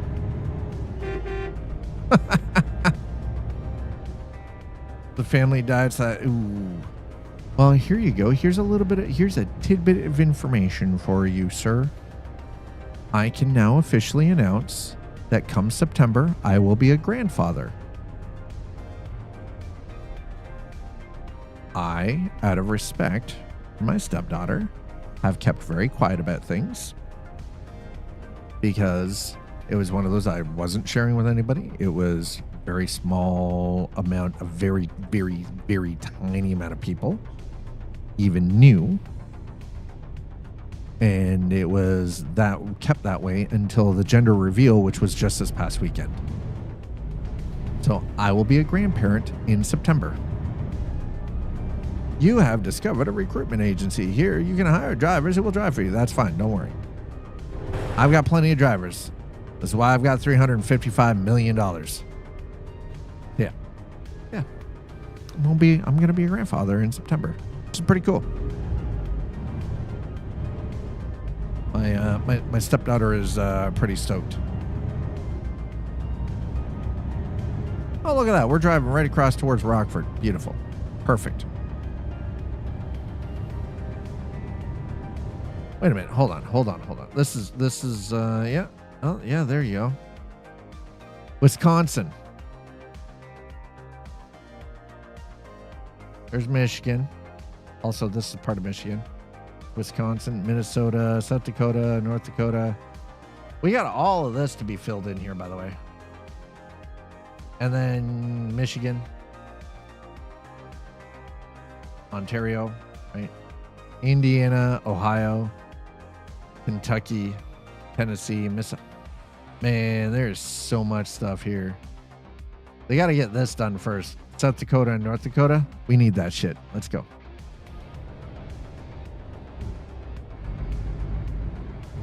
Now, saying that makes me also at 53 feel really goddamn old. Okay. I feel ancient as shit. Wait, is Rockford is just part of Chicago, right? Rockford is just a suburb of Chicago, yeah?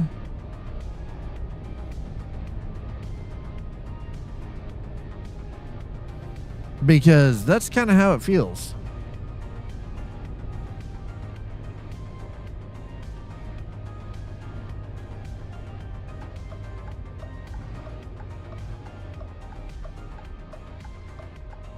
I am taking 2 lanes. I'm okay with this. Don't worry. This is perfectly fine.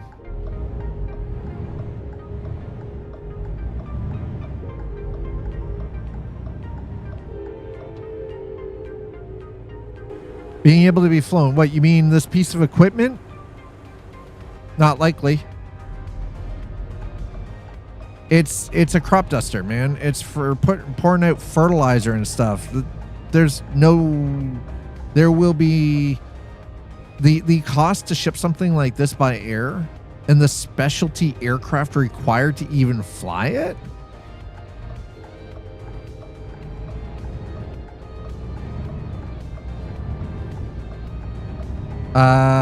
It wouldn't be worth it.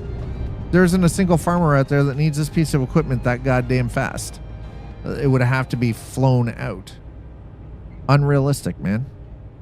So picking up something like this would be unrealistic to pick up at an airport. There are very few aircraft that could carry something of this size. Then you should be in bed. Go to sleep, Ruben.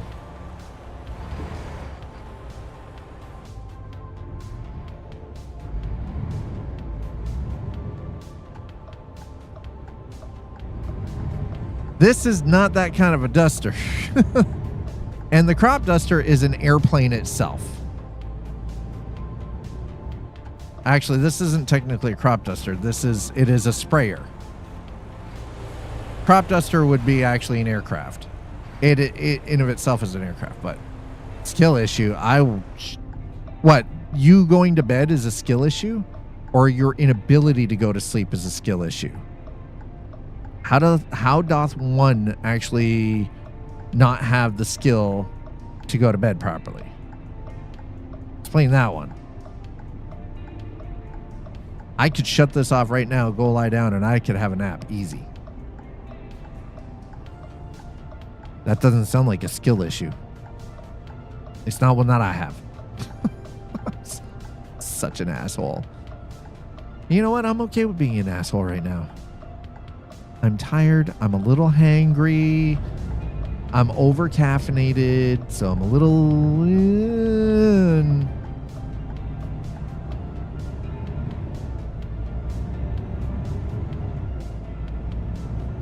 One of the first things I will be doing after I'm actually done streaming, though, is I'm going to be finding something to feed my face with.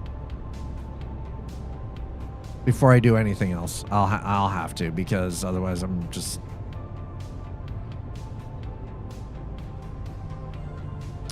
I'm going to be very hangry otherwise. And that is not fair to anyone around me, because it is not their fault that I am hangry. It is 100% on me. Okay, so... as soon as we got out of frickin' Chicago, all of a sudden there's traffic. What in the hell, bro? Makes no sense. Why is there no traffic in Chicago, SCS Software? Why can't I have realistic, almost survival game levels of traffic in a busy metropolitan area? Yet I have traffic all around me here. It should be bumper to bumper gridlock.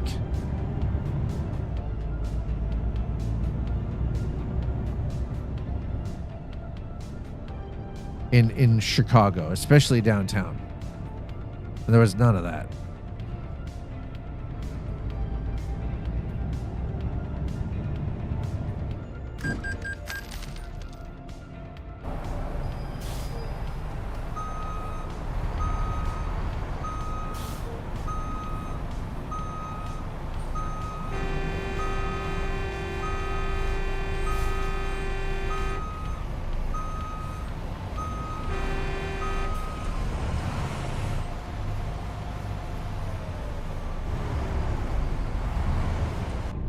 Oh no, you keep your piece of shit Cadillac over there. Freaking piece of junk Cadillac. You keep that crappy car over there.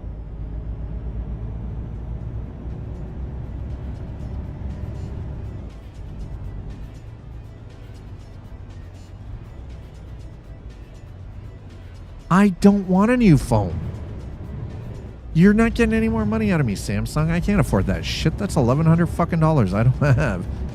I have dental work to get done. I have a freaking mouth guard to get so I don't die in my sleep.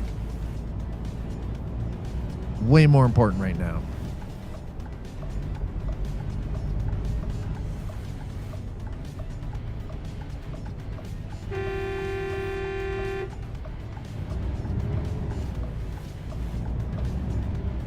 Holy crap. This Honda. You know, the one thing I've actually come to realize, though, the school buses, these don't all stop at train tracks like they're supposed to. They don't. They don't all stop at train tracks like they're supposed to, chat. I'm just going to mention that now, but they don't. Oh.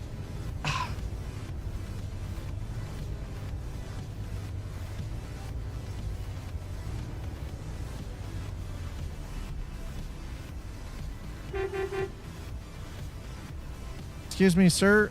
Sir.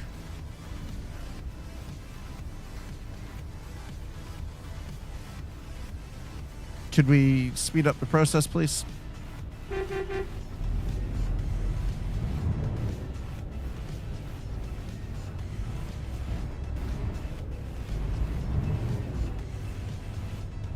Oh my God.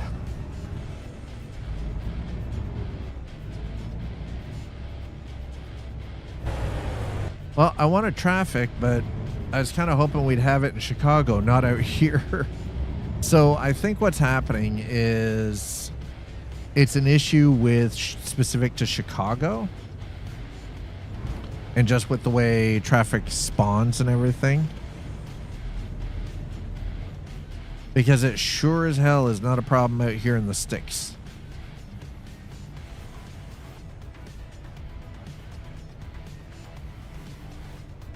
Oh, look, it's a Subaru.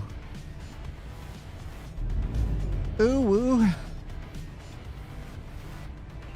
Okay.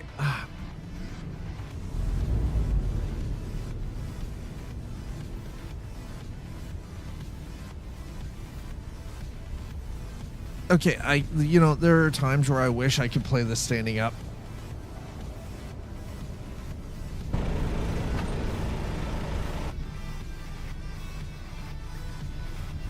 I 100% legit wish I could play this standing up.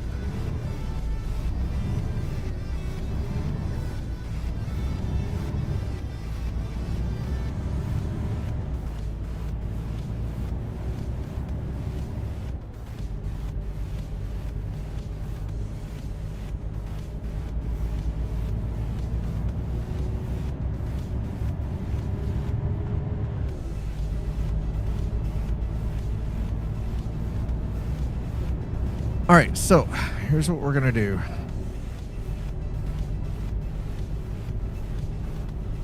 We're gonna zip on through. We're gonna try to get this done in the best possible way. As we cut across the top side. Seriously, man, this is pretty though. Look at this.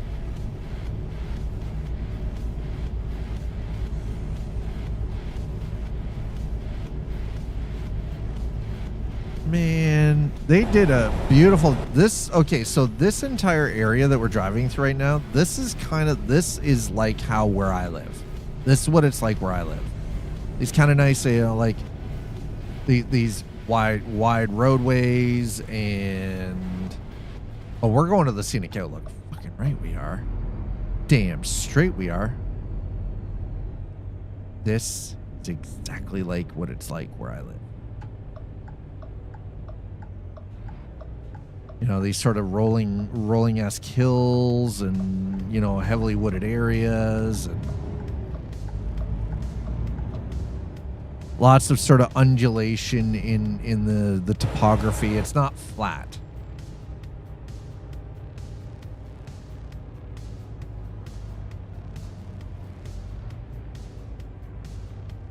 And this is the kind of stuff that I'm looking forward to the road trip DLC to add in, being able to just pull up to... Okay, listen. You just never mind, all right? Get past me, dumbass.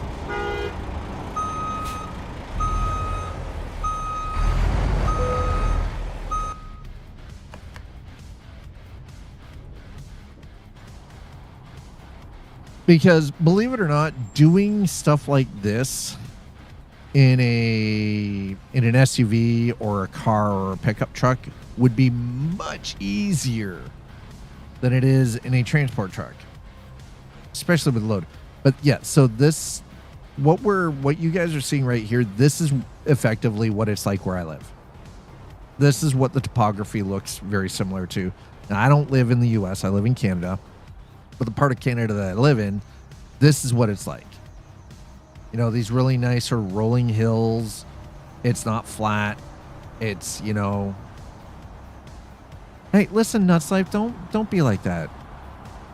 I'm having some problems with my spinal stenosis flaring up right now, and it's kind of making me drowsy, and I don't like it. Because when that kind of drowsy comes on, it also makes me feel nauseated. You just calm your nerves, sir. You just relax.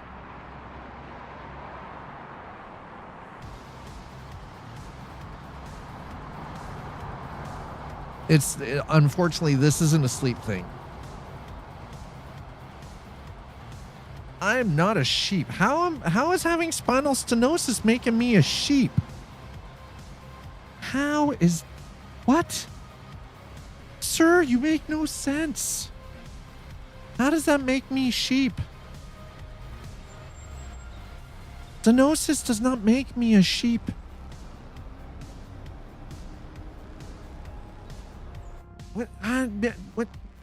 What?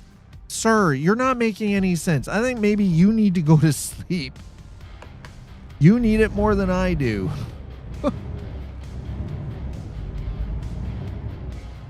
You're confused. I have a confused face. I'm pretty sure everybody else reading that is going to be confused too. Does not fit in the song that I... Hey, I think you need sleep. Yeah. Why is it good that I'm confused? Why are you so angry all the time? No. No. Chaos does not rule here. This is a place of order. in gratitude and happiness, sir.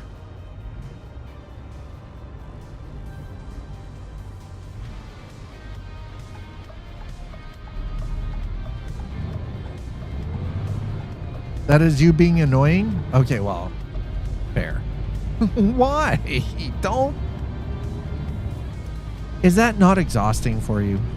I feel like that's very exhausting. It's got to be tiring.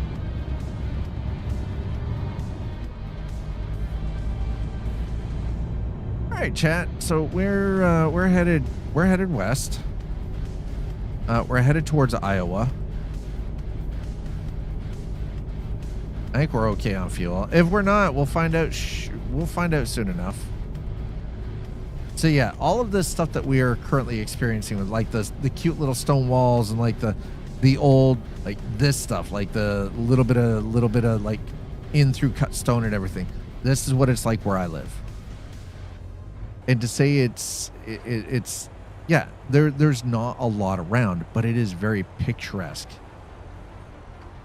And yeah, we have the stop signs with the blinky fucking lights on it too. Those things are annoying as shit. Excuse me, sir. No. You stop. I go. Galena River, huh?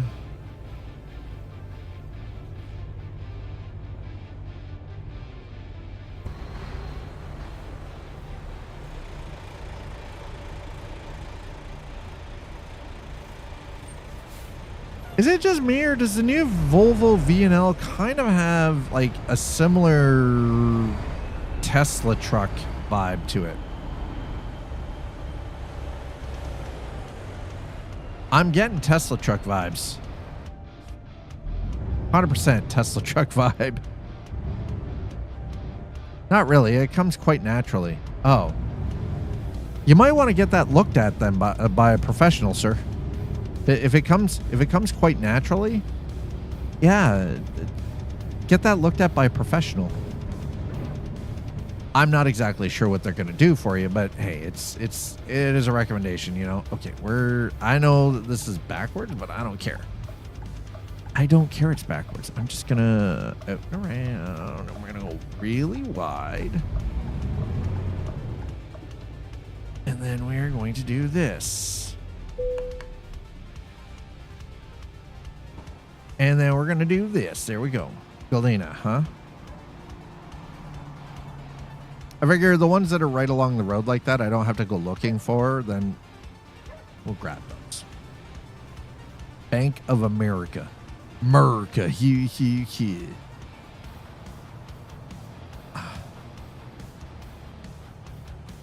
I do have to start doing some actual work for myself, though, like, well, physically work on myself. I'm starting to have aches and pains just doing basic stuff that I shouldn't have, which is concerning. And it's not that I'm inactive. I'm actually active. I think I need to be more active. Now, barring that, if after like 2 weeks time, upping my activity levels a little bit, and things don't improve, then that would actually indicate that something else is going on. Probably stems from my sleep, or lack of good quality sleep because of the obstructive apnea, which just means then that something else in my body is not repairing properly when I sleep because I'm not getting the sleep that I need to do it, which is what that is all about right there. And to those of you who've helped out with that so far, thank you very much. It is truly appreciated. I don't think you understand the mouth guard that is going towards. It's life-saving. That's, at the end of the day, that is it is life-saving.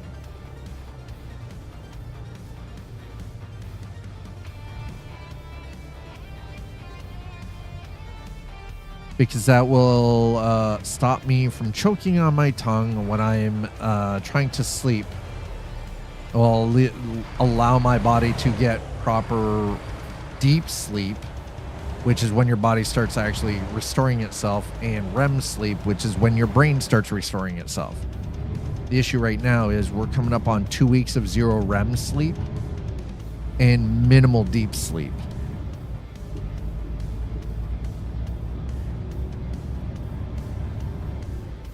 And I'll be honest, there was a time when I was younger, I always used to think that sleep is for the weak, but honestly, knowing exactly, like, starting to really read and understand what sleep does for the human body and the human mind,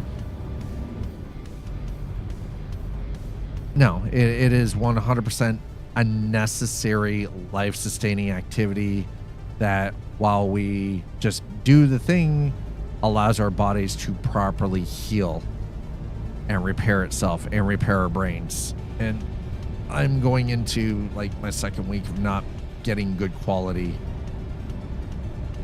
sleep. And this is the one nice thing. I kind of poo-pooed wearables for a while, but now I'm kind of like, no, you know what? Like, I wouldn't have been able to figure all of this out if it wasn't for, number one, doing the sleep studies, and then going in and, you know, doing the consultation for the sleep guard, so that my mouth was held and my tongue was held in the proper place, so I don't choke on it when I sleep, which sucks. My body tries to unalive itself when I sleep, so that's.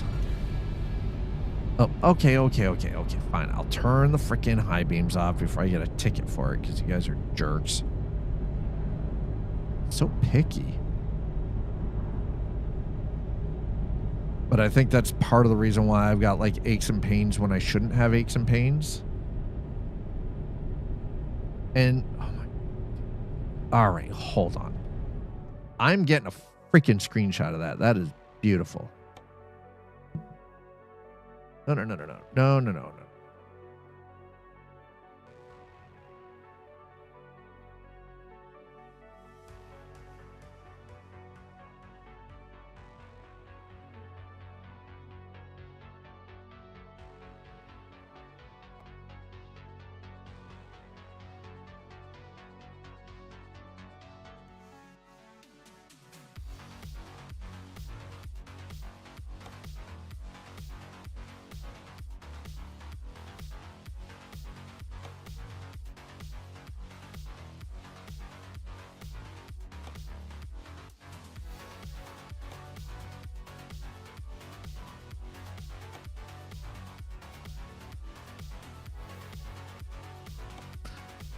Okie dokie. That looks good.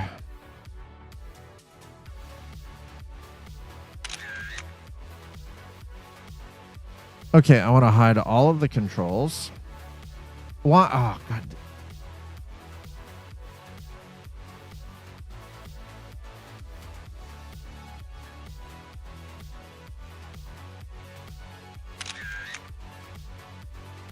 All right, there we go. I needed to do that.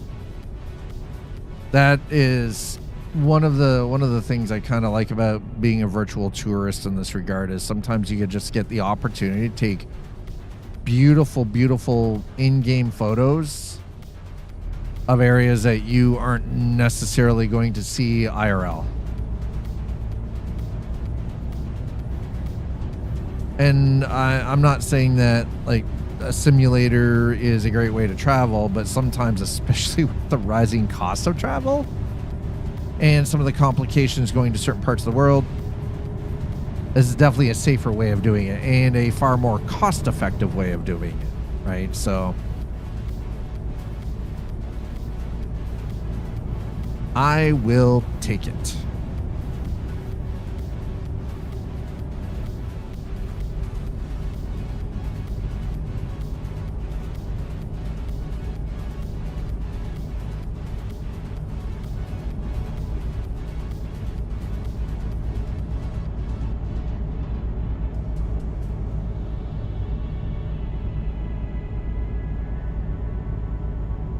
All right, so we're heading towards the Illinois-Iowa border.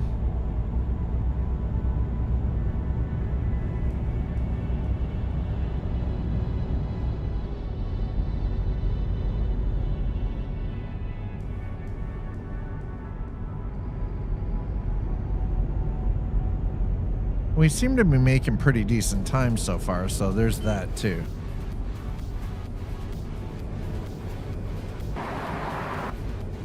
Yeah, it is an oversized load. I better make sure that we've got the beacons on.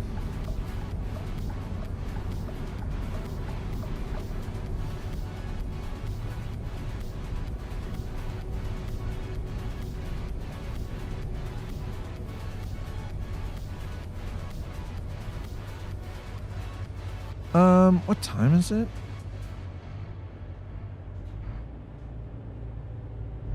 It is only after 8 p.m. It is way too dark.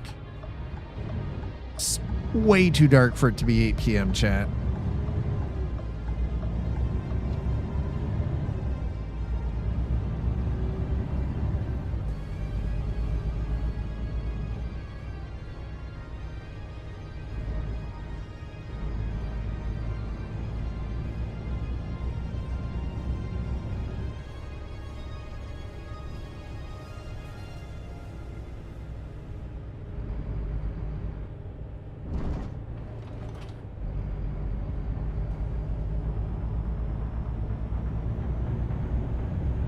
All right, that says 40. Pedal to the metal.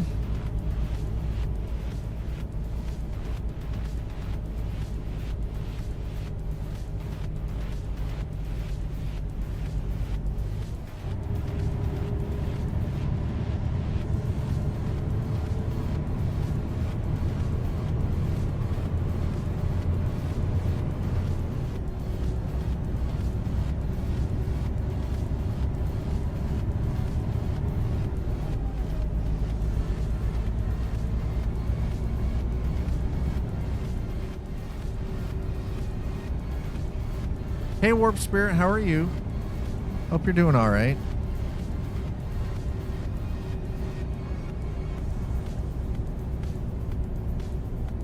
How's the weather in your part of Ontario? It was a very interesting weekend. Okay, well, let's start off with some good news for you. 30 plus in your room right now. Do you not have an open window? Please tell me you've got a window that you're going to open up and exhaust some hot-ass air out, because holy shit, that is ridiculous. They are open.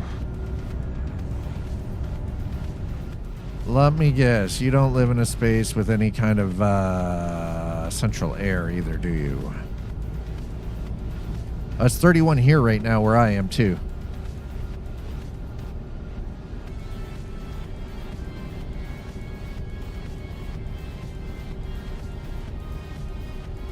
Oh, you still have to connect. Okay.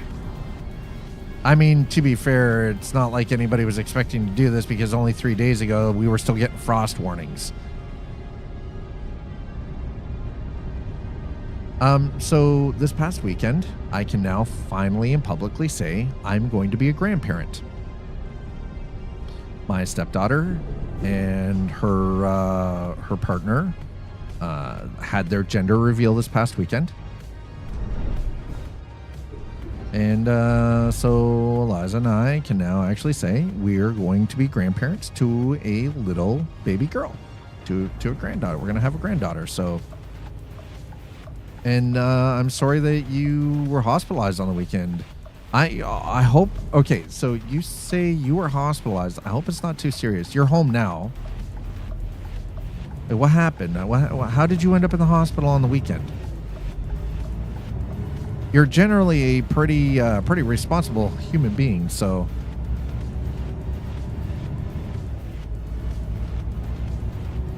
It's right. It's a baby. That's right. It's a baby. I may have ulcers, vomited blood at a gaming convention.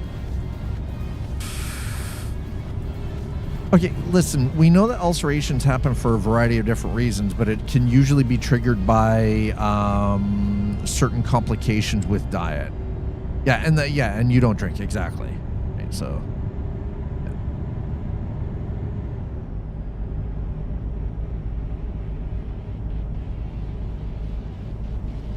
Usually it's a gut gut microbiome issue that allows for the creation of ulcers to begin with, unfortunately.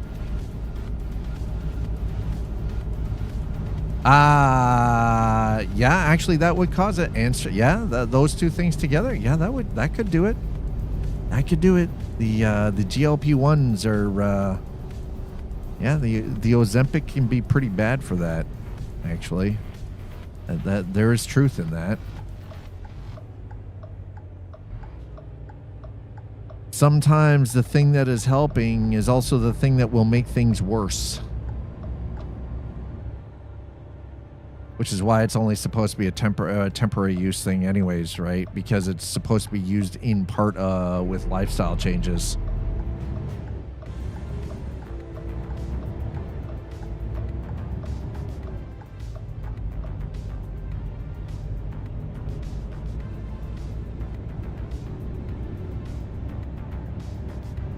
Now, unfortunately, again, like things like stress management and everything, sometimes that again comes down to like lifestyle management.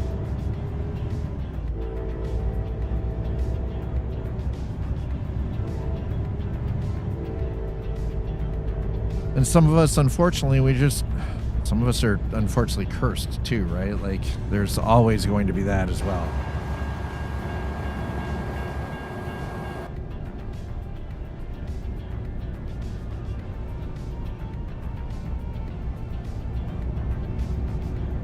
Well, I hope that whatever it is, that this is only temporary and that they're able to find something that will help alleviate, the issues.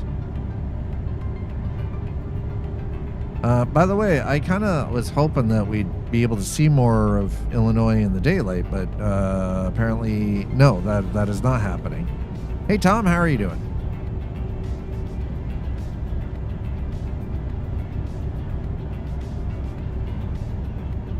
I'll have to check that email momentarily here when we get a chance to stop. Actually, you know what? Fuck it. Let me. Why? Sir, it is. There's nothing wrong with. Oh, fuck off. No, I don't want a new phone. God damn it. Yeah, why?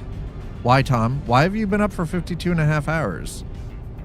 Once you get past 24 hours, it actually gets bad for your brain. You start scrambling your own fucking neurons. Exactly. Why are you doing that to yourself? How? Why? Your marbles get scrambled after 24 hours, man. You're getting into the point where you're going to start having hallucinations, auditory and vision,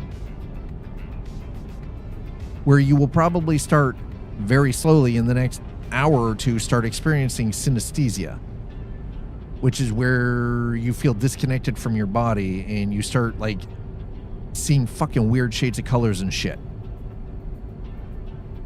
And it's like, sir, what the hell? What are you doing? Why?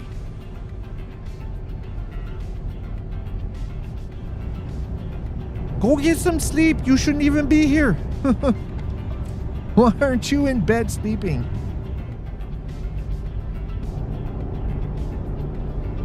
Yeah. Yeah, it screws everything up, Tom. You're in. I don't think you understand how much serious danger you're actually in right now, being up that late, like that long. Okay. All right. I'm trying not to be a dad, okay? Trying not to be a dad. What happened to get you to this point that you have not been able to sleep for 52 and a half hours? Here's the thing. I might be having severe issues with my obstructive apnea, right? But I have a treatment plan that I'm working towards, and that's what this is for. This goes to the mouth guard that will help save my life. You weren't taking... Okay. You weren't taking your meds, but why weren't you taking your meds? Was that a choice? Did you by choice not take your meds? Or did you run out and you weren't able to get to the pharmacy to get them? Like, what happened? Explain this. Explain what happened. Tell us the story. You do realize, though, that whole thing that we understand about being a night owl is actual bullshit, right? That's made up. You know that, right? Okay, now insomnia is a real thing. But a night owl, that whole night owl thing is actual bullshit. That shit was made up. That shit was made up. I hate to tell you, but that shit was made up. It is an absolute lie. But insomnia is a real thing. That is 100% a real problem. That is really dangerous. So let me guess. You had the medication that you normally take actually makes you go to sleep. It makes you sleepy, yeah?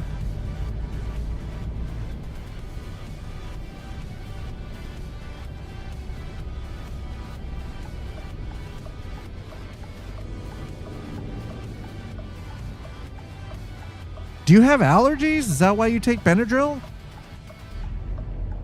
'Cause that should...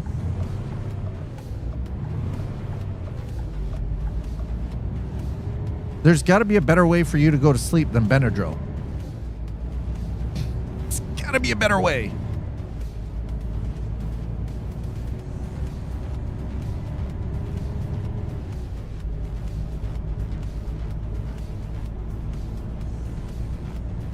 Folks, listen, there are better things for you than Benadryl to go to sleep. Full stop. We're doing some late night driving here as we wind our way. Where are we on the map right now? Oh yeah, we're almost there. We're almost to the other side of Mason City. Damn, we came right across that top end of both Illinois and Iowa. That was so clean though. I know, don't worry, I can read. I still have other people to talk to, Tom. Anyway.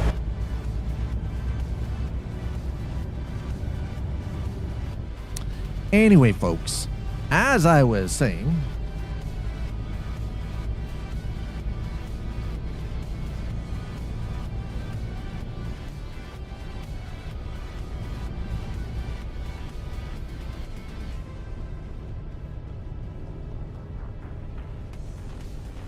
time is it? Oh, it's not even 4 p.m. yet. Hold on. Oh, no, not that way. Not that way, bro. Not that way, bro. Not that way.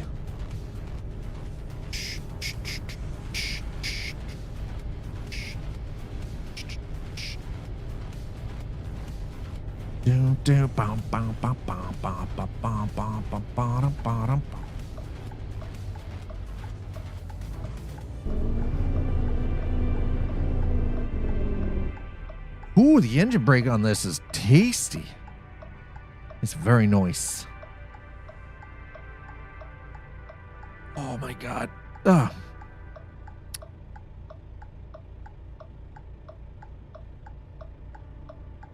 Well, you don't have to worry about the ads for another 60 minutes because they only come up once an hour. So you came in just before the ads were about to pop. But also, don't forget, even though I might have been talking with you, there are still other people here that I would be conversing with too. So I can't stop talking because the ads are running. I gotta keep talking. If you miss out on the conversation, I'm sorry. I don't know what to tell you. You're just gonna have to sort of figure it out. Learn to read lips. That's the best I can do. Just learn to read the lips. Anyway, why Benadryl? There are better options for someone to be able to go to sleep.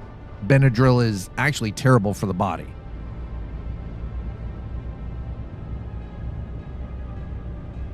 Like, actually bad for the body.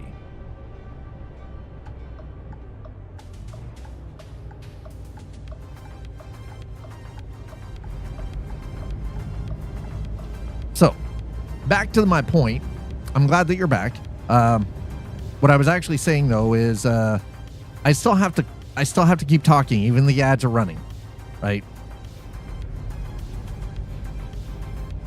And I'm well aware that even when ads are running, there might still be people here who are subscribed, so I still have to keep talking anyway. Regarding the Benadryl, why are you taking Benadryl to sleep? There are better sleep aids out there. Benadryl is not something that should be used for sleep aid anyways.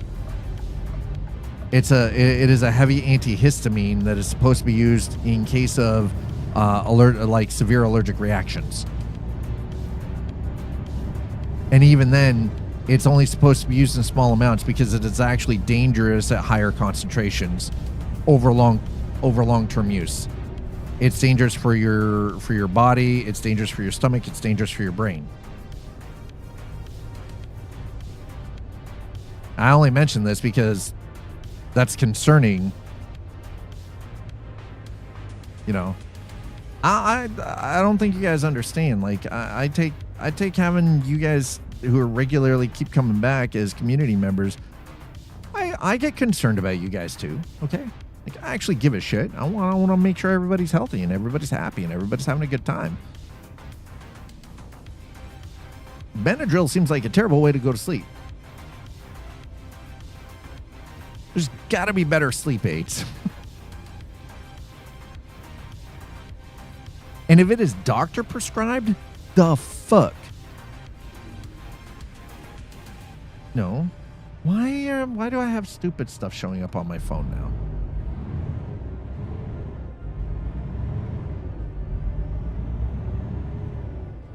Didn't want to put me on a...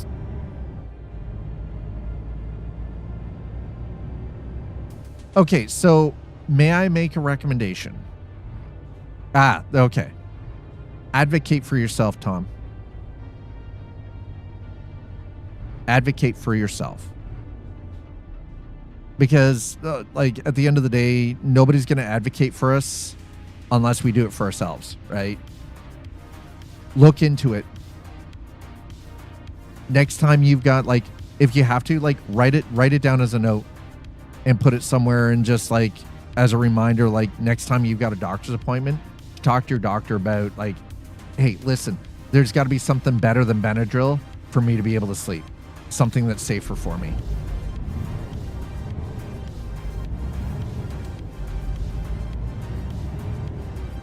Okay, awesome. Like, hey, it never hurts, right? It never hurts to get the full stack of information from the doctor.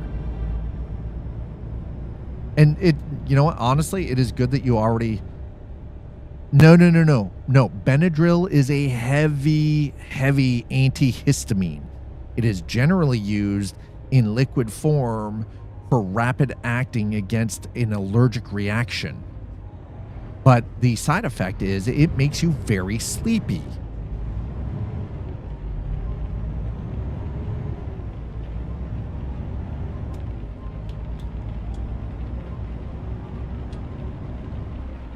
But no, it is not the same as paracetamol. Paracetamol is what we call ibuprofen here. It is an anti-inflammatory, not an antihistamine.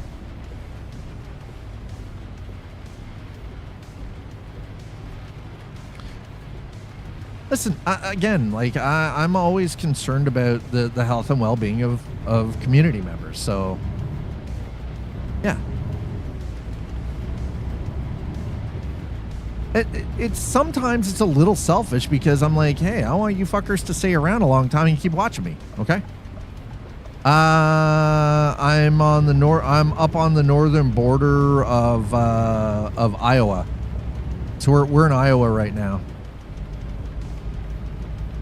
So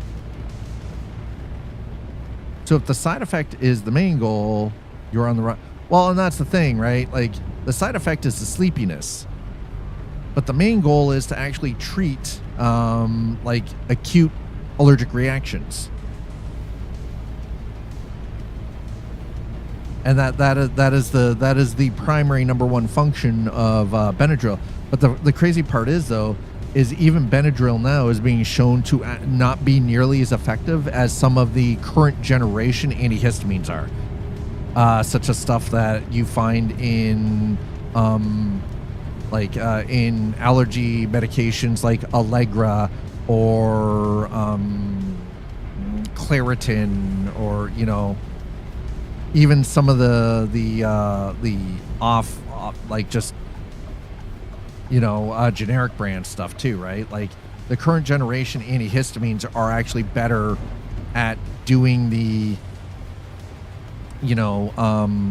helping with allergic reactions even better than Benadryl is, and without being sleepy. Right.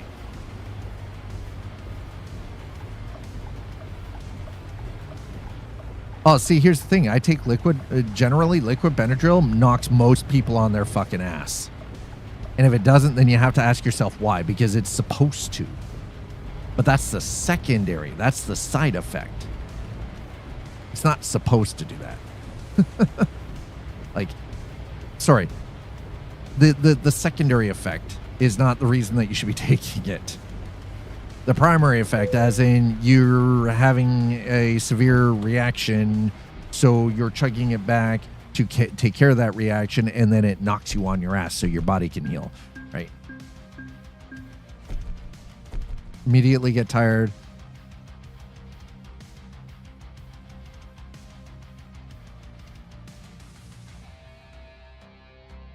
All right.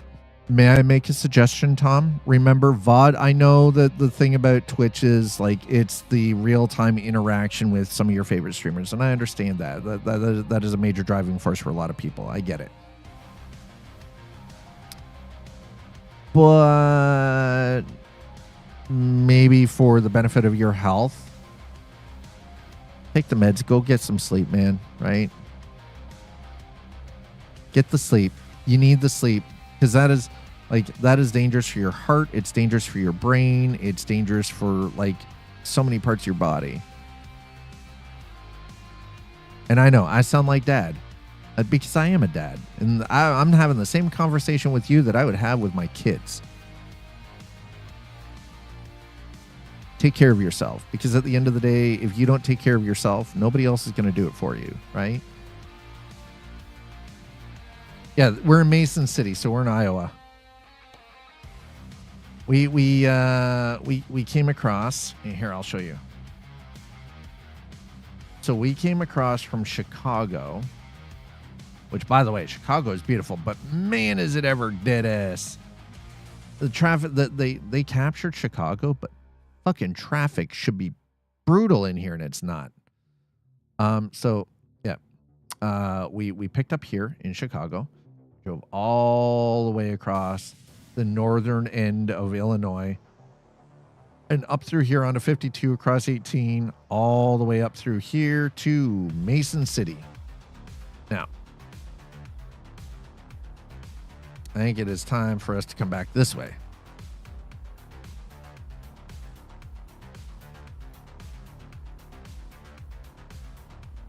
Okay, listen, sir. New images for upload.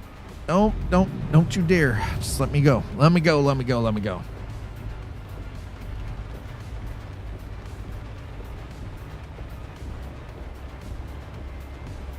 Well, ultimately, did I go to Rockford? I did go through. I went to Rockford with a load because Joliet is part of Chicago, right? Joliet is a suburb. And honestly, Rockford kind of feels like it's part of Chicago too, strangely. Feels like it's all like suburbs of it's like boroughs from New York. It's like suburbs of freaking Chicago. Where is Effingham? Oh, you want to know where Effingham is?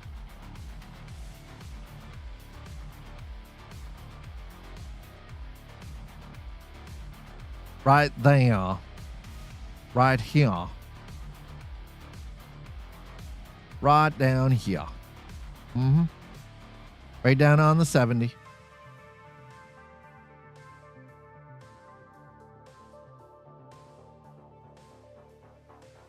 And we got, you got like Marlin down here, right? Down towards like the border of Kentucky and Tennessee.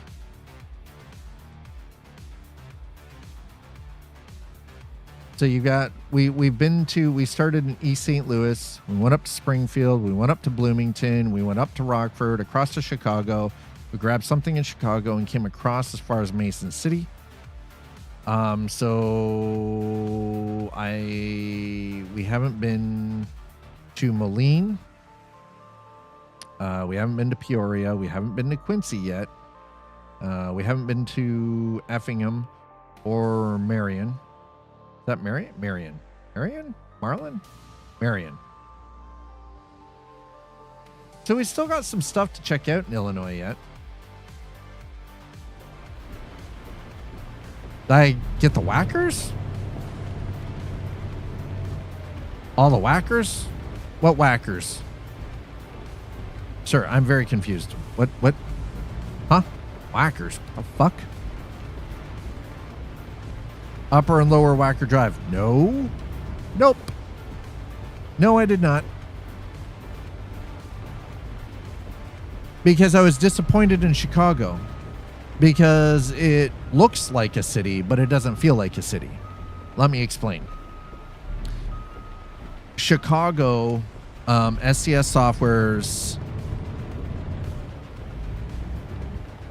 Software's version of Chicago looks like a city, looks like a metropolitan, urban, built-up city. More so than San Francisco, San Diego, Denver, Houston, Fort Worth area. It feels more like a city, it looks more like a city than any other city in American Truck. No other city looks authentic. Chicago looks authentic. Now they need to fix the rest of the map. Because the rest of shit is too fucking small. But they made Chicago actually look like Chicago. The problem is it doesn't feel like Chicago because it's dead ass. There's barely any goddamn traffic in it. It is dead ass shit. It should take me an hour to drive, an hour real time to drive from one side of Chicago to the other with proper traffic in game. But you can't because there's no traffic. It takes you like 5 fucking minutes to drive from one side of the city to the other because there's no traffic in it. It's that, or they need to fix how traffic spawns in metropolitan areas. I would much rather have that. And I'm using freaking mods to improve the traffic flow and to improve the realism in the traffic. And I can tell you, it didn't work in Chicago. I would rather that it takes me an hour real time to drive from one side of Chicago to the other side than have it feel flat and dead. Don't you want the city to actually feel like a city? Or would you rather that there's no traffic and you can just zip through like you're driving an F1 car? This is a simulator after all. No, you can't. Increasing traffic, like doing the whole going into your G console and actually taking it past one, breaks all traffic mods. So that defeats the purpose of having the traffic mods.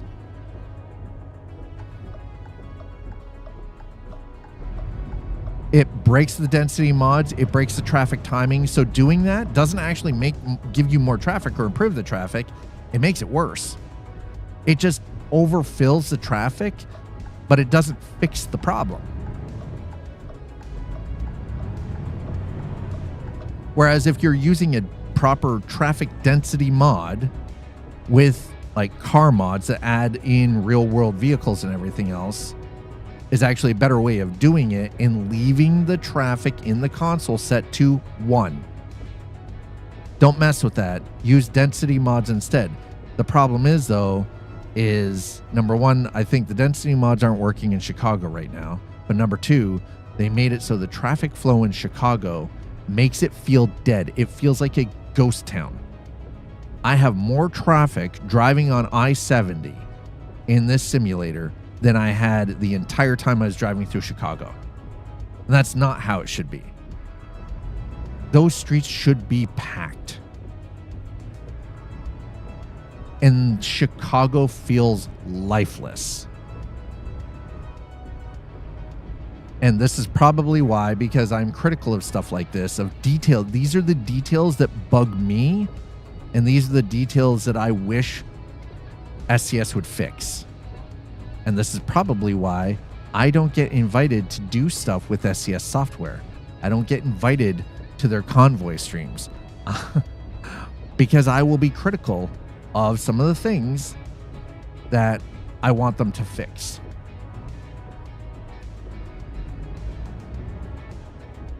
I'm not going to be belligerent with them, but I'm also not going to placate. This is probably why, to my point, I don't get invited to do stuff like that, and SCS Software doesn't rate us anymore. This is probably why I also don't get first looks at DLC when it's released anymore too. Is because I can enjoy their game. I can enjoy their DLCs, but I can also be very openly critical of their stuff as well. And frankly, we should be. We shouldn't just take things at face value. We should be critical of you know, of our favorite game developers. 100% be critical of them. So the new Volvo is quite a nice truck, by the way. Let me just say, this is a nice truck.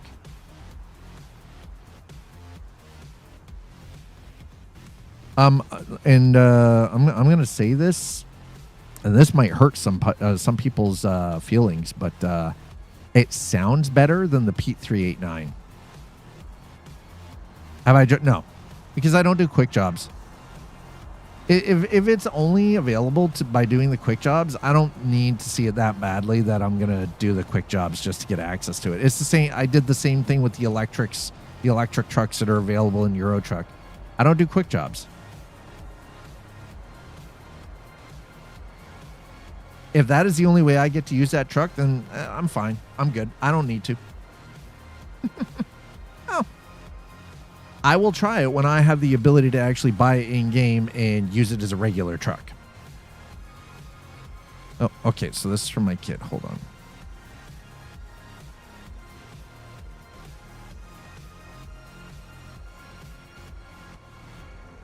Sorry, it's when my children message me or send me something, I always have to.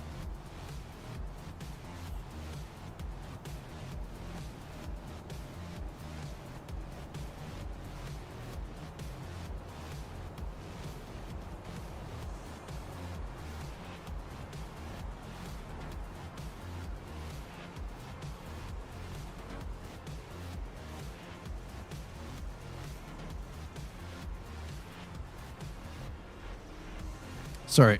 Again, like I said, I apologize, but my kid.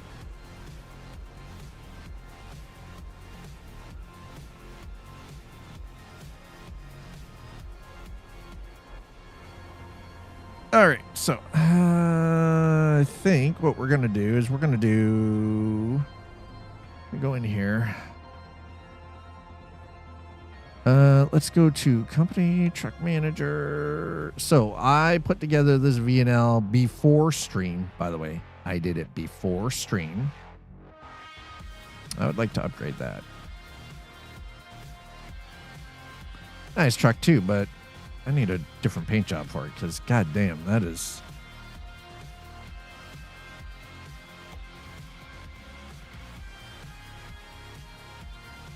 How in the actual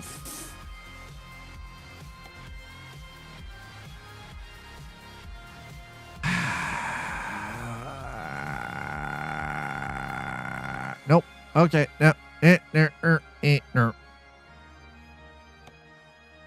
It's only in quick jobs, but only because they don't have an EV charging station built out across the map. So the funny thing is, though, is they don't have EV charging stations built out across the map. And yet, if you look at the gas stations at the stops, they have EVs there. They have EV charging stations, just like we have truck stops or truck washes that we can't use.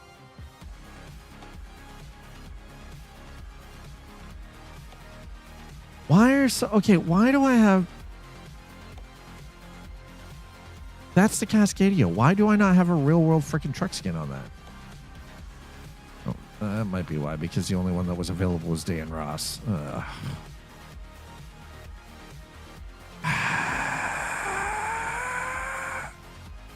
Okay, I will confirm that order. Mac Pinnacle... Upgrade, please.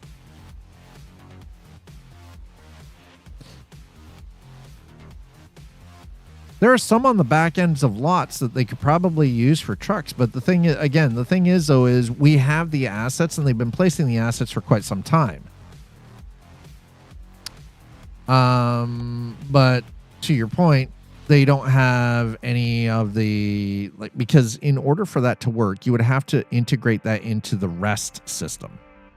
And I think that's the problem. It's not that they don't have the assets. They have the models in the game already. They have the assets.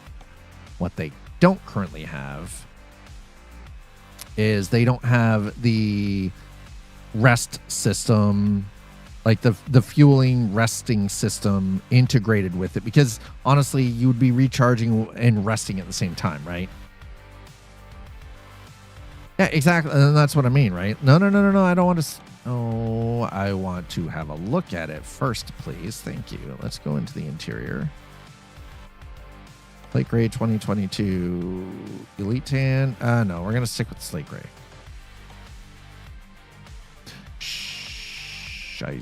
No.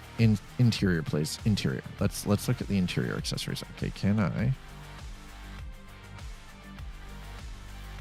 I was kind of hoping that maybe this would actually.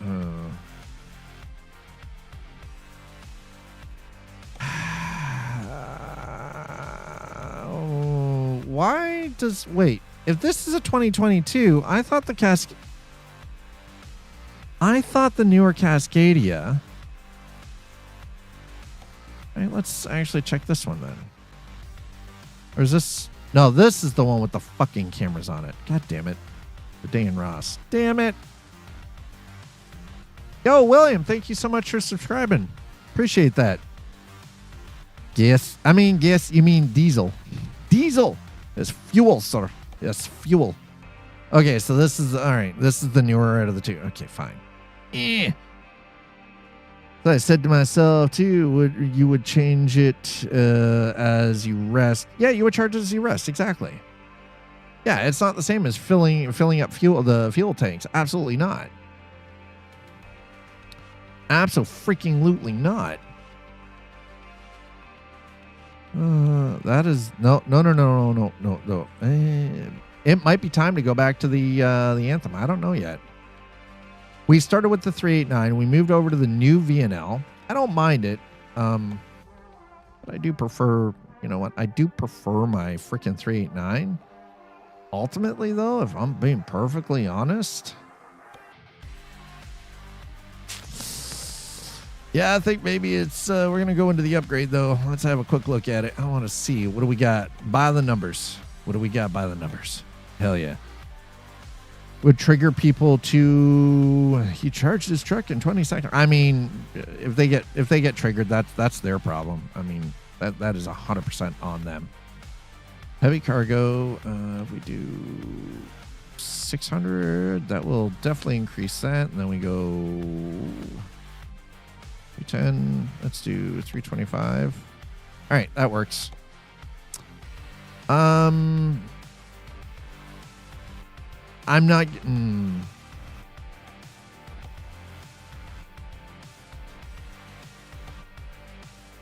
You know what? I'm really not giving up my goddamn freaking Canadian companies, man. I'm not doing it. William Parker, welcome on in. Thanks for throwing down that subscribe over on YouTube. Appreciate it. We got West Can. No, no, I can't. I'm keeping the Mercer. I can't get rid of that, man. It is just too much of me on this truck. Got the Ultra. Let's go with let's check our internals here.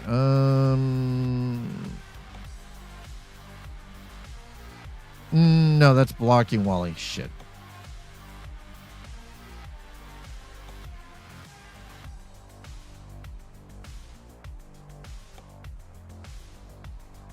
Oh God. Oh my God. Maybe not. I wish that this screen was just a little bit bigger. You know what I mean? Just a tiny ass little bit bigger. Just a little bit. Not much. I'm not greedy. But just a little bigger. Just a bit.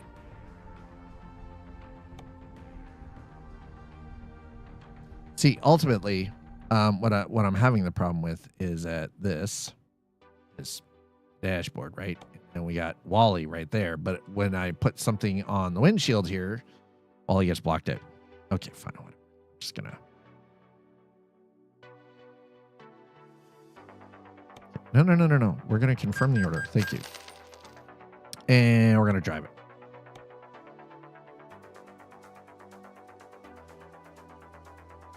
Now, the issue is...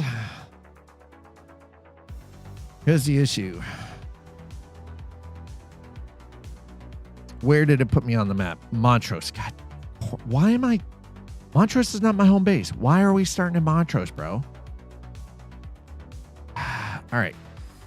We're gonna do this. We're gonna go back to navigation. We're gonna do quick travel. We're gonna go across to Chicago.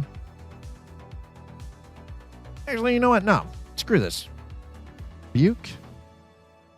We'll go to Rockford. We'll start in Rockford. Yes, I will pay the $2,400. I have $283 million right now. I don't think paying like $2,000 to get across country is a big deal. Also, the nice thing is now doing this. Oh, okay. Yeah. All right.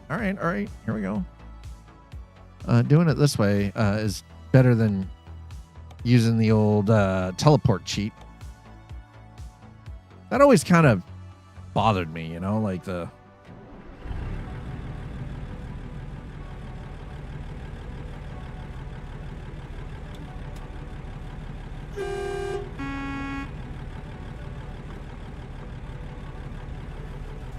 All right.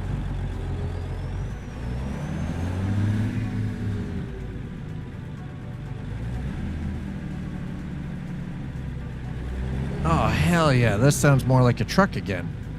That's what I'm talking about.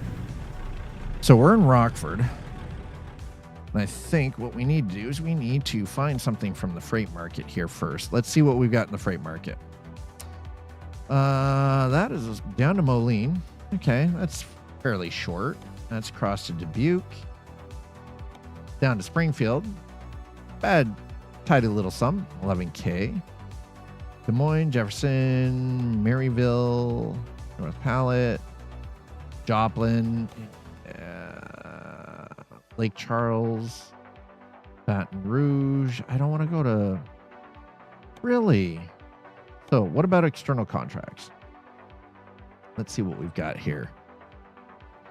Okay, so we're in Rockford, right? Yeah. Rockford, Illinois.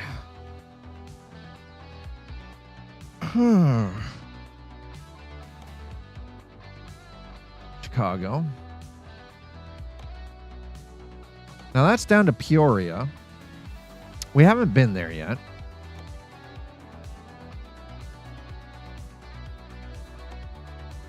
Ethanol, 14K. Not bad. I was kind of hoping for something maybe down to Champaign, but apparently that's not happening. Of course, why would we have anything from Rockford down to Champaign? Why would that make any sense? Let me be perfectly clear. I wish that I could just, you know what, let's try this.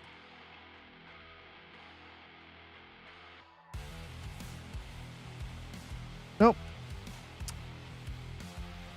Okay.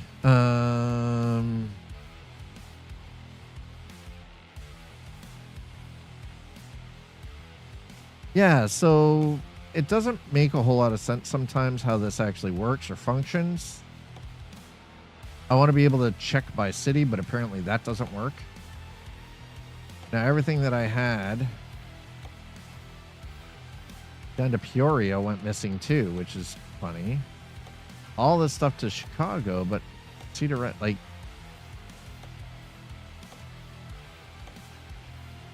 Hey, come on, man. There is no way in hell. Davenport, Dubuque, Chicago, Moline. There we go. We got something across to Moline. Still. Come on, man. Davenport. I don't want... why are we getting... I don't want anything into Iowa.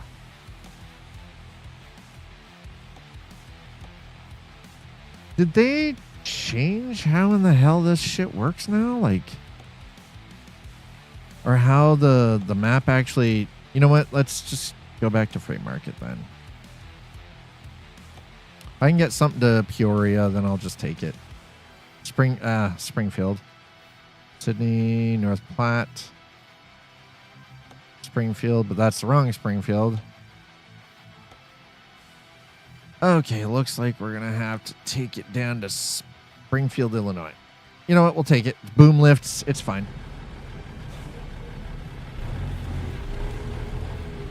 And while we're at it,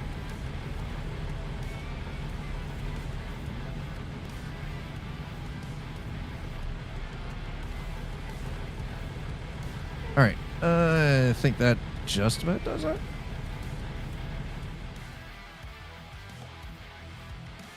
No, not the mirrors. Seats, please. Thank you.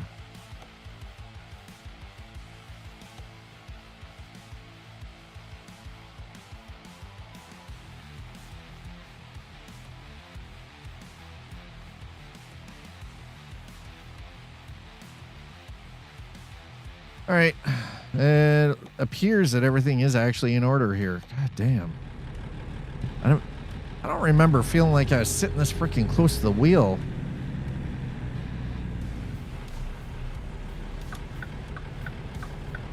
Okay. So we're going to grab this. We're going to head down to Springfield.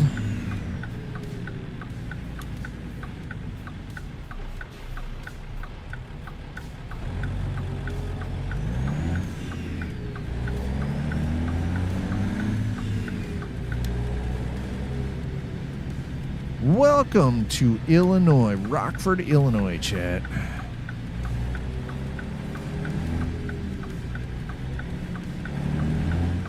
Now, what I don't understand is it just made us do this weird circuit here, and before we get too far... Okay, tanks are full, we're good.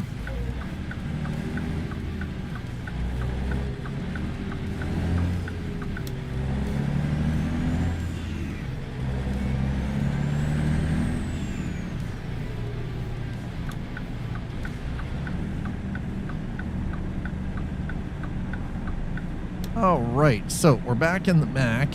We started with the Pete 389 classic truck, moved over to the brand new VNL 440. It's okay, and we're back in the Mac Anthem, because the Mac Anthem is the truck that I have the most amount of miles on, with 121,440 miles on this truck. I've spent some time behind the wheel of this one. It is by far one of my favorites, so. Let's get going. The load's not going to wait for me. If I'm not there on time, there will be hell to pay.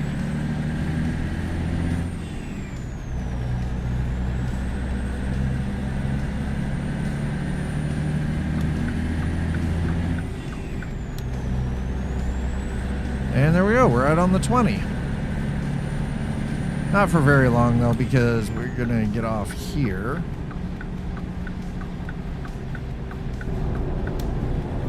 Looks like we're heading over to the 39. And if you're just joining us, welcome on in. I am your host, Scott. Welcome to the arcade. Happy Tuesday, everybody, and welcome to Coffee and Chrome. Coffee and Chrome is a regular Tuesday segment where I focus on American Truck Simulator, Euro Truck Simulator 2, and quite possibly in the future, the upcoming Truck World Australia. So if you're into the trucking simulators, Tuesday is the day that you want to be here.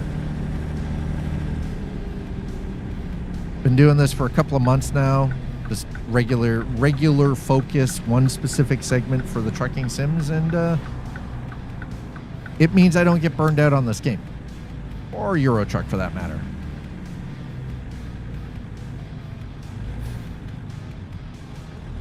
And I've been having a lot of fun. In Illinois, as somebody I've been to the state of Illinois. I've been to Chicago. I can tell you it's pretty good. but also there are a couple of things that feel flat regarding Chicago specifically. It looks like Chicago. I give SCS Software kudos where they deserve it.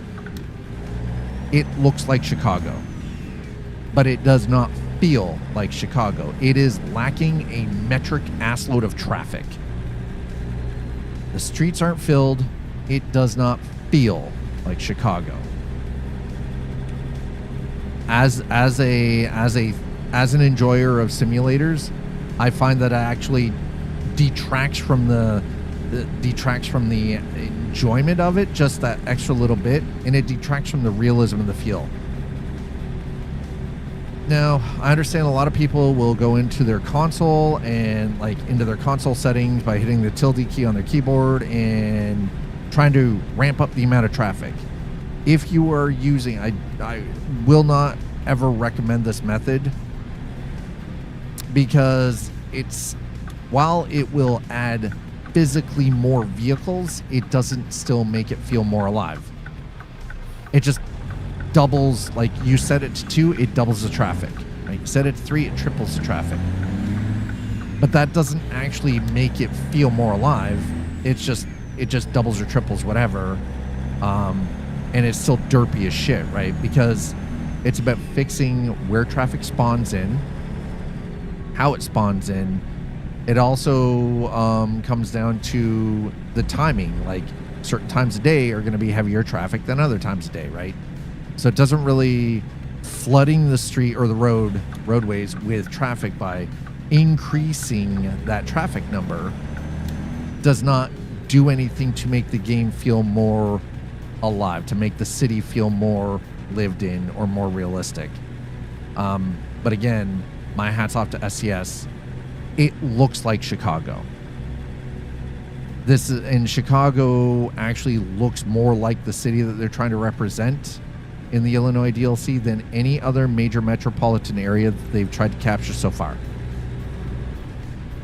And that includes Houston, Dallas and Fort Worth and Houston. That includes New Orleans, and Chicago is probably the most representative of the metropolitan areas that SCS Software has built so far. But it doesn't feel like a city because it lacks that living, breathing kind of vibe that most of us want from our driving simulators. Which, that's a bit of a shame. I'm not gonna lie, that is a bit of a shame. You guys gonna all right? You're letting me in. Awesome. Let's go. And now I just sound like a crusty old man just shaking my fist at the sky, like, get off my yard, meh, meh, meh, meh, right? Shake him out. Shake fist angrily at clouds. This doesn't feel right for some reason.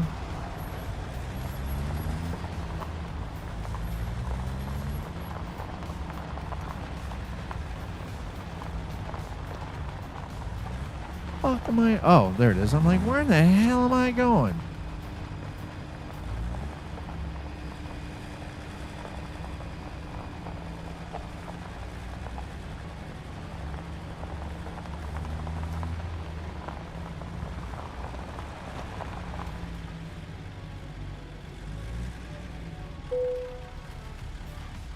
The job better be here. That's all I got to say about that.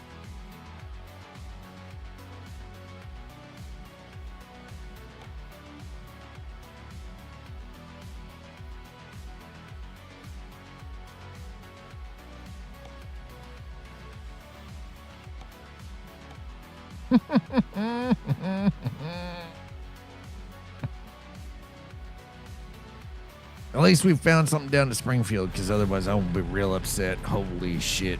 I was going to get real mad about it. It's like, you guys screwed me again, bastards. But we're lucky. They didn't do that to us. Not this time. Hell no.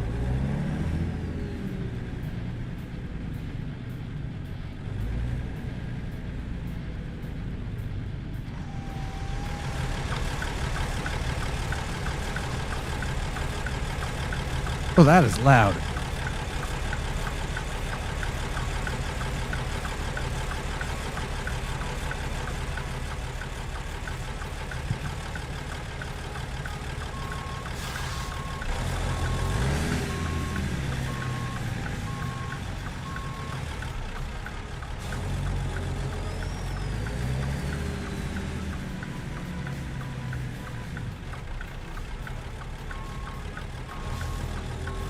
I was not expecting this level of BS.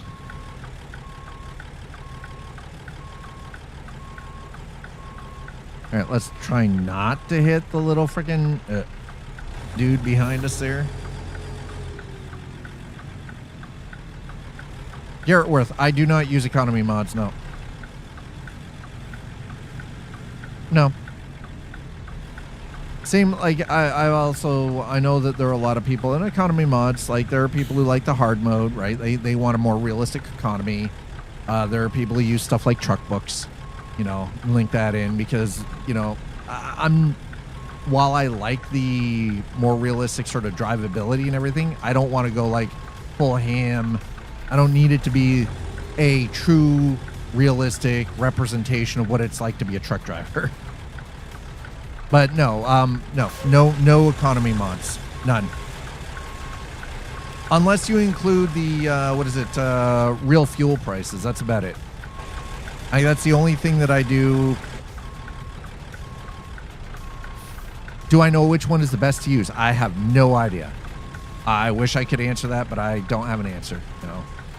Unfortunately, again, another one of those. Not really sure. I don't know. Chat, is there anybody in here who could actually help Garrett Worth out? Anybody know anything about the economy mods?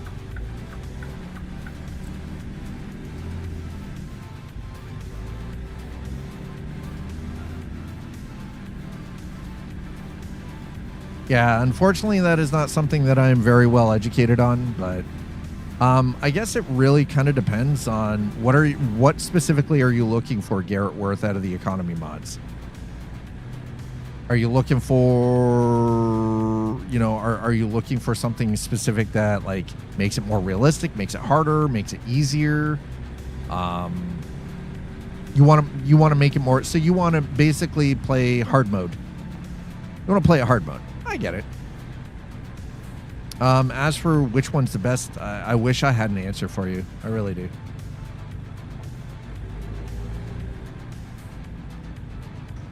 I unfortunately do not know a lot of people that play with economy mods. Outside of one individual, but I haven't. They only pop in like once every 2 months because they're on the road all the time. So I'm gonna go this way. I don't know what's happening, but this is not blocked up. Hidden road, let's go. Fuck yeah. I will take that. Let's freaking go. Give me the hidden roads. I love me some hidden road stuff. Hard or not horrible.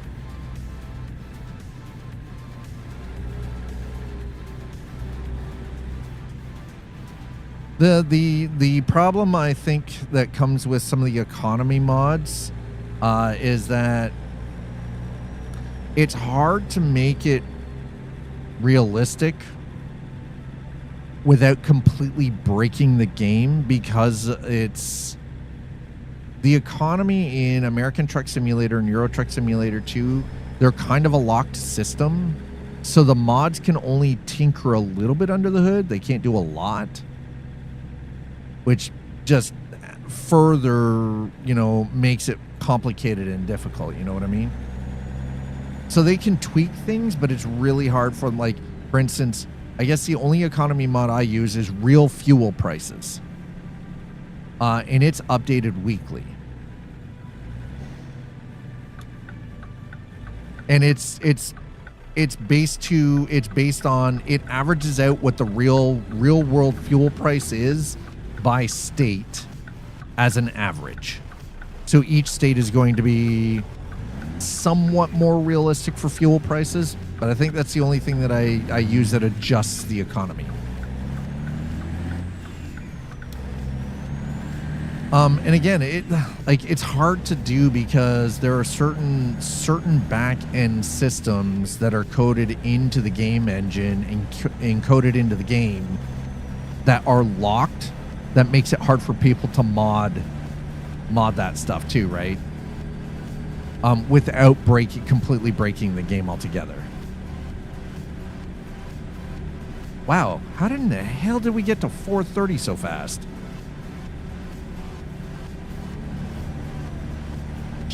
Sheesh.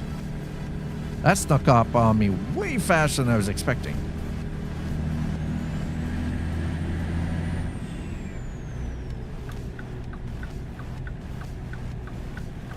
I guess the best option really is just take a look at Steam, because the best one the better option to get them is going to be on Steam. Take a look at Steam and just read some of the comments, read what people are saying, and then sort of try to, you know, maybe try one at a time. Like find one, give it a try a couple of jobs, see how you feel about it, right? If it's not ticking some boxes, go back, find another one, read a couple of comments, see what people are saying about it, and then give it another try until you find the one that actually ticks all the boxes specifically for you. I feel like game economy mods are very individual based, and what might be classified as the best by a bunch of people might not necessarily be the best that you want. I've kind of found that with a lot of different mods personally, like for trucks and real world truck skins and traffic, and like what a lot of people say is the best isn't necessarily the best, right? Because you're going to want something completely different than like the 20 other people that want this thing.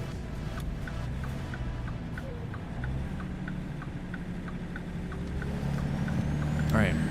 Okay, so we're on our way to Springfield. I definitely like Illinois though. This is a great DLC. Aside, again, tiny little like things like there's not enough traffic in Chicago. Like Chicago visually looks like Chicago, but it does not feel like Chicago.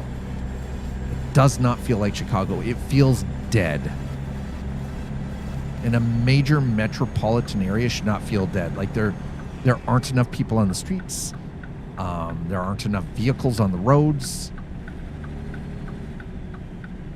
And I just got jerked around by the freaking GPS again because I've got to set to small roads. You know what? That's fine. We're just going to accept it. We're going to take it. Take it and go. Take it and go.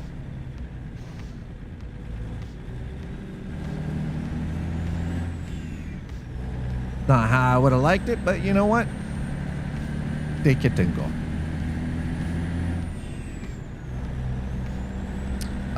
Wish I could answer your question for you, Garrett, but I mean, good question, and thanks for stopping in. Appreciate it.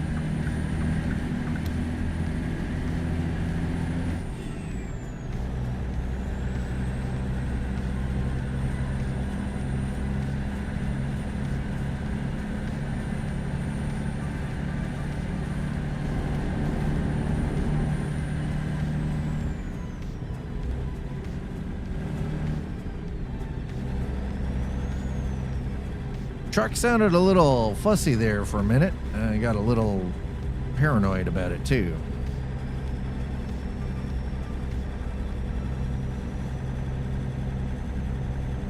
All right, so we're just still going. Yeah, we're still heading straight through. All right, that works for me.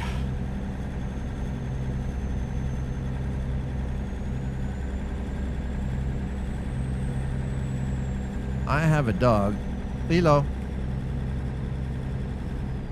Come here, away from the door. You don't need to be standing in front of the door. Come on. Come here. Come here, Lilo.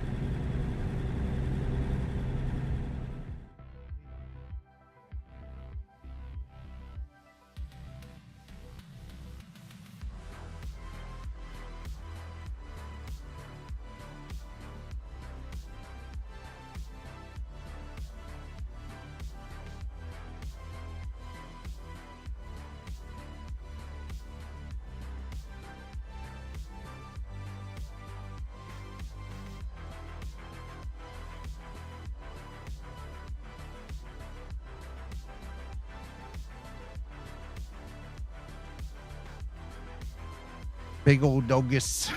Oh, I'm sorry. Okay. Not yet, but soon. Okay? Yes. Talk to you soon. Not the second. Okay? All right, let's set our cruise control. And we're good. Let's go.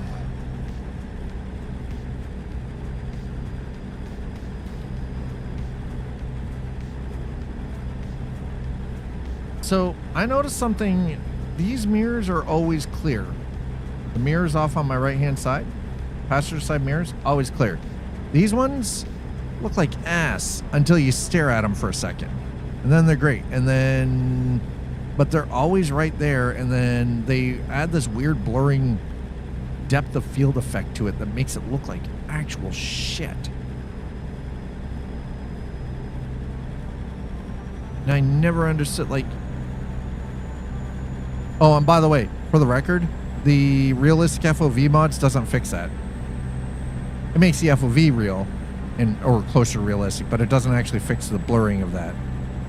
That is a game engine thing specific to the same reason why we don't see shadows in the rear view mirrors either.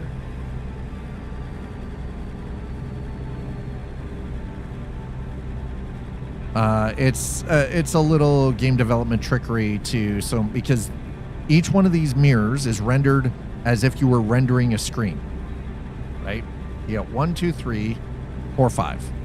So each one of these, including everything else that is rendered in front of us or on the external cameras, is rendered as its own individual screen.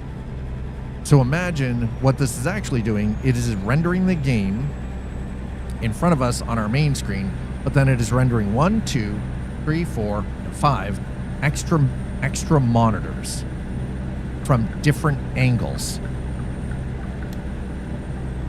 So in order to be able to maintain some level of optimized performance, a lot of driving games remove the shadows from the mirrors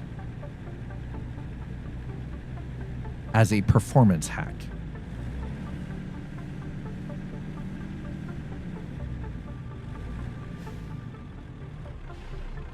I personally would rather lose 10 FPS and have the shadows in the mirrors, making them more realistic. But that's just me.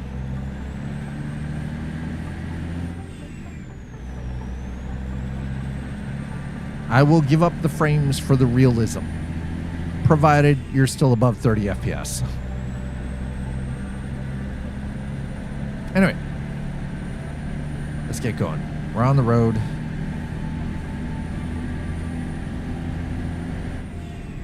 I still can't believe how freaking... I was not expecting... the day to get away from me this fast. Holy crap, this is kind of incredible. And crazy.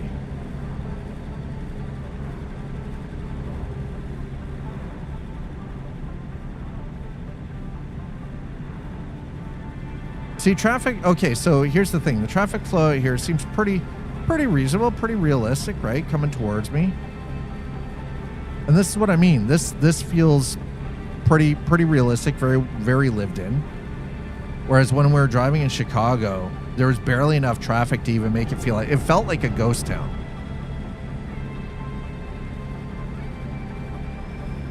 And what I hope it is it was just a problem with the DLC is so new that some of the traffic mods and everything haven't been updated for it.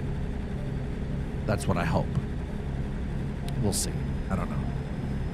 I don't really know if that's the way it's going to go or not, but we'll see. We shall see.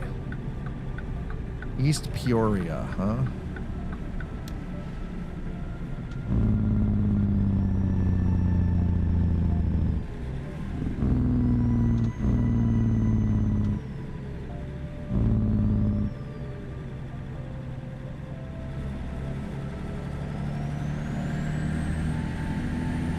Nice. There we go.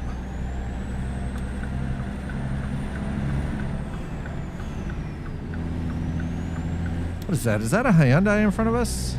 Oh, no, it's an Infiniti. Why are you slowing down, bro?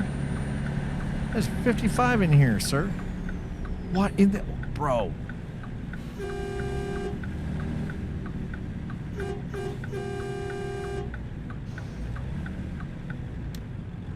What is happening? Service resumed soon. Well, that's good. Oh, it's a freaking light. Of course it is. Sacre bleu.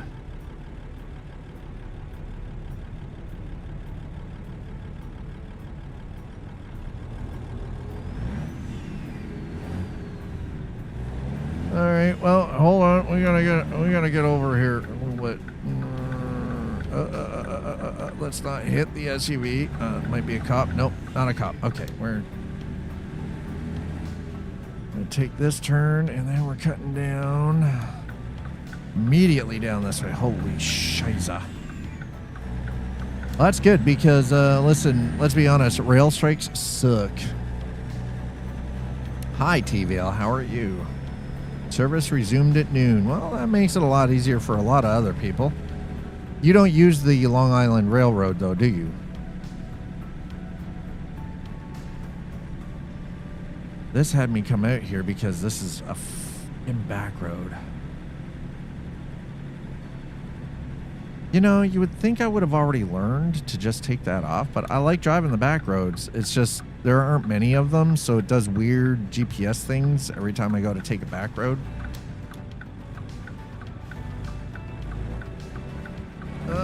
Okay, there we go. It is so freaking slow ass through here.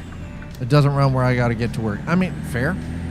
That makes sense. If it doesn't run where you go, then, you know, I get why you don't use it.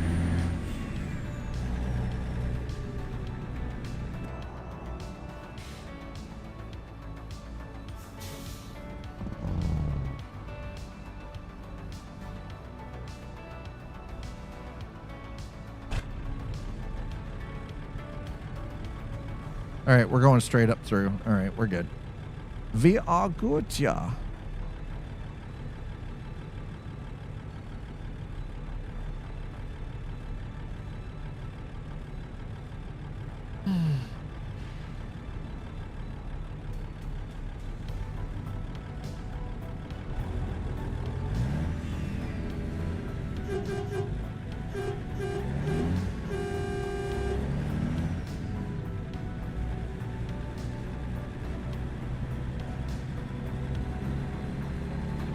I am starting to wonder if maybe I shouldn't have spent more time focused on Forza Horizon 5, by the way.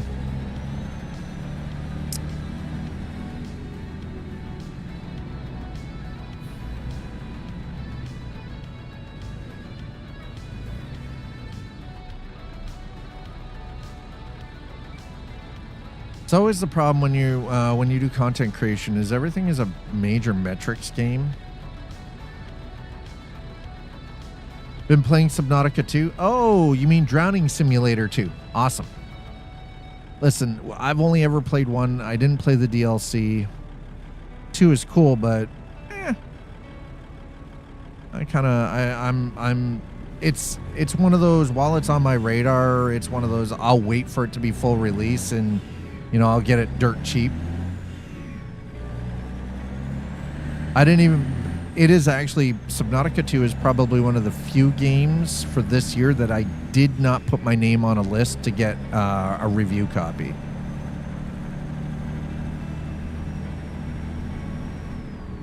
I keep getting emails, though, and the emails are for, like, crappy-ass freaking AI gen games that I won't play.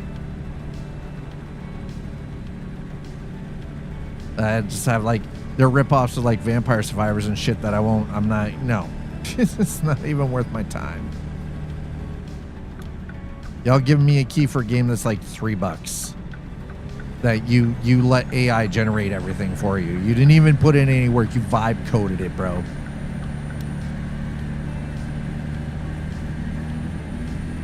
You vibe coded the game for like $25 with ChatGPT.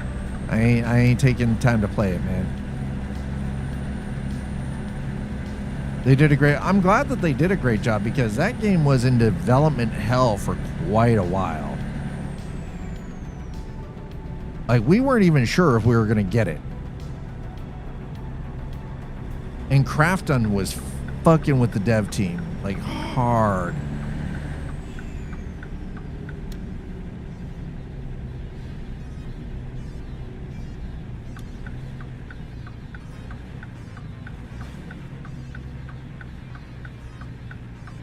Oi. go.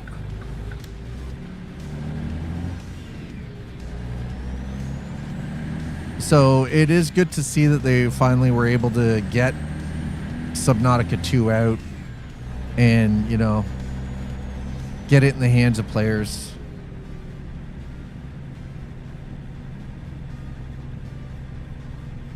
I just realized it is Tuesday, which means I am off tomorrow. I still don't have my Wednesday planned out though.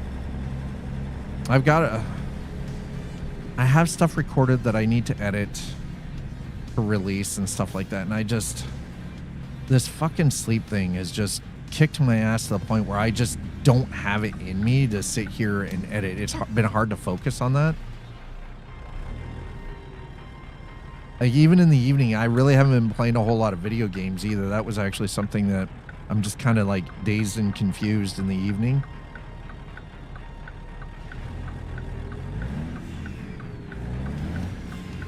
I have a list of stuff that I want to do and complete, but generally after dinner, I end up sitting here. I'll have like Hunter or like Tiger Rider or one of the other streamers that I follow on Twitch.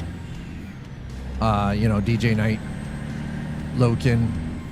Sometimes, like last night, it was Skittish and Bus for a little bit, right? These are all Twitch streamers that I'm a member of the community and have known them for quite some time. I usually end up sitting there and I'm kind of just spaced out. Because it's just like no amount of like, well, you just got to write it down and you just got to do the thing. But how do you do the thing when you're so fucking exhausted, mentally and physically exhausted, that you got nothing left in the tank to do it, right?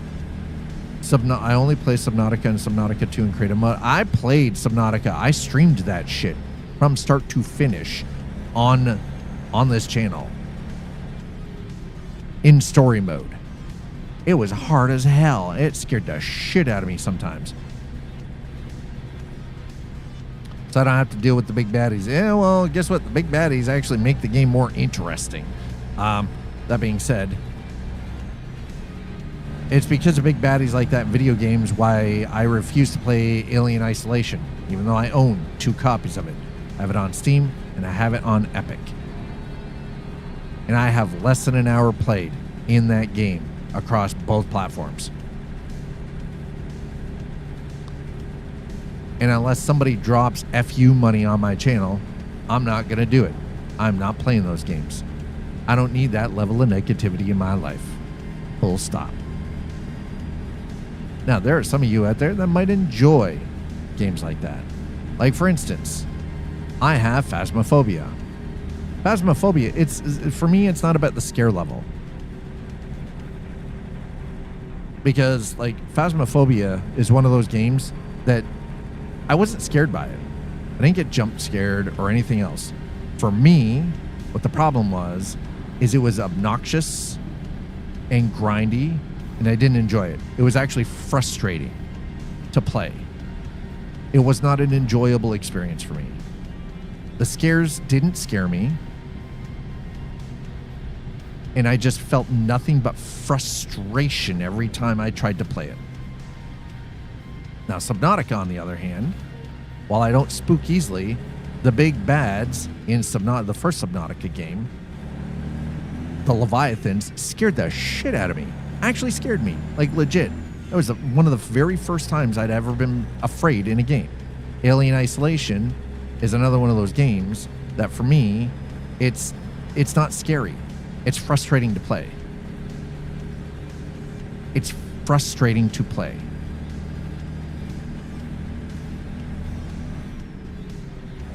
Like, how can you be standing face to face in one room with an alien and it does nothing, but in the next room over, you're hiding underneath the desk and it finds you? Like, that is broken gameplay mechanic as far as I'm concerned.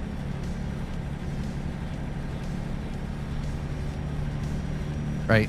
Absolutely broken. So very buggy. So that shit frustrates me. It was the same with Phasmophobia. It was frustrating to play.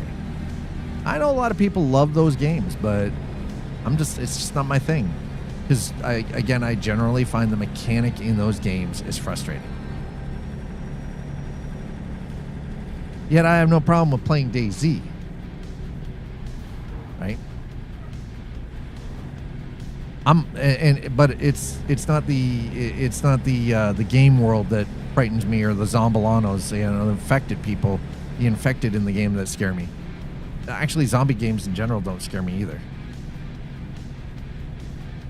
It's the other players. It's not like... Yeah, building is always nice, though. Yeah, absolutely. I do enjoy building, and that's the that's why I have like almost 1,000 hours in Valheim, right? I love building, but I don't play in like games like that. I generally won't play in sandbox mode. I want to engage with the story, right? I kind of feel like I should fire up Conan Exiles now that they've upgraded to Unreal Engine, just to give it a whirl, just to see what it's all about. Because initially, as frustrating as it was for me to play Conan Exiles because of the online component, it was also a lot of fun. It's one of those. It's a game where the frustration for that one leads from other players, not the game mechanic or the game world. It's the other players that piss me off.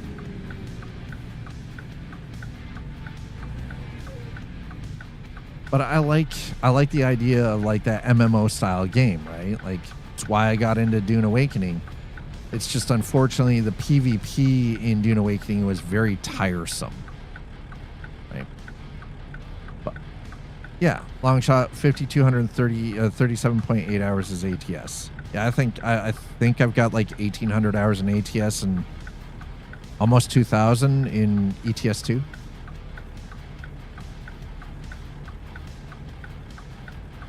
According to Steam. So here's the thing. It won't show shadows in the mirror, but it shows light reflection. It's such a weird thing. Such a completely weird thing, man.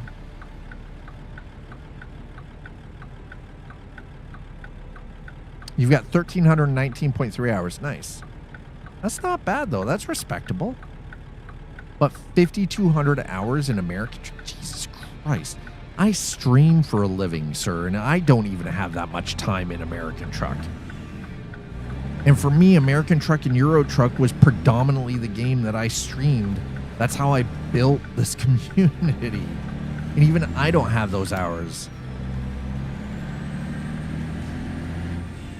In the 10 years playing these games, I don't have those kind of hours. I have rookie hours. I've been playing it since the day it released, but I don't play it every day. I can't. We tried that. We tried that for almost a year. I can't do it, man. I wanted to unalive. Like, I wanted my brain to shut off. I can't. I can't, man. There's too many other games I want to play. I'd rather play Valheim that long. Actually, yeah. I mean, I get that. I understand that. It's the catharsis in it.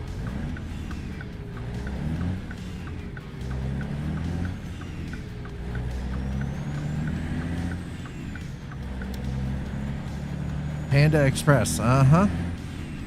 Oh, was it Panda Express back there? Hell yeah.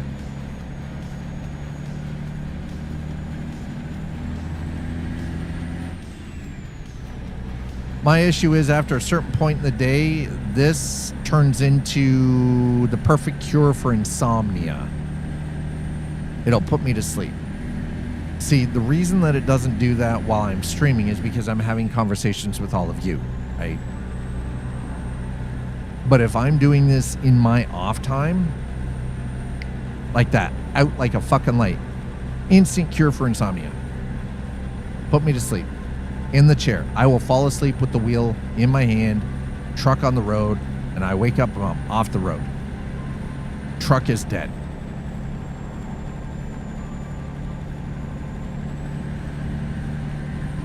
Same thing with Euro Truck. It's funny because there are times where people will catch me in either American Truck or Euro Truck, according to Discord, right? Because a Discord presence shows what you're playing. And, but I'll be in it for like 2 or 3 hours. Chances are what it is that I'm loading in and loading out because I'm working on my mod load. So I'm checking to see which mods are working with what, and I'm checking components, and I'm making sure, right? So I'm checking my load order, make sure that everything is functional.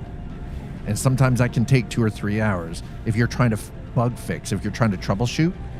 That way I don't have to do shit like that while I'm streaming.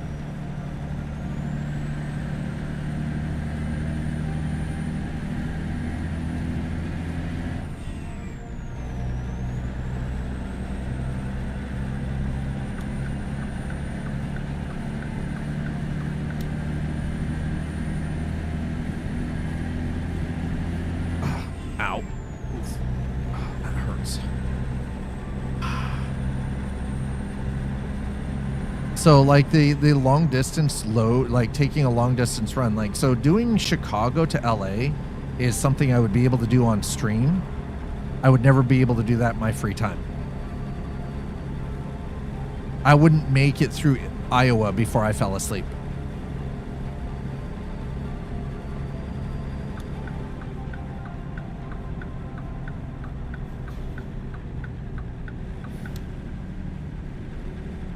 Now, I find it's actually more of an occurrence in American truck than it is in Euro truck for me, though. Uh-huh, yeah, you did. Game.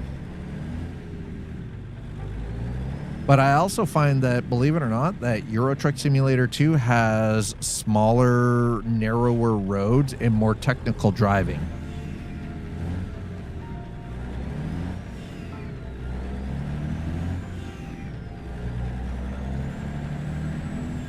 It's more technical driving in Euro Truck.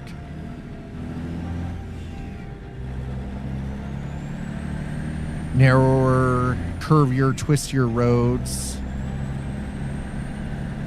Things that you have to be more aware of and pay more closer attention to. This is, you know, like wide open, a lot of just straight driving. A lot of very large highway driving. Oop.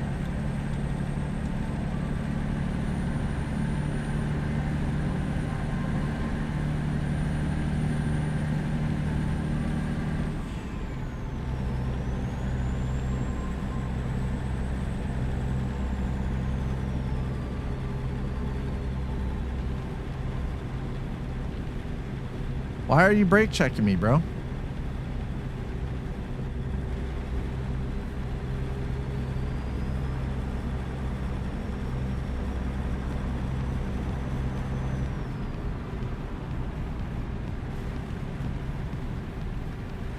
Got a load going from San Diego to Quincy. Ooh. Oh, nope. Pay attention, bruh.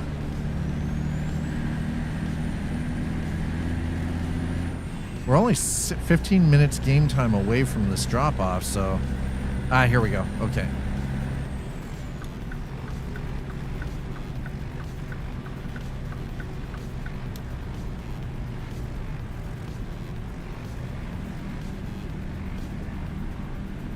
All right, folks. Looks like we're getting pretty close to the drop-off. 9 minutes. Oh.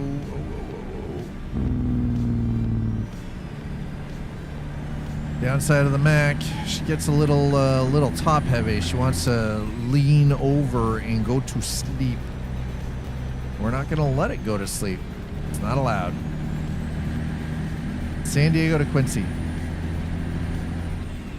And here's the thing. Ultimately, at the end of the day, I am not here to yuck anyone's yum. If you can spend 8 hours a day in American truck, and that's the only game you play, awesome. More power to you, right? Like,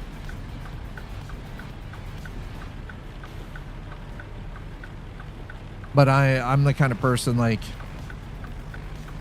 in the evening, I want to play some Dark Souls. I want to play, you know, like, I use American Truck and Euro Truck in like racing simulators and flight simulators and stuff like that as content vehicles. But right, like, so it's a choice for like content vehicles. But if I'm actually playing games, I'll play stuff like, now, Last Caretaker in Cyberpunk, those are exceptions. I love those games. So I play those off stream too. But there are a lot of other games like Path of Exiles, right? Like Baldur's Gate, stuff like that, that are of no interest to a lot of people in this community. But I love them. I love RPGs. I love like heavy, rich, storied worlds. This is a massive big thing for me, and that's why I actually really enjoyed doing Cyberpunk. Right? I enjoy shooters. So while I haven't been streaming a lot of DayZ or Arma, I still play them in my off time because I enjoy those games. Forza Horizon 5 is another one of those games. I like Horizon 5. I've played a lot off stream, as well as on stream. Apparently not enough for Turn 10 and Playground Games to throw out a copy for me to bring to life on stream for you guys for a review copy. But it is what it is. Again, it's a numbers game for these guys. When they're doing promo stuff and they're handing out like review codes, they're always going to go with the person, the streamers and the content creators who have, their video average is between 100,000 and 1 million views, right? Like, I don't begrudge them. I'm just glad I even have the opportunity to put my name on a list, even if I don't get the chance to actually get a review key, right? The fact that I am able to put my name on that list at all just means something to me.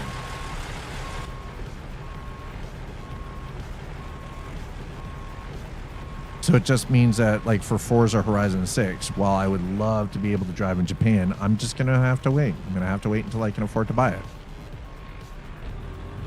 Which means it's probably going to happen after after it goes on sale or something. So later this year. It'll be later this year. Unless somehow something happens between today and Thursday. Like I get an email. But the thing I'll be honest, like, if you've seen any of the creators who've been doing Forza Horizon 6, all of them had their stuff for the last 2 weeks. They've all had access to Forza Horizon 6 for the last 2 weeks. So usually the keys, the review keys, were already given out. They were given out prior. Everybody was signed and told you can't do anything with this until embargo, right? Until the embargo release. And then once embargo is up, then it's all free game. That's generally how it works. Because here's the thing, ultimately at the end of the day, it's because content creators are the hype machine. They're the promotion.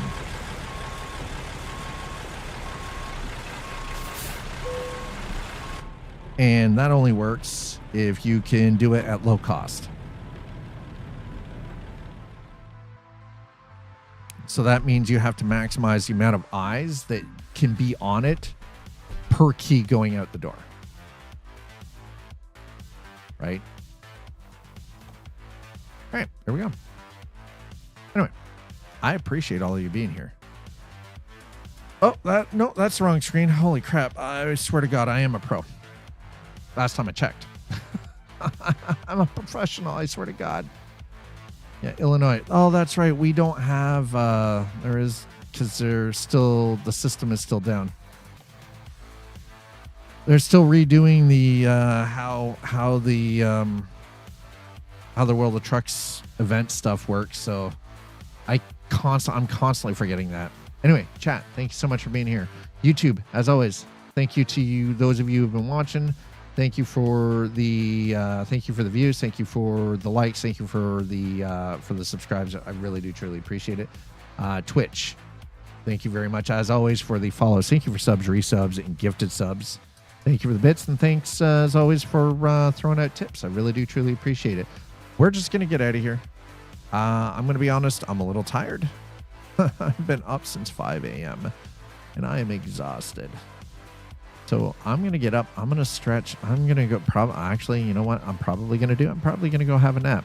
But normally I would raid, but today I'm just, I'm going to be honest. I can't be asked. I'm too goddamn tired. Go find yourself someplace to hang out. Love your faces. I'll see you back here on Thursday. Remember, Wednesdays are the new day off. See you back here Thursday, though. Cheers, everybody.